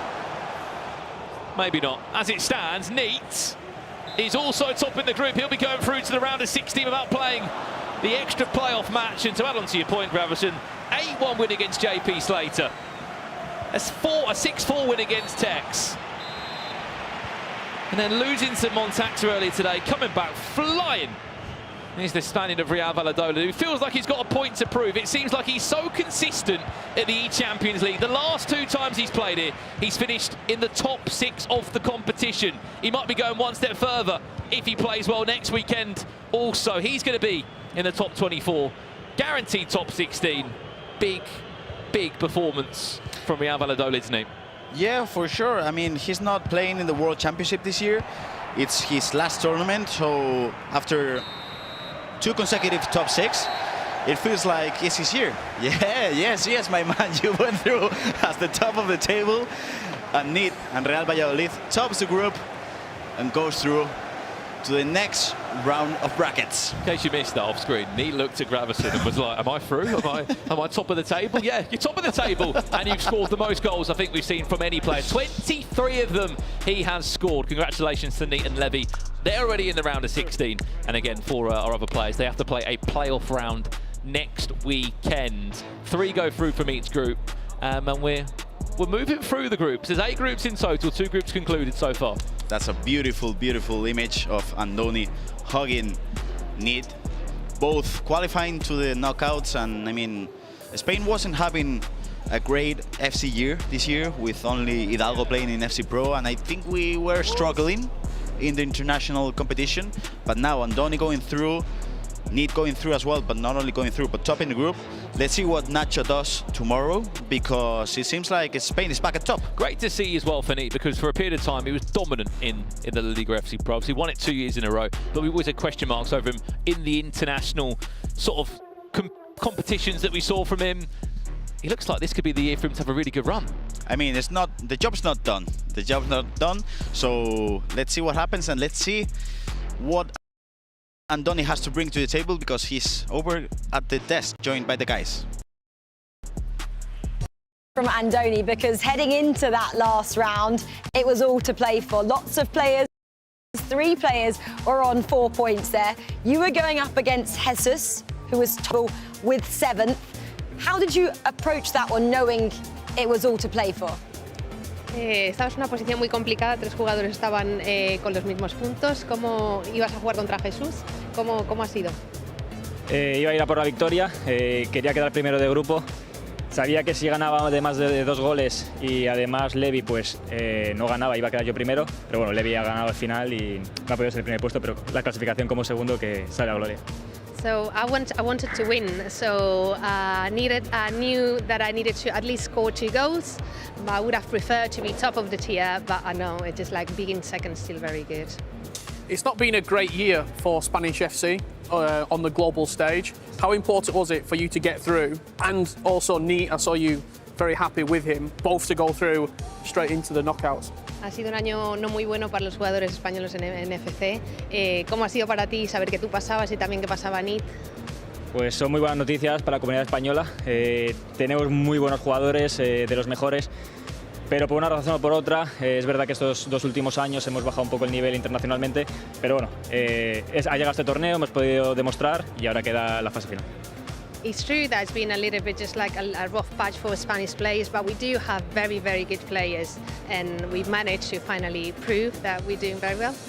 Well, we will see you next week, of course. Let's, though, look at the MasterCard moment of the match, because it comes from your match. It is your winning goal as well against Jesus. So let's bring that up for you to enjoy now as well. You can watch it again, and Richard will talk through it for you to enjoy it. Yeah, so this was the best play of the game, that flick-on header. You can see the score in the top left as well. This was the final dagger, dinked across the box, a simple finish. I want to ask you about Drogba. How important is he in these teams, Didier Drogba? Creo que es el jugador más importante. El aérea, el que tiene de play style, es descomunal, gana todos los balones por arriba, y si no lo tienes, creo que juegas con una gran desventaja. I think he's the best player, and it's just like you got big advantage if you play aerial with him, and so he's a very good one. Andoni, you've also been around the scene for so many years now. You were here back in 2019, the first edition as well. For you, what makes the eChampions League the one that you want to win at?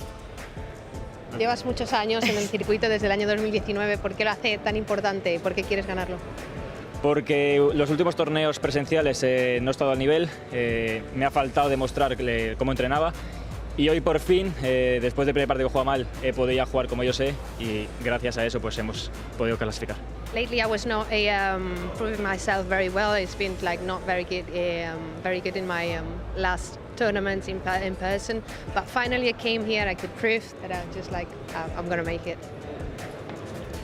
Absolutely. Well, we will see you next week. In second, you have got a long way to go, so it's so lovely to see you back to playing where we know you should be. Thank you. Thank you.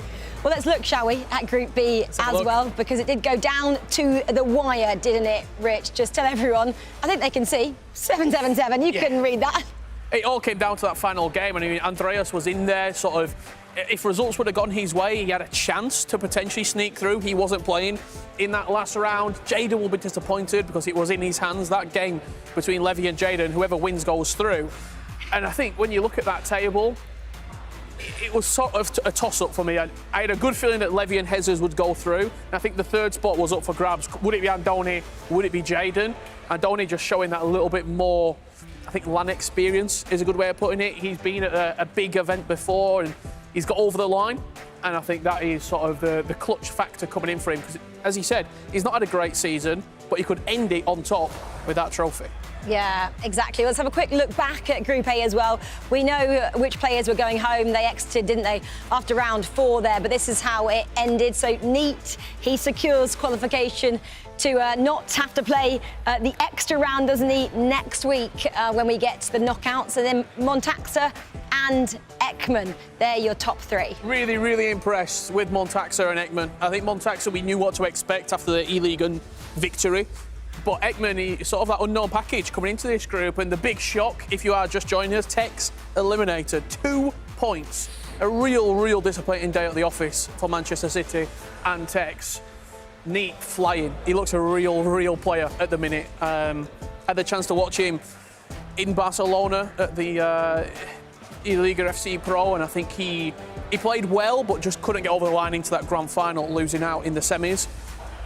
It looks like he's got that sort of bit between his teeth, and he really fancies this tournament. And the round of 16 is just a trump card, isn't it? Absolutely. That he gets to play as well. He gets to sit and watch out their round before they get to play next week. Come and join us for that. But one more round still to come here this evening, and that's on the way after the break. But during the break, we're going to leave you to learn a little bit more about the geography of some of our players with Turkish Airlines and widen your world.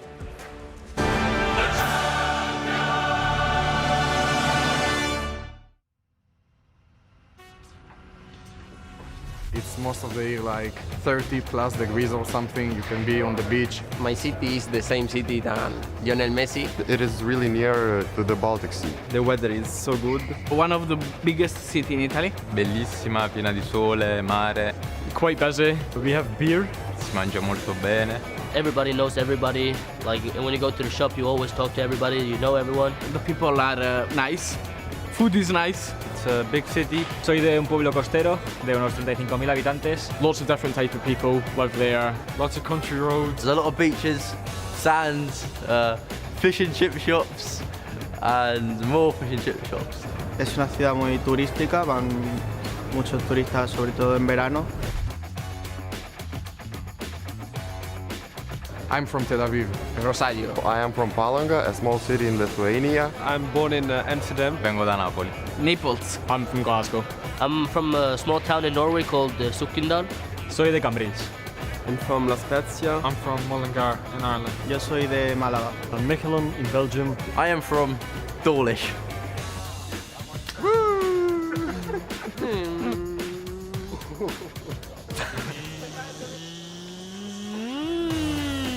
I don't know.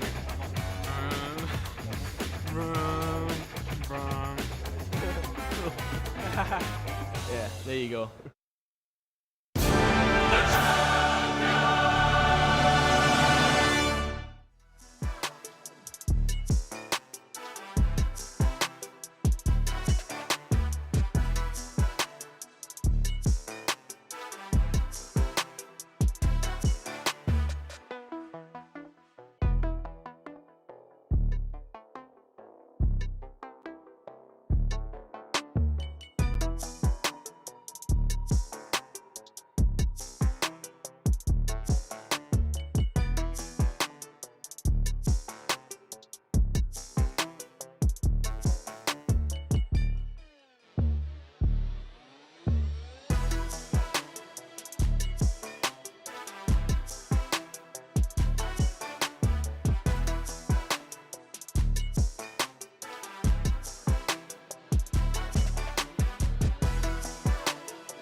Yes, guys, welcome back. One more round of matches for you to enjoy. This time it comes from C and D. Round 5 for them here at the groups of the eChampions League. Casey, Group C, 4 players can still go through. Group D is pretty much signed, sealed, delivered. It's just down to where they'll finish in terms of orders. Okay, let's get into Group C then. Yilmaz, defending champion, would expect him to go through. Where he finishes, still yet to be decided. The interesting one is Bonanno. He's taking on Feldman, isn't he? He is, and honestly, any 3 of those players, Feldman, Bonanno, or Virgil, could take those 2 and 3 spots. But it's interesting because they're both playing each other, Feldman and Bonanno, so this is a massive game for the 2 of them. They're both on the same amount of points, 6 points. Only goal difference separates them. Virgil, though, can he cause an upset over Yilmaz? He could. Pause there, Case. I loved it. He definitely could. Do I see it happening? I'm not sure, but it is possible. Again, top 3 players, they were who you predicted to go through to the knockouts next week, am I right? It is, yes. That is exactly who I predicted. Okay, well, Casey's got those predictions right. Let's see if it ends up like that after this. This is Group D then. PH's in. We spoke to him a little bit earlier. He's moved, hasn't he, over to Europe to be part of this competition, and it's going swimmingly for him so far. It is. I think that PH then should be very, very happy with his performance. It has been consistent throughout this entire competition. But looking at the rest of this group, it is kind of locked in at this point. Unfortunate for Mark and Jorwin, they cannot go through to the next round. But for ISOPower and Danny Pitbull, they're looking to get a better seed in these last couple of matches. And you know what? I'm actually pleasantly surprised by ISOPower. I feel like a lot of people may have counted him out, but he's sitting in that second spot and looking pretty good. I spoke to PH in earlier, though, and he said, kind of, I can do it all. With that in mind, what does ISOPower have to do when he goes up against someone so confident? I mean, you have to go outside of the box, be creative, because going against someone that has that type of mentality is almost impossible. I asked him what his weakness was, and he couldn't really give me an answer, which to me says he has none. So let's see exactly how this plays out. Round 5, C&D coming your way. Bonanno there. He's taking on Roe Feltman. That's one of our feature matchups for you to enjoy. And then PH Zin. He is taking on second place ISOPower. Will one of them change positions and top the group? Let's find out. Thank you very much, Rachel and Casey there. I mean, look, these groups you could argue are nearly done, but there is a storyline here that we could be seeing our first 2 players win every single game in the Champions League so far. PAG could do that. And of course, Emre Yilmaz, defending eChampions League, could do that. Richard Buckley, Ryan Pasoa joining me in the commentary booth for this one. It's a bit of a treat, isn't it, the 3 of us here? It is. I just caught eyes with Roy Feldman. He just looked at me and started laughing. So he's clearly in good spirits ahead of this game. Well, look, the only issue, as we said it in Group C, there is a conversation where Virgil could go through, but you need a big goal swing against Emre Yilmaz, who is unbeaten and scored 16 goals, only conceded 6. Yeah, not only that, but you're going to need the result of Roy Feldman or Matthias to fall in your favour as well. It's not going to happen. I don't think it will happen, I'll be honest. It could. I don't see Emre losing. I'll be honest, I just don't see him losing. I think Emre, he's looking to solidify himself as that guy right now. We saw it in the FC Pro Open. We're underway, actually, in this matchup between PH and ISOPower. We've not seen a lot of ISOPower, I've got to say. He's 1-0 up at the moment, 2 minutes into this game. We're going to see a lot more of him now, Rich. This is the highlights. This is live. Well, just building on what the conversations were at the desk about ISOPower. I mean, look, he's always there in terms of tournaments across the last 5-6 years. But in this group, I have to be honest with you, if we can see the group in a second, I'm really disappointed with Mark LDW's performance, because we were out in Germany not that long ago. He had a top 4 in that competition. He's not been in the races at all. 1 point from 9. We were kicking back and watching Mark LDW do his thing. ISOPower is 2-0 up inside 6 minutes. If ISOPower wins, right? Yep. By 4 goals against PSG, he tops the group. You never know. Doable. It's doable. He's up by 2 already at, what, 5 minutes in? Not even. Yeah. Ball in behind here. Pedri played in. Goalkeeper movement, thought there was a cross coming in. There's one to cross too. Yep. I mean, he's... That's so I said that with PSG. He's the most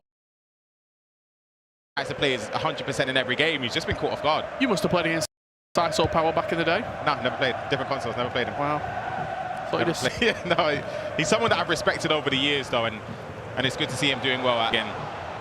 Does it give you a bit of hope? I wouldn't say so. PH in, as we said, unbeaten so far today. He's about to get himself a goal back in this one. The FC Pro Open champion, Eredivisie champion. Peel around the corner. Donnarumma comes out flying and he's offside. Crazy to think, though, this is PH's first ever eChampions League. I mean, look, it's the first year that he's made the huge commitment to come over and live in Europe full time. Well, I know we talk a lot about PH as well, but I mean, you talk about his career, so to say. Started online for the most part. That's where he really rose to fame and rose to prominence. Drogba with a green time finish puts him 2-1. And then from that, I think South America sort of the nations tournaments really put him on the global map with Brazil. Yep. And then I think when you are in South America, got there in the end, European players, they look at you from afar, but because you're not playing against them in qualifiers and week in, week out, they don't really see what you're about. Yeah. He's come to Europe and dominated. Someone similar who came to Europe and dominated is Matias Bonano from Argentina, and with that result puts him on 9 points. A 7-goal swing would put him top of the table. He needs a few goals, doesn't he, if he wants to top the table, but after losing his first game, he'll be happy just to be in this situation. So Virgil needs an 8-goal swing. So he needs Bonano to beat Feldman, probably by 5. Yeah, and then he has to win against I just think it came down to that game between Virgil and Bonano. As I said, I just felt the winner between that game advances. I just don't see, just because of the goal difference, I don't see how both make it through from that previous game. I think Matias winning that game definitely cemented his spot into the knockouts. Bonano on for a second, potentially. So Modric just about hanging on to that steal. Mbappe will spin Gvardiol only for so long. Roy Feldman, though, seems like he always plays well in the eChampions League. It's his third time in an eChampions League again. Was 1 game off. Obviously finding himself potentially at the biggest tournament of the season. Fell just a hurdle before the big matches in Cologne, Germany for the virtual Bundesliga. Finds himself 1-0 down over here. If we can jump back to PH in against Izzo Power, see what the latest is over there as Izzo Power continued his dominance all the way from centre-back. What's he doing there? Tries to Trivela into the back of the net. Got a couple of goals today. Did Joxel Gvardiol fancies it on the virtual pitch as well, in at left back, strutting his stuff. Back to this one now, Fenerbahce.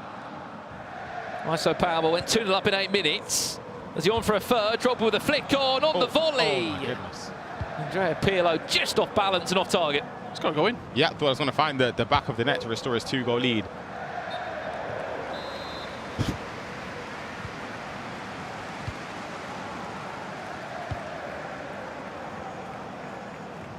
You see, I think those two Real Madrid midfielders, Kroos and Modric, just give you so much stability in the middle of the park. Henry on the finesse, top bins, 2-2.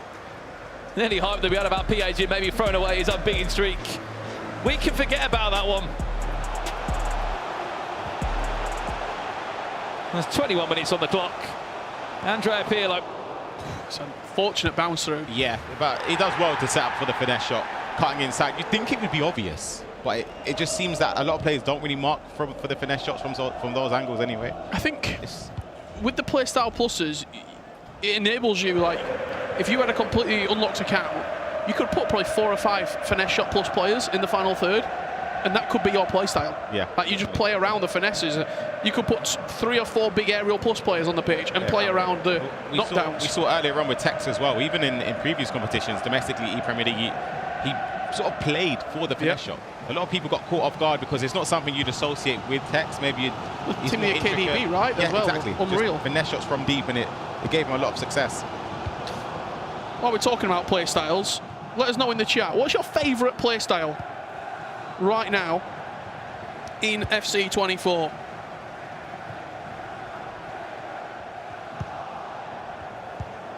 What's yours, Ryan? Technical floss. I know what yours is, Rich. Go on. Does it give him the P? Let us know. I actually like Bruiser. You always say on broadcast, but I bet you don't like it. Cancelo might try one of those whip crosses. Mbappe, PH in. Ooh.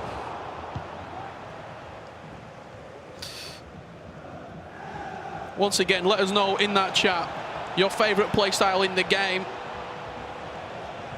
We might even feature you on broadcast as well if you get involved in the conversation. Dookie Dogwater, slide tackle, have it lad. Big fan of that. ISO Power back in front. Is he your mate? He's not, but he sounds like he would be. There's a Power back in front from this goal here, Mbappe. Maybe trying to look for Drogba originally, but it finally got through there, Pedri.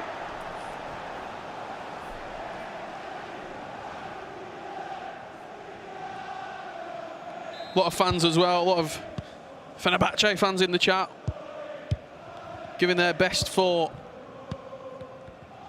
ISO Power, and that's how the table stands right now. Top of the table, 9 points apiece. PSG would go through on goal difference into that round of 16. Oh, slip, finesse plus. It's a solid one. Yep. I wonder how long it is before an aerial comes through. Taz with the technical, he's on the, he knows what's the up. Ryan Pessoa terrain. Yep.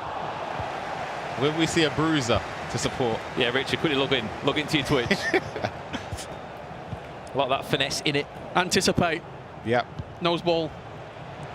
Keep him coming through. Power shot. There's your mate Rich as well. Long throw. Give it a sec. Rich is actually in the Twitch chat now. Ping pass, I like that one. That's a low key one. Ping pass is great.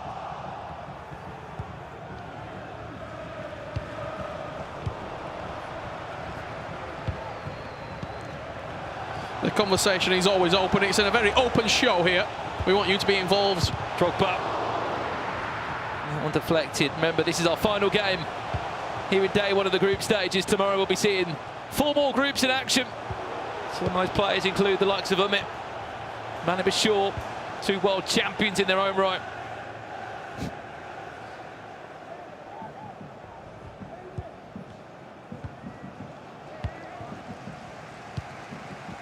As we said, 6 players already confirmed, 6 more to come. Drogba, 1 more into Mbappe. It's end-to-end FC24 between these 2. Space just opened up. Wait, how did he find that space in the box? I think I'd love to see the replay after this. I think ISO Power stepped out aggressively initially, just on the edge of the box there. The ball's here, he steps out or tries to read it with Vardio, gets nowhere near it, and he's just jockeying around the place. It's wide open. Does he look a bit hesitant in that?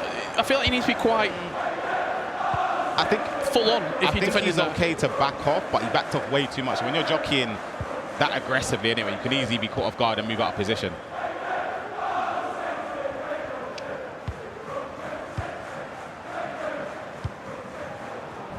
Well, back will square at 3-3.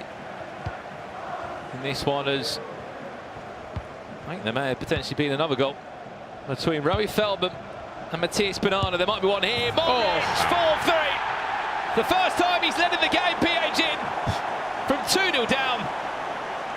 0 defence, just vibes. Gets the ball with Modric. I mean, controlled sprint. Where is he going defensively, ISO Power? I don't want to throw it on him right now, but he just let him walk through. Yeah, pulled players out of possession, or out of position there, and it's cost him. Arguably one of the most talented FC players in the world right now, who is a player feared amongst most. This is his first ever eChampions League, and it looks like he's topping the group and finding his way straight through to the round of 16 in next week's knockout stages. Interesting you say the word feared there. When you were playing, were there anyone that you thought, oh, I don't fancy that, before you'd even kicked off? Because we always say, like, some players have that aura. PH feels like he's got the aura right now about him. I wouldn't say scared. I don't think that's the right word. I think obviously you're cautious in the sense that you know how some people attack, how effective, especially with this year, let's say aerial plus play style, you know how important it is to cross the ball. You're playing against someone that crosses the ball, but is also a possession player. You're thinking, all right, you need to be a bit more focused, because if he gets the lead, it's just it's a long day because you have to just chase it and you can capitalize on the open space. But I think fear is a strong word. I wouldn't say fear. Excited? Sometimes. Depends who it's against. Well, half time in this one. Let's see if we can jump across to another game. Briefly 2, which, no, in our luck, that I think she's gone into half time as well.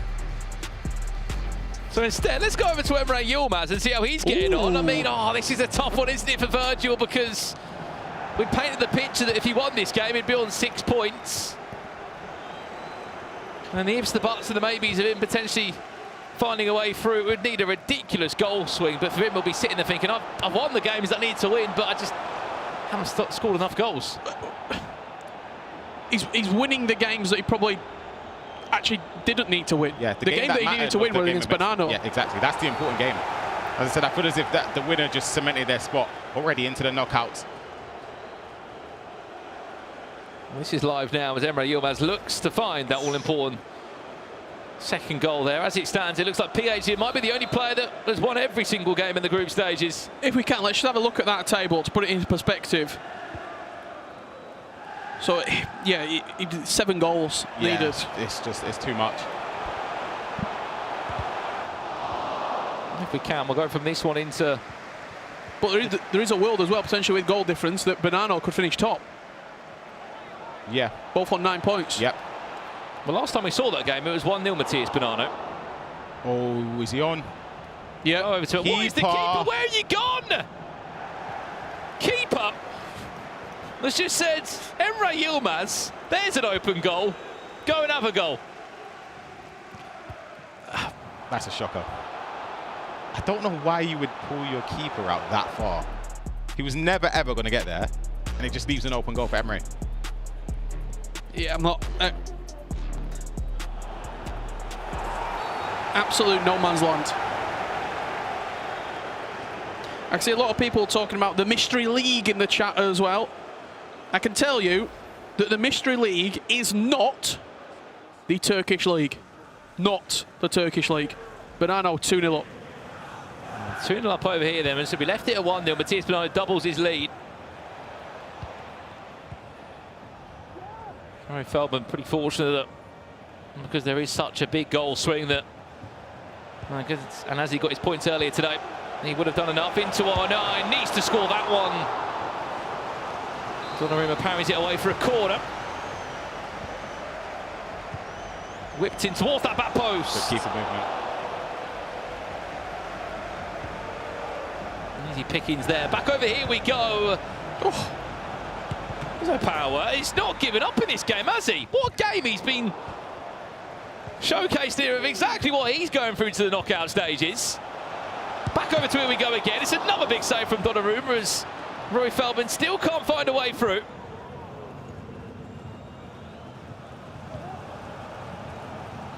If you were to sum up sort of Bonanno's performance in the groups, how would you look at it? Up and down. I think, in all honesty, I know he's made it through, but we both associate Matthias as one of the best players, not just in Europe, in the world. And I don't think he's hit those levels. Despite him, if he wins this game, it would be 9 points. Yep. I still believe he's played below his level. I think and that's crazy to slow say. start. Yeah, definitely a slow Well, the Emre result were quite and he almost destructive. He almost lost against Damascus. He was 2-1 down for a portion of that game as well. Ended up overcoming the deficit in the second half. But yeah, I would still say it's. I think he's got a couple gears to go up, and it'll be better to peak as the tournament goes on. I think at the end of the day, as you said, the key thing, you're through. You're through to next week. You're in the prize pot. Matthias Bonanno in for a third.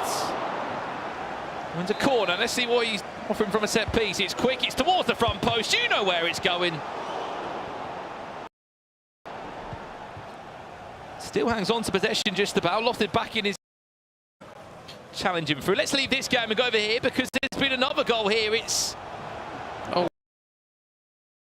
wobble, and it's just a case of just shifting the ball onto the person that's next to you. 5-4. We're playing football head tennis in the box. Keep it up. That is also a big problem when Drogba's in there. Anything up in the air, he's always going to beat over the defender. Yeah. Even not in like an attacking area, just him winning the ball. It's like a magnet, isn't it? Ball just comes to him every single time. Piaget looking for a 2-goal cushion. Didn't fancy Henry from there. Did fancy a Pirlo shot that was time green out for a corner.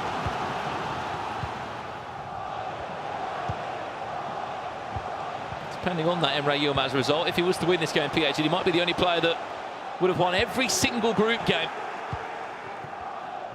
12 points from 12.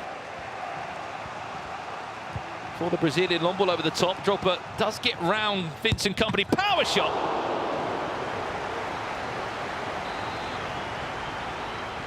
See how quick he takes this set piece. It's taking a little bit of time. He's wanting to get it perfect.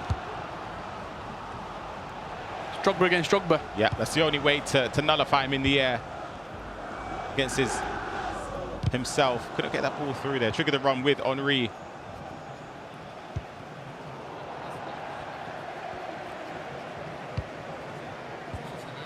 Dispossessed, Mbappe. Play a lot not used. Just find the feet to Drogba. João Cancelo does enough. Still Fenerbahce. Looking for the flick down, Mbappe. And it's Drogba just offside.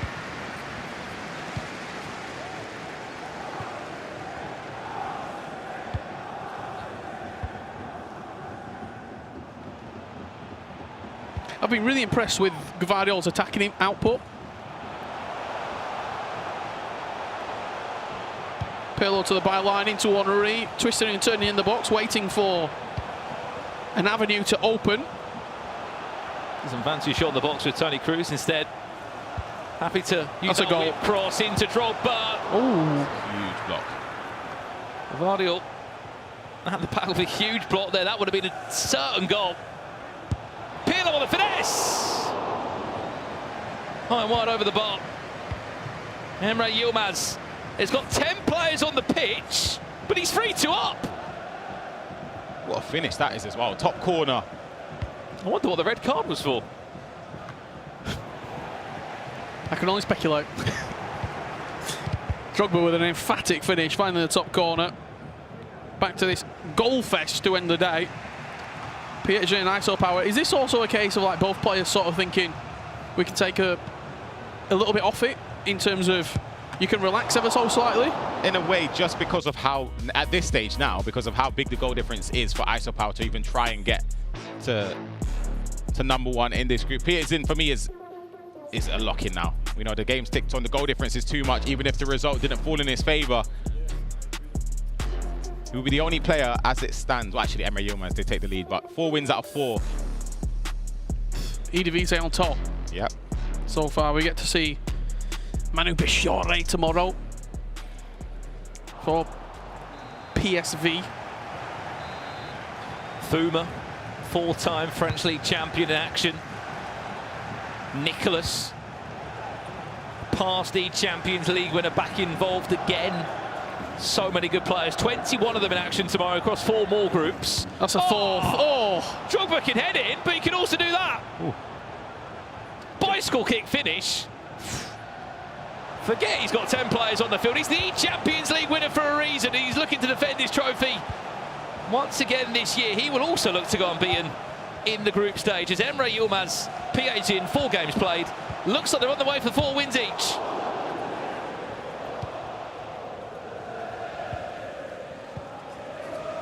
I mean, as we've got a chance to recap the group stages today, biggest surprise? Ooh. Ekman? Tex going It out. has to be Tex going out. Surprising in terms of who's gone through. You would probably say Ekman. Yeah, I think that's fair to say because Ekman... And Donny, after a really poor start to the season, coming through. Yeah. And I actually think my 2 surprises are 2 players not performing.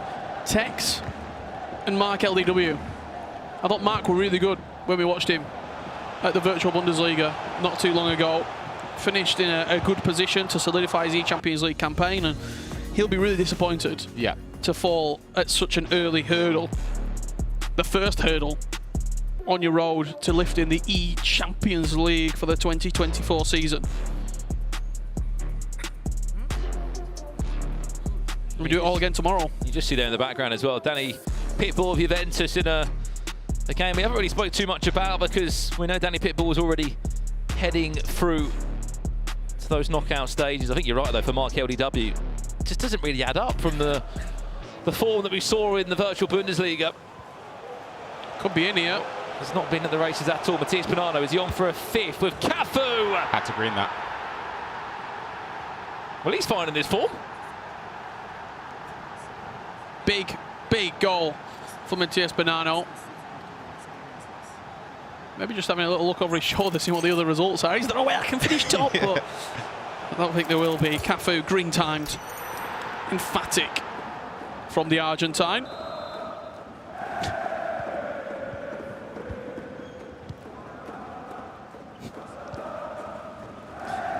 Right, I'm going to leave you two chaps.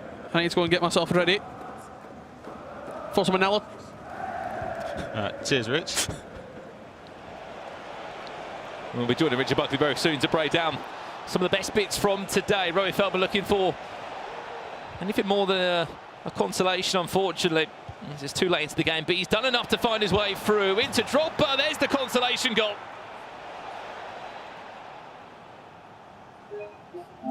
It's too little too late in terms of a comeback, but look, he's through. Yeah, exactly. All eyes on next week. Yeah, both players know that they can't finish top of the group. They've cemented their spots as 2nd and 3rd in Group C. And this goal came from Modric and Cruz just trying to find space to get to the attackers. It fell to Pirlo, to Drogba. Could have been blocked there, I'd say. But I know maybe slightly unfortunate there. And there was another goal. Emre Yilmaz did end up conceding one back, but he's with 10 men. Just look at the controlled sprint towards the byline. No one presses him. Keeper doesn't come close enough to Cafu, and then he puts the ball in the back of the net. Emre 5-3, 4 wins. It's looking like he's going to get. And with 10 players on the pitch, Ron, he scored 3 goals still. Yeah. Hasn't phased him at all. PH in, Emre Yilmaz, both looking to go 4-0 without losing a single game in the group stages. Superb from the 2 players representing 2 clubs. What was the league that they represent from? I can't quite remember actually. Was it the Dutch league? What do they call that? League, yeah, the Eredivisie. Eredivisie. Yeah, one of the 2. Yeah. That's the teams, isn't it? PSV and Ajax, of course, from that league. Ball over the top. Ramirez, Mbappe in a running race, can't get through. Last 4 in-game minutes. Openda comes on as a, not sure what position he's on the pitch. He'll certainly offer you pace as he always does, though, in any sort of promo in-game item that he gets. Looks like he's the fastest Belgian forward on the game. Are we in for an equaliser? What a game it's been. Step over exit, times it green. Donnarumma gets them. Iso Powers played superbly well in this game, Ryan. Yeah, deserved the goal there as well. He still can with Drogba. Good save from Donnarumma. It's going to be another corner in quick succession.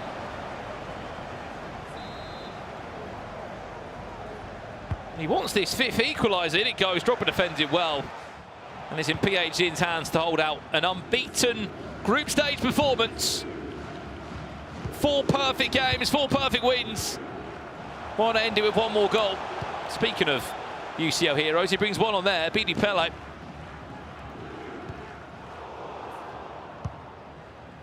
Added time of 2 minutes. He'll be happy to keep possession and see this one out.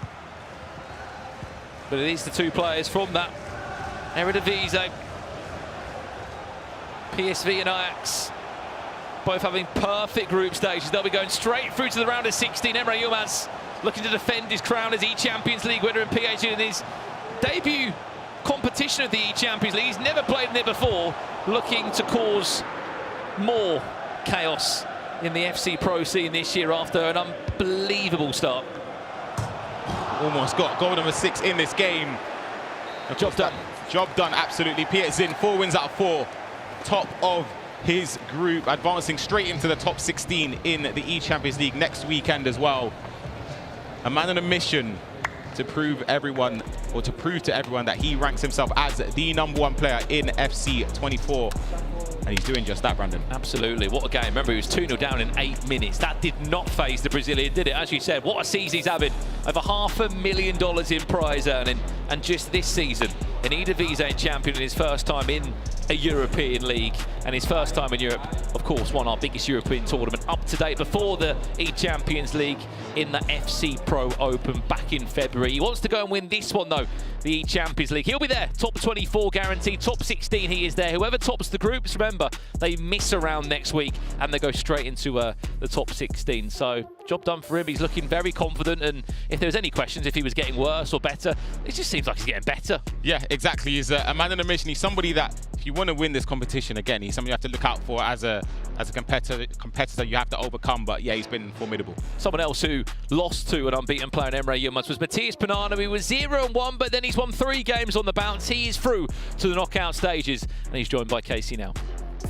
That he is. He is through to the next stage. Very, very proud of this guy right here. But Matti, we just chatted a second ago. You said you weren't happy with everything. Tell me about that. No, I'm not happy because I won the first place. I am second, but I'm lead, so it's good. Now, you are now the only person in Man City Esports to go on to the next stage. And so do you feel that pressure now going into the next part?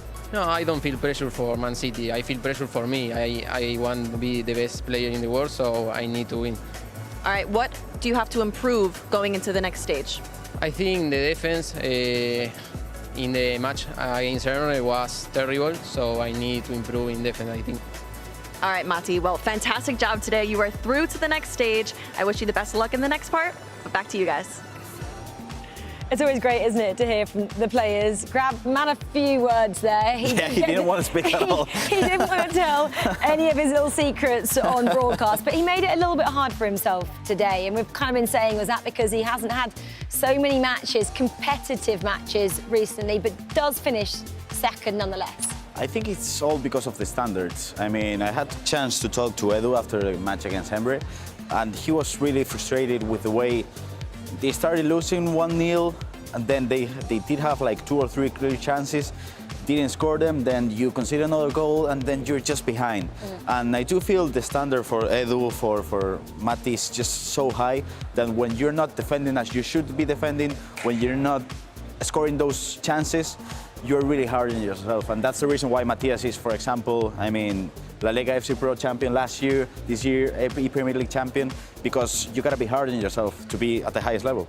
Yeah, exactly. Well, maybe he needs to be a bit nicer on himself because he is through.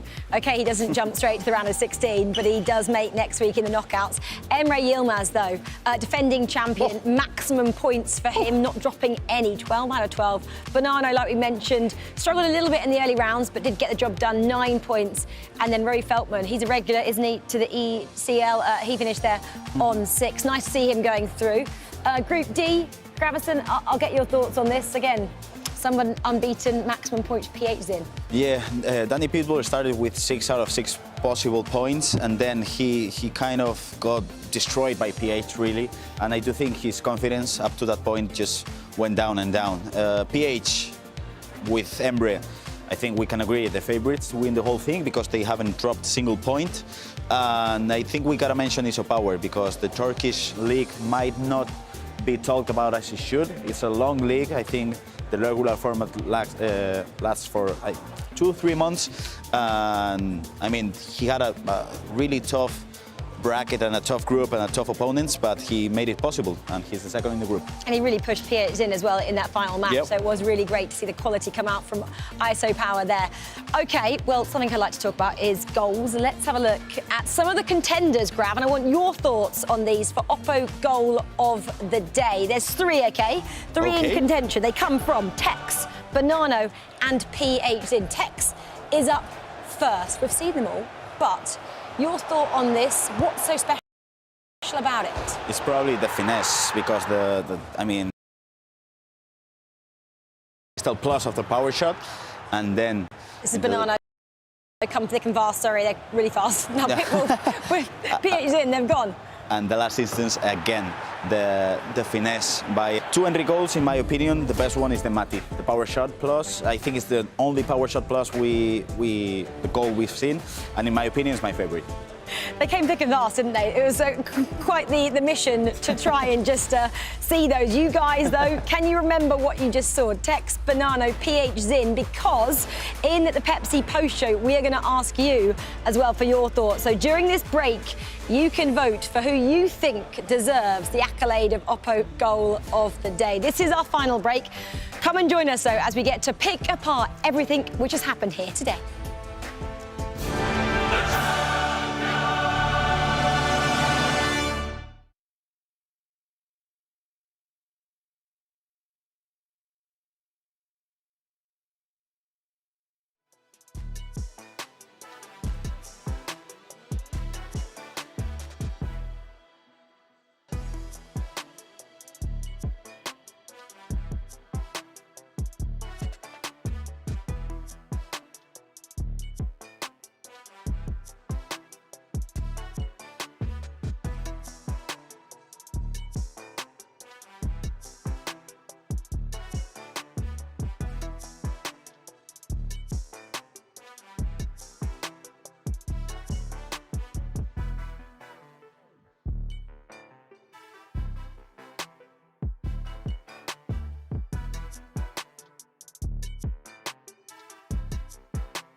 Well, welcome, guys, to our Pepsi post-show where we get to pick apart the day. On cue, please, who's going to open their Pepsi? I'll go. It's been a long day and there's been a lot of goals and my voice is going a little bit. Watch it. Is it fizzing? Oh, no, he's safe. Cheers. What a day we've had, though, guys. I mean, loads of action to pick apart. A few key narratives for me. Tex out. Case, I'll go with you for this because the boys are talking about that on comms. Didn't expect it, did you? Didn't expect it at all. I think he was even surprised by a lot of the outcomes because after watching a couple of the games from JP Slater, he wasn't really doing a lot. He even did stuff against Tex, and so I think that he's going to be very disappointed, especially coming off of such a fantastic season in the ePremier League. Have you managed to talk to him yet? Get his feelings? No, I've sort of stayed out of his way. Don't think he wants to talk to me. Definitely not. Well, let's go for some player that didn't make it to two players who are unbeaten, Yeah. Ryan. Obviously, a defending champion and PH in as well. Going through, missing that round and going straight to the round of 16.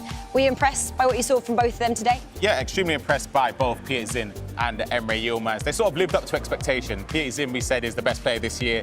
He would say himself that he's been performing extremely well. Emre Yilmaz, obviously reigning champion, so you'd expect him to do well as well, but yeah, both players 4-0. Levy as well. For me, shaky start, managed to find something to go through.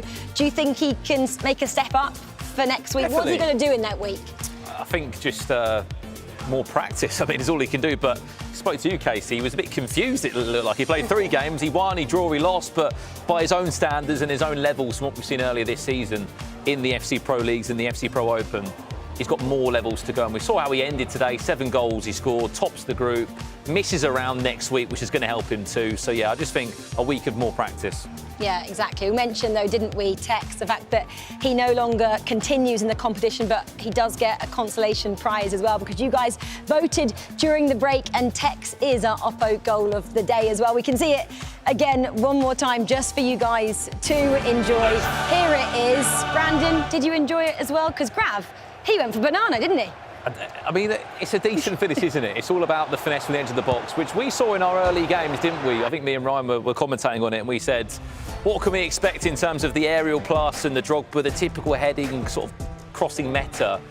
A finesse from 30+ yards, time it green, why not? Goal of the day. Goal of the day. Well, he will like that for sure. Clip it up, put it out on your socials, and you can enjoy that one. We want to talk about FedEx top goal scorer as well. I was going to talk about Spanish flair, but there's no need to, because we can talk about it when we talk about our player who does top the goal scoring sheet with 23, and it is Neat. He was phenomenal again today. Had a little bit of a pause, didn't he, early on, but came back to top his group. Yeah, exactly. He scored 8 goals in one game against JP Slade. So you can see some of the goals from across today from Neat. The power shot cancelled there into Drogba. He scored some great goals as well. But yeah, Neat, it doesn't surprise me him being the top goal scorer. What else do you think made Neat stand out today and go through like he did? He has such a unique play style. I mean, look, we're speaking about the meta at the moment. It's very cross-heavy and playing into aerial plus players. He just likes to play his own style. What I mean by that is he'll spam out skill moves that you don't often see from certain players, like the hocus pocus occasionally comes out from him, which I just don't really know why he does it. I asked him 2 weeks ago in Spain, why'd you do that? He says, it's just how I enjoy playing the game. And look, he scores goals. Do you think that's because he's still young as well, Case? The fact that he's still like, yeah, you know what, I'll just be me. Yeah, I also think it's a sense of confidence. Yeah. He's going into all these games so confident, so clinical. Not many players have that in their skill set even to begin with. But I also think when he's practicing, he's trying everything. A lot of players just try to, stick with the meta, whatever is currently working. He's going outside of the box, and it's doing very well for him. It's working. He sails through. Gravson will love that as well. I know Grav's listening over there. Right, let's go to another one of our little kind of skills that we talk about here, and this one is ECL Showtime. We pick apart some of the best skills we've seen. Am I going to say they've come from Neat? We're just talking about how skillful he is, Brandon. Probably. They've probably come from Neat, haven't they?